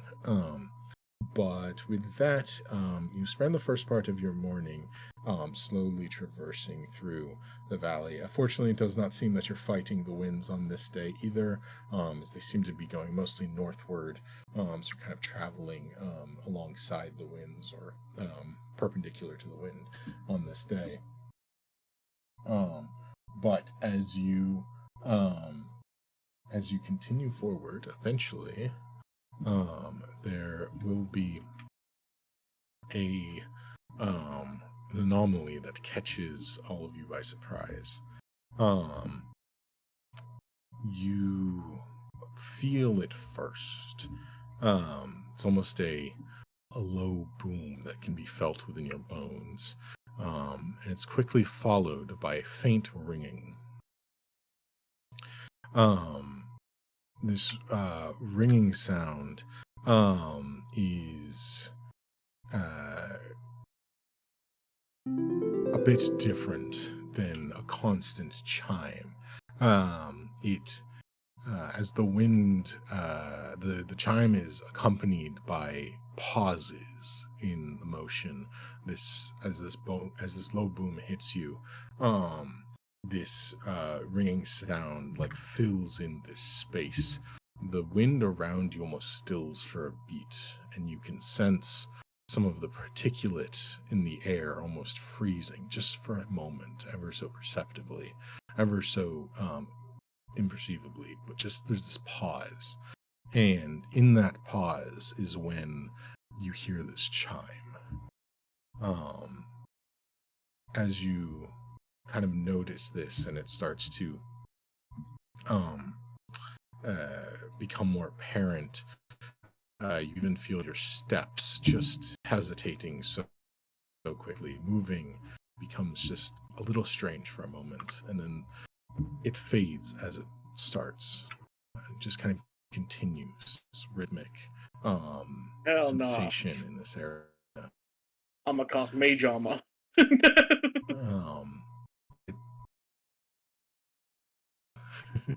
Fair enough. The sound seems to originate from ahead of you, the direction where it emanates into the mountain range above.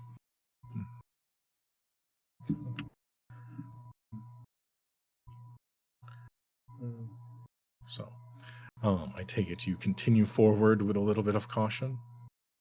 Yes. Alrighty.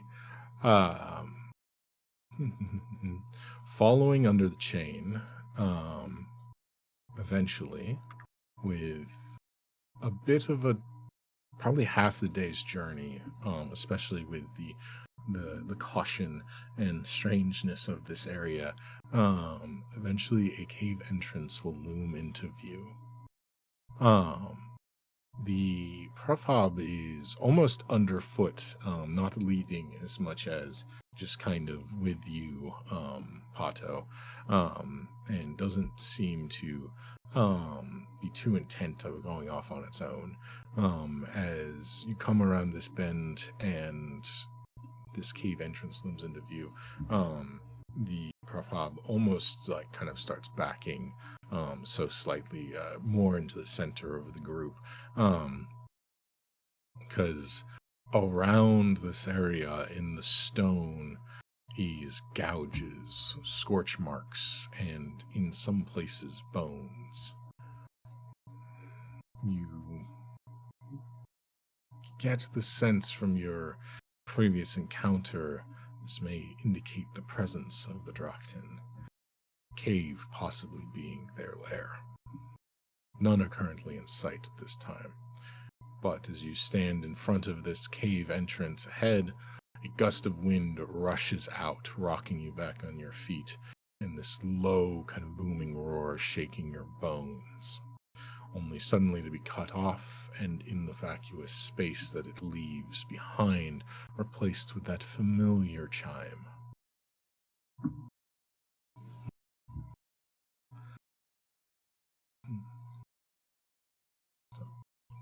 How would you like to proceed? So are we going in there, or Yeah, what do you guys I mean think? that's the plan. All right. So, you will slowly enter the cave. As you do, the PRUFFHOB is kind of clawing at you, gnawing at you a bit. Pato, it definitely is trying to communicate that this is not a good place to be in. It does not intend on walking into this this den from its perspective. So it's not running off on its own yet, but it is definitely kind of like pulling at your heels a bit and kind of very hesitant.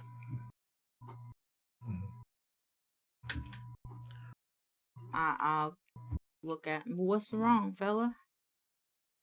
You don't have to come in here if you don't want to. You know that, right? It just kind of circles a bit and looks back and looks forward and looks up towards you. You get the sense that it thinks it's safer with the lot of you, but is feared that you are traveling into a very unsafe space. So it doesn't respond to the fact that I said it didn't have to come with us? Well, it acknowledges that, but it also thinks that it will probably die out there on its own, so it thinks it's safer for you. It just, it's a, how'd you put it? You know, like how meerkats, they have like warning systems and they like watch out for things. It's letting you know this is danger. So, It will proceed with you, and it doesn't necessarily want to stay behind because that's not much safer for it, but it is trying to let you know that this is danger. I just figured it would want to go home. So 'cause if you it's acknowledge old. it and continue, it will.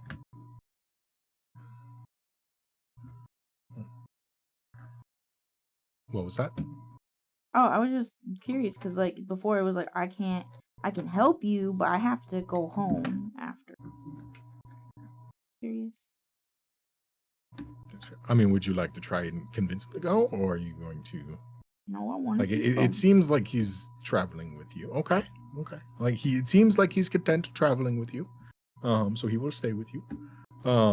But yeah, just I wasn't trying to be like, oh yeah, no, he's trying to leave now. It was more just like he's trying to give you warnings. But if you acknowledge that, he will travel with you. It's just one of those. Like, don't go in there. Be careful. Dangerous. Careful. So yeah, if that's the case, then you kind of comfort him a little bit and continue on. But with that, you all enter the cave.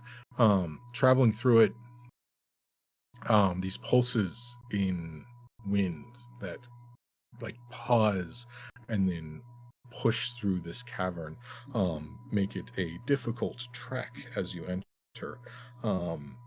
It is a decent walk, maybe 20-30 minutes or so, partially just due to the intensity of the winds that you're kind of walking right into. And if you're not careful, you might end up on your face as you're pressing into the wind and then it suddenly stops. But slowly, you all will push through. The cave does not immediately open into a like large interior. There is this kind of narrow passage that you're walking past, and after after some time, you all will feel like the intensity of the wind has been like increasing until ahead of you you just see a faint light at the end of this tunnel. After a few more moments, and the most difficult part of this trek as the wind seems to be funneled and focused at this entrance, you all will eventually come into an opening. At the mouth of this opening, there is there's something mounted to the ceiling, almost like in a cutout, or sort of like a carved area in the stone on the ceiling above you. Looking up at it, it catches your eye as it's moving. It's an array of gears, and you see almost a series of gears in array, the first one spinning quite quickly, followed by another one spinning at half speed, and so on until they don't appear to be moving at all. As the wind rushes down the tunnel that you are in, you see that it has almost a mill on it that it catches the wind, it spins and pulls the gears and redirects it. You see as like the small little wind catch on this device redirects it, almost a small vortex in the wind has formed, and everything, like there's this almost like this weird stillness for a moment where like the vortex that is formed almost like pauses and slows as the gears increase in speed, and then it dissipates and the wind rushes past you again. It's creating this strange pattern, and you can sense that it's almost like harnessing this wind that pushes past it.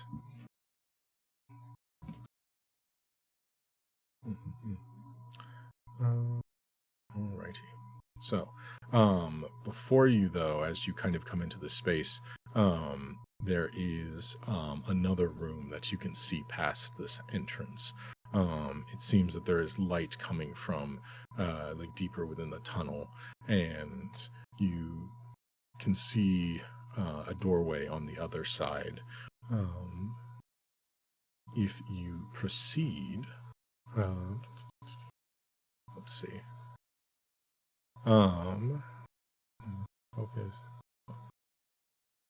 If you proceed, you will find yourself in a large room. It appears to have been hollowed in natural cave tunnel. Let's see. Yeah, the narrow passageway opens into a wide room. Appears to be somewhat natural tunnel that has been also additionally widened through tool work. The room is filled with cluttered desks, large scrawled upon boards on the wall, journals, and all manner of strange equipment, devices, files, speakers, flasks, distilleries, anything of weird shapes and sizes, and a partially decomposed body. So on the left hand, a stairway leads up to a platform above, and there is a thin, transparent crystal that seems to be separating a room further on. A small doorway leads to an adjoining chamber with a broken box affixed to the wall next to it.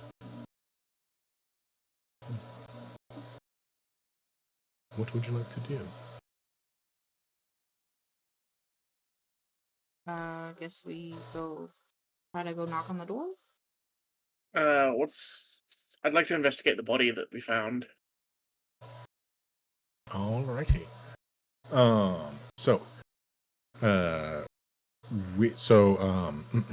There is. Let me see. There is multiple doors. Let me just really quickly.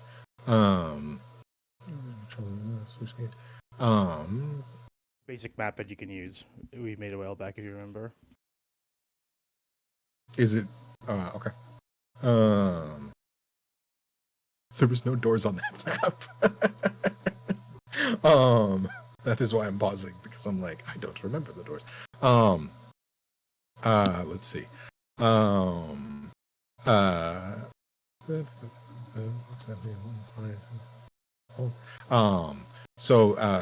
Do you go off to the right side, or do you go towards, I believe there's a door to the right side, and then there's a door, like, directly ahead. Oh, Jesus. You okay, Moira? Oh, Jesus. 1 second. Cat having trouble. Hi? Okay. It suddenly started raining a lot, so she's spooked. Yeah, and she jumped up onto my desk and like knocked a bottle over and scared herself. Okay. So there is it looks like there's a large doorway kind of directly ahead across the room. And there is another entrance way or like tunnel going off to your right hand side. And then there's what appears to be a staircase leading up to like a small platform on the left. So are you going towards the doorway kind of directly ahead with the broken box on the wall next to it? I'll knock on the door, I guess. Okay. There doesn't seem to be any response to any knocking. Let's see.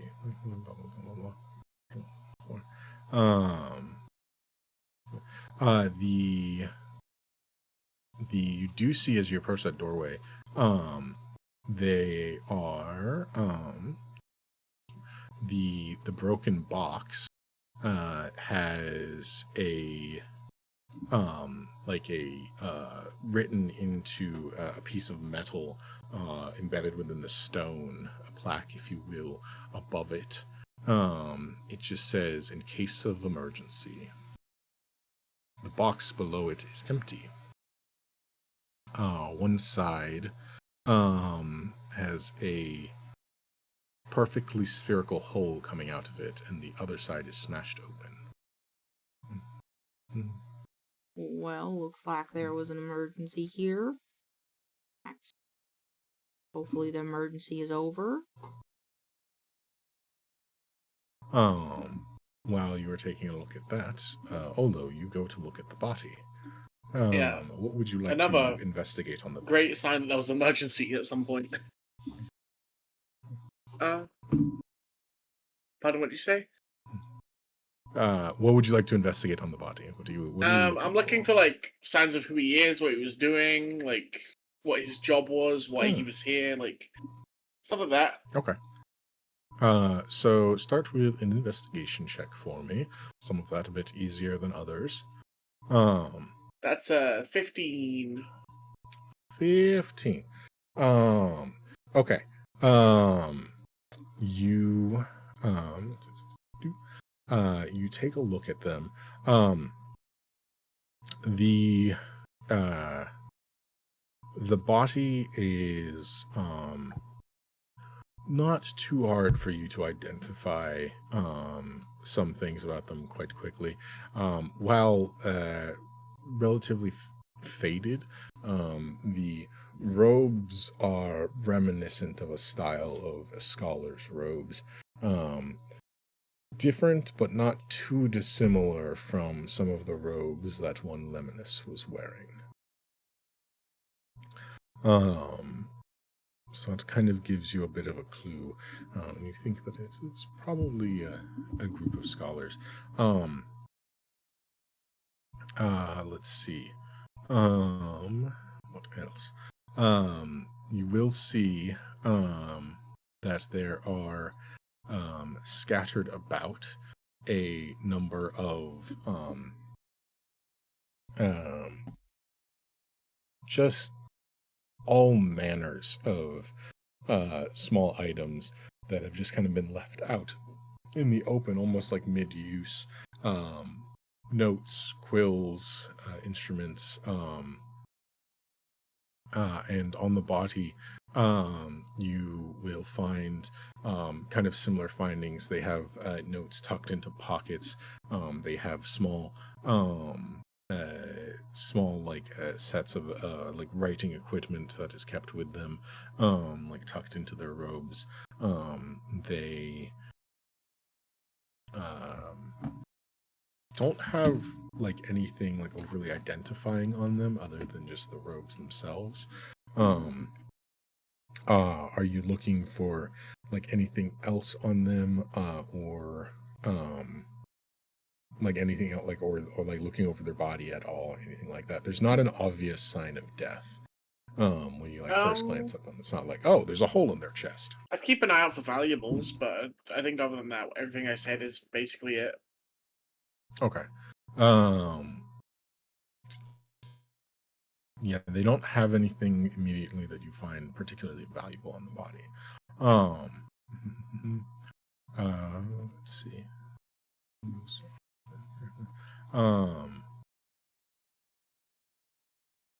Okay. Anything else that the rest of you would like to look at in the room?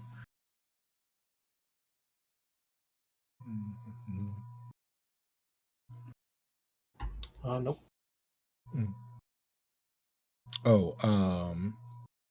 I guess probably note to you,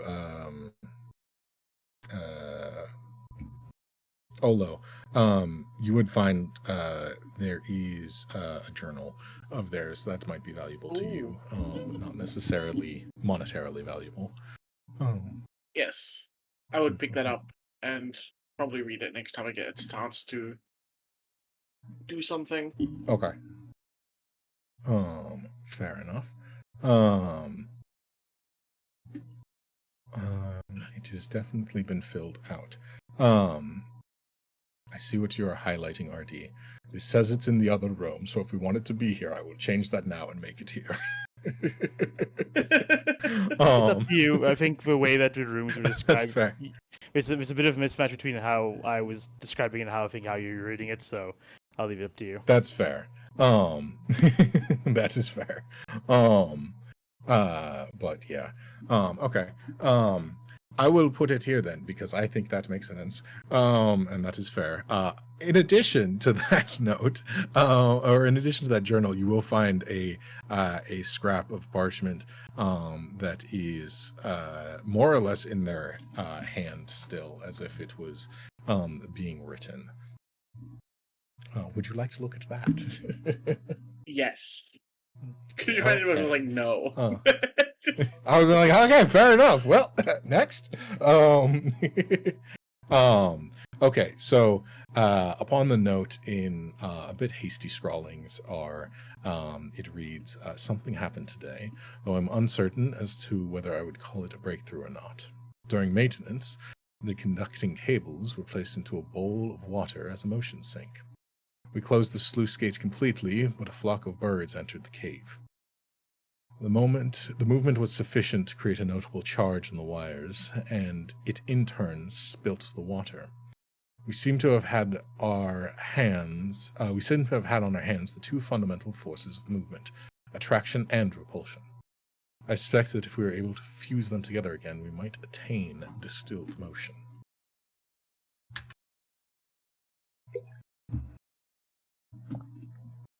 Damn. Lexia hit hard, it split, not spilt. That makes sense. I'd be going for a second there, like, damn. Like it spilled the water everywhere. The split makes more sense. Alrighty.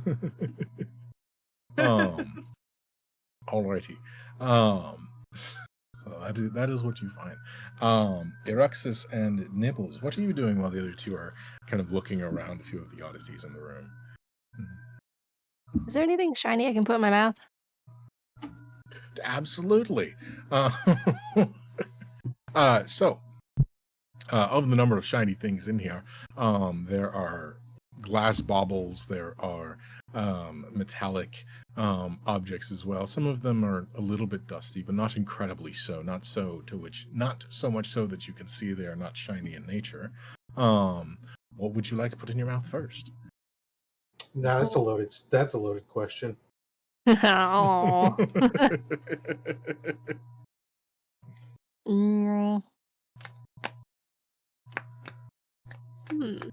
What's the most interesting looking thing?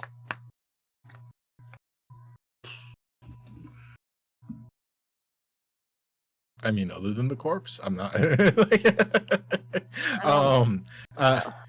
Yeah, I mean, I don't think you want to eat that one. Let's see. Smash open. There's a lot of strangely shaped instruments. There's a few that are like almost corkscrewing. Those kind of catch your eye. Not incredibly shiny, more glass-like than anything. Looks like a couple are metallic. They've faded a bit, but they are somewhat shiny.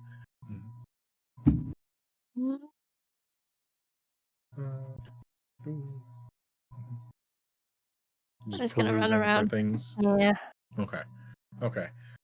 You run past some walls that are just covered in scrawlings of text that you just kind of run past. You look around a bit more. And you see there is just kind of like nothing that really interests you, just a lot of like papers and drawings, and you see like a lot of actually like drawings of like things and locations, like breakdowns of things. Just kind of like glance past them. You see that there's another couple of rooms that you run past. There's one that's the staircase leading up, and then there's another one that kind of like looks like it breaks out into some more cave rooms. Kind of like run past those, but you kind of pause for a second because you think like you see for a moment like what might be like a kitchen or something, like a food area, storeroom. Kind of catches your eye off to the side.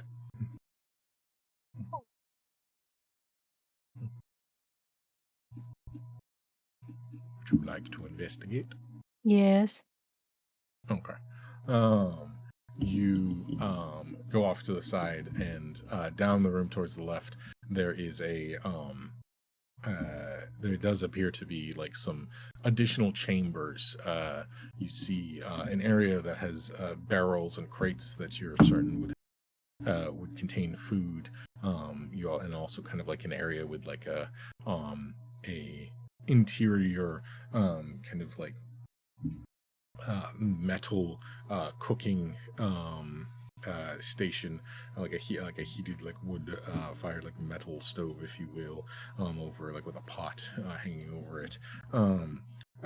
There is a restroom off to the side that has like a number of cot-like beds in it, as well as just a storeroom filled with more crates and other belongings. What catches your interest?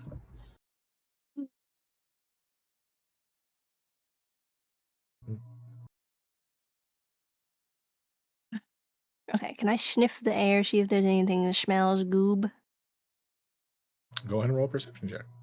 Perception check. Bam! 23. Jesus. 23. Yeah. Higher than I was expecting. You sniff the air. It's kind of strange. There is just kind of a staleness to like an area that hasn't been touched in some time. You don't smell anything that like particularly smells good to you per se. There's definitely no like fresh food. There's just a fine layer of dust on everything in here. But it's not like caked, or like it seems like it's been untouched for some time. It has just like kind of like that staleness of time over it. Like what catches your mind out actually more so is that there's a corpse in the other room, and it seems like in the open space it should almost be decaying, and you should smell that kind of rot in the air, but you don't. It's more that absence of rot that catches your scent more than anything. Oh, why is the body not rotting, smelling?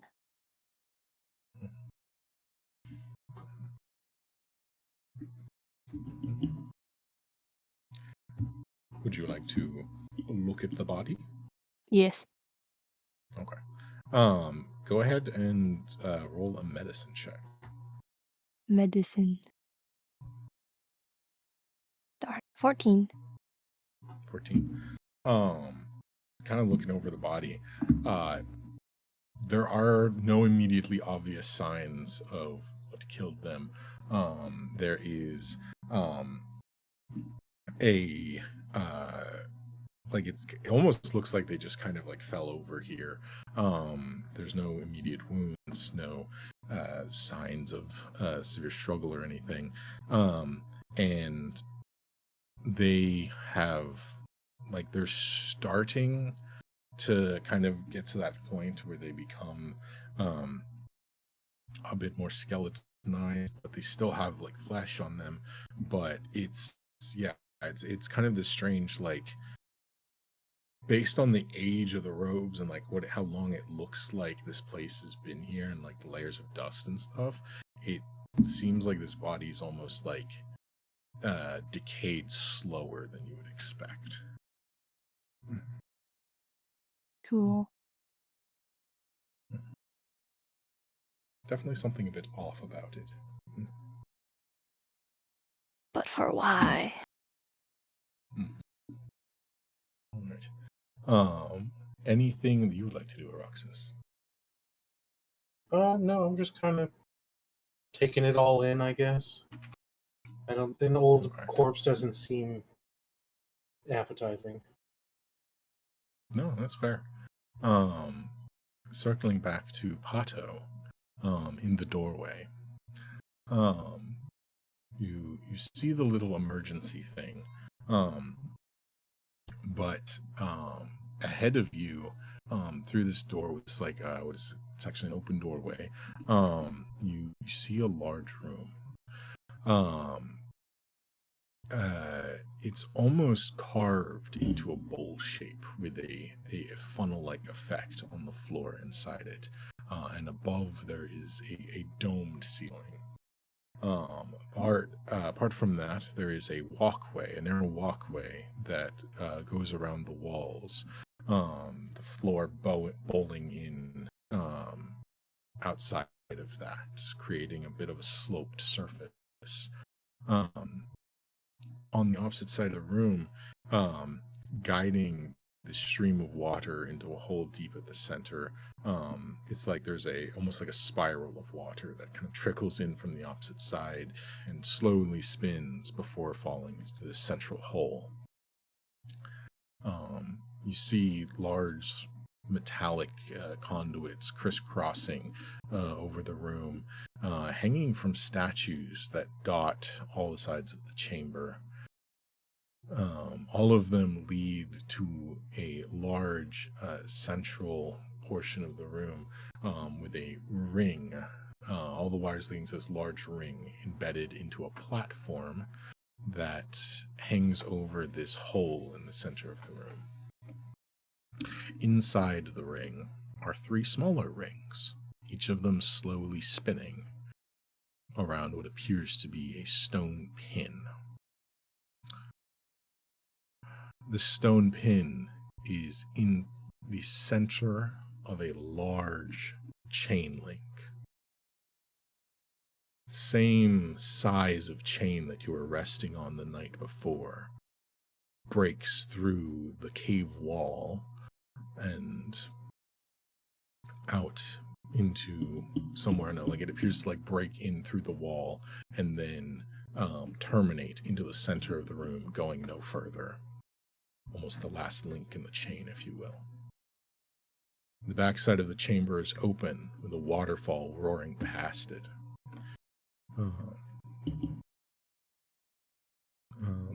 The waterfall is the source of the sort of trickle of water that spirals down onto the floor. As you're kind of taking in this room, you see 3 bodies lying on the walkways. Even though the body in the room you just passed appears to be almost like skeletonized, the bodies in here appear almost fresh in comparison. Not quite, but they still have quite a bit of flesh on them. Would you like to do anything, Pato? Yes, I will walk over to the corpses and check them out. Okay. You step foot into the chamber, and almost as soon as you do, you feel the air around you thicken.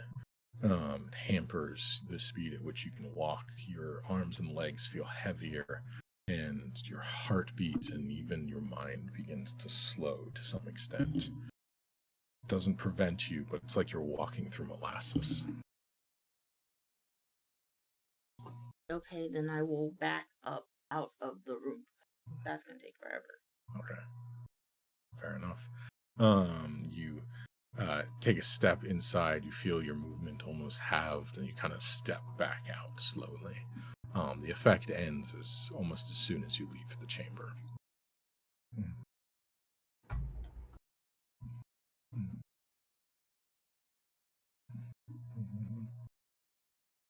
All right.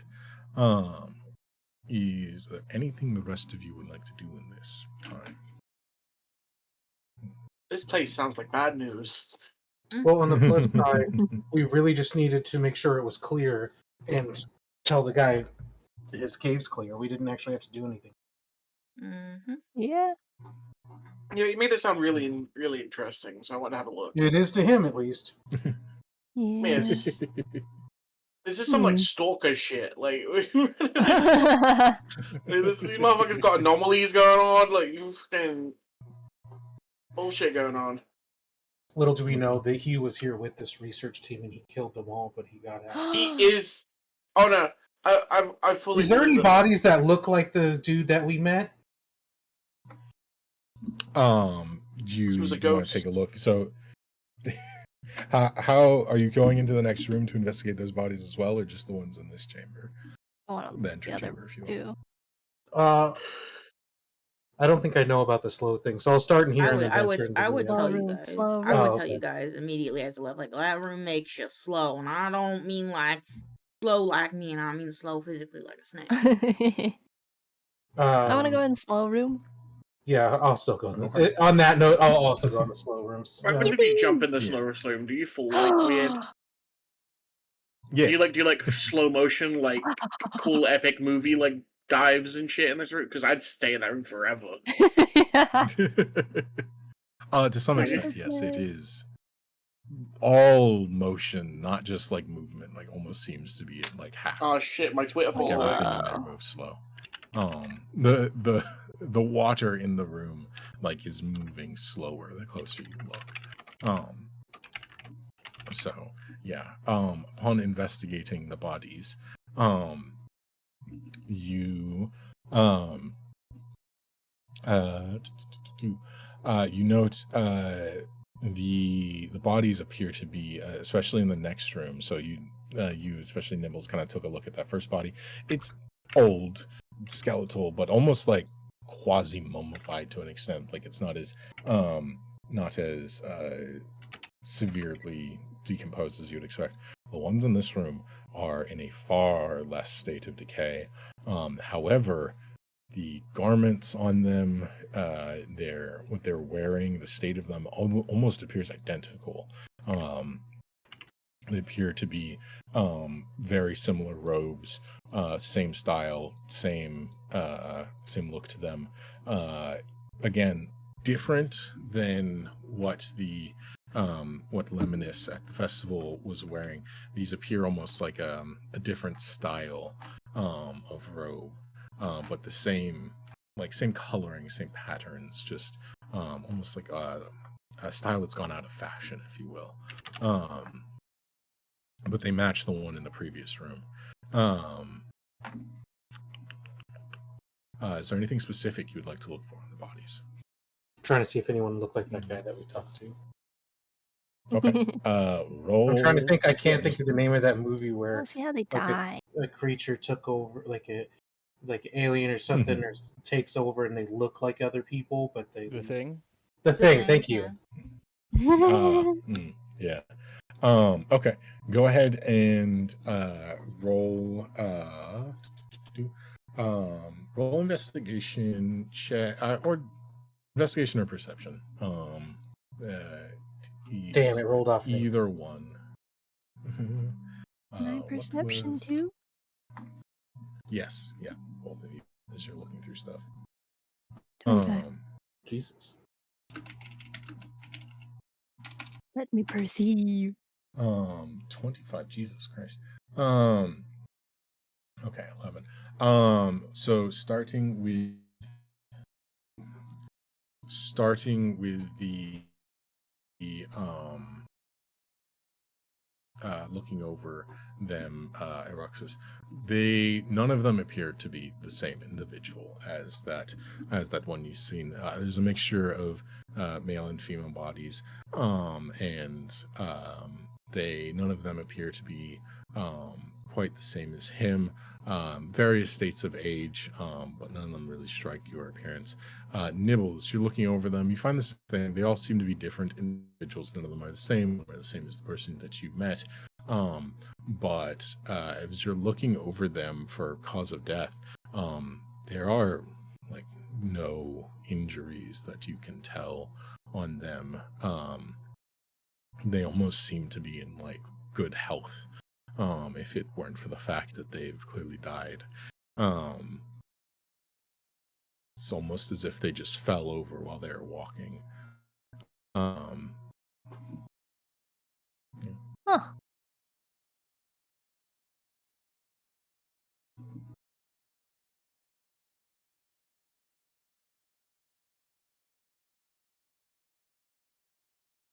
Okay. Well, with that as the rooms, the water in the room like slowly trickles, and that slow spinning of the mechanism in the center. You'll kind of like look around at this very strange phenomenon that you have encountered. And I think that is where we're going to call it for today. Good. Thank you all. I hope you had fun and got to experience both some interesting creatures and some strange happenings. Yeah. Honestly, I expected so much Appreciate it more for your from time, it. folks. Very cool. Very much. What was that you said? I Ryan? expected so much worse entering the cave, to be honest. That is fair. That is fair. Alrighty then. Thank you all so much for your time, and I hope you had a good time. I will be reaching out to you, figuring out next week, because one of our other players should be coming back.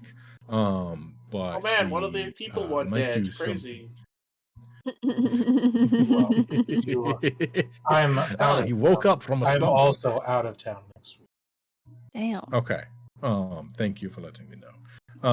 And Yeah, 2 so weeks we after that. Or a week. Sag. Yeah. Okay. Well, the same weekend Um, you are, and next yeah. week.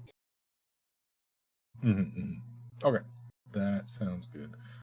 So we might return in the future for like one last hurrah, but that might be it for our adventure into the world of Enshrined here.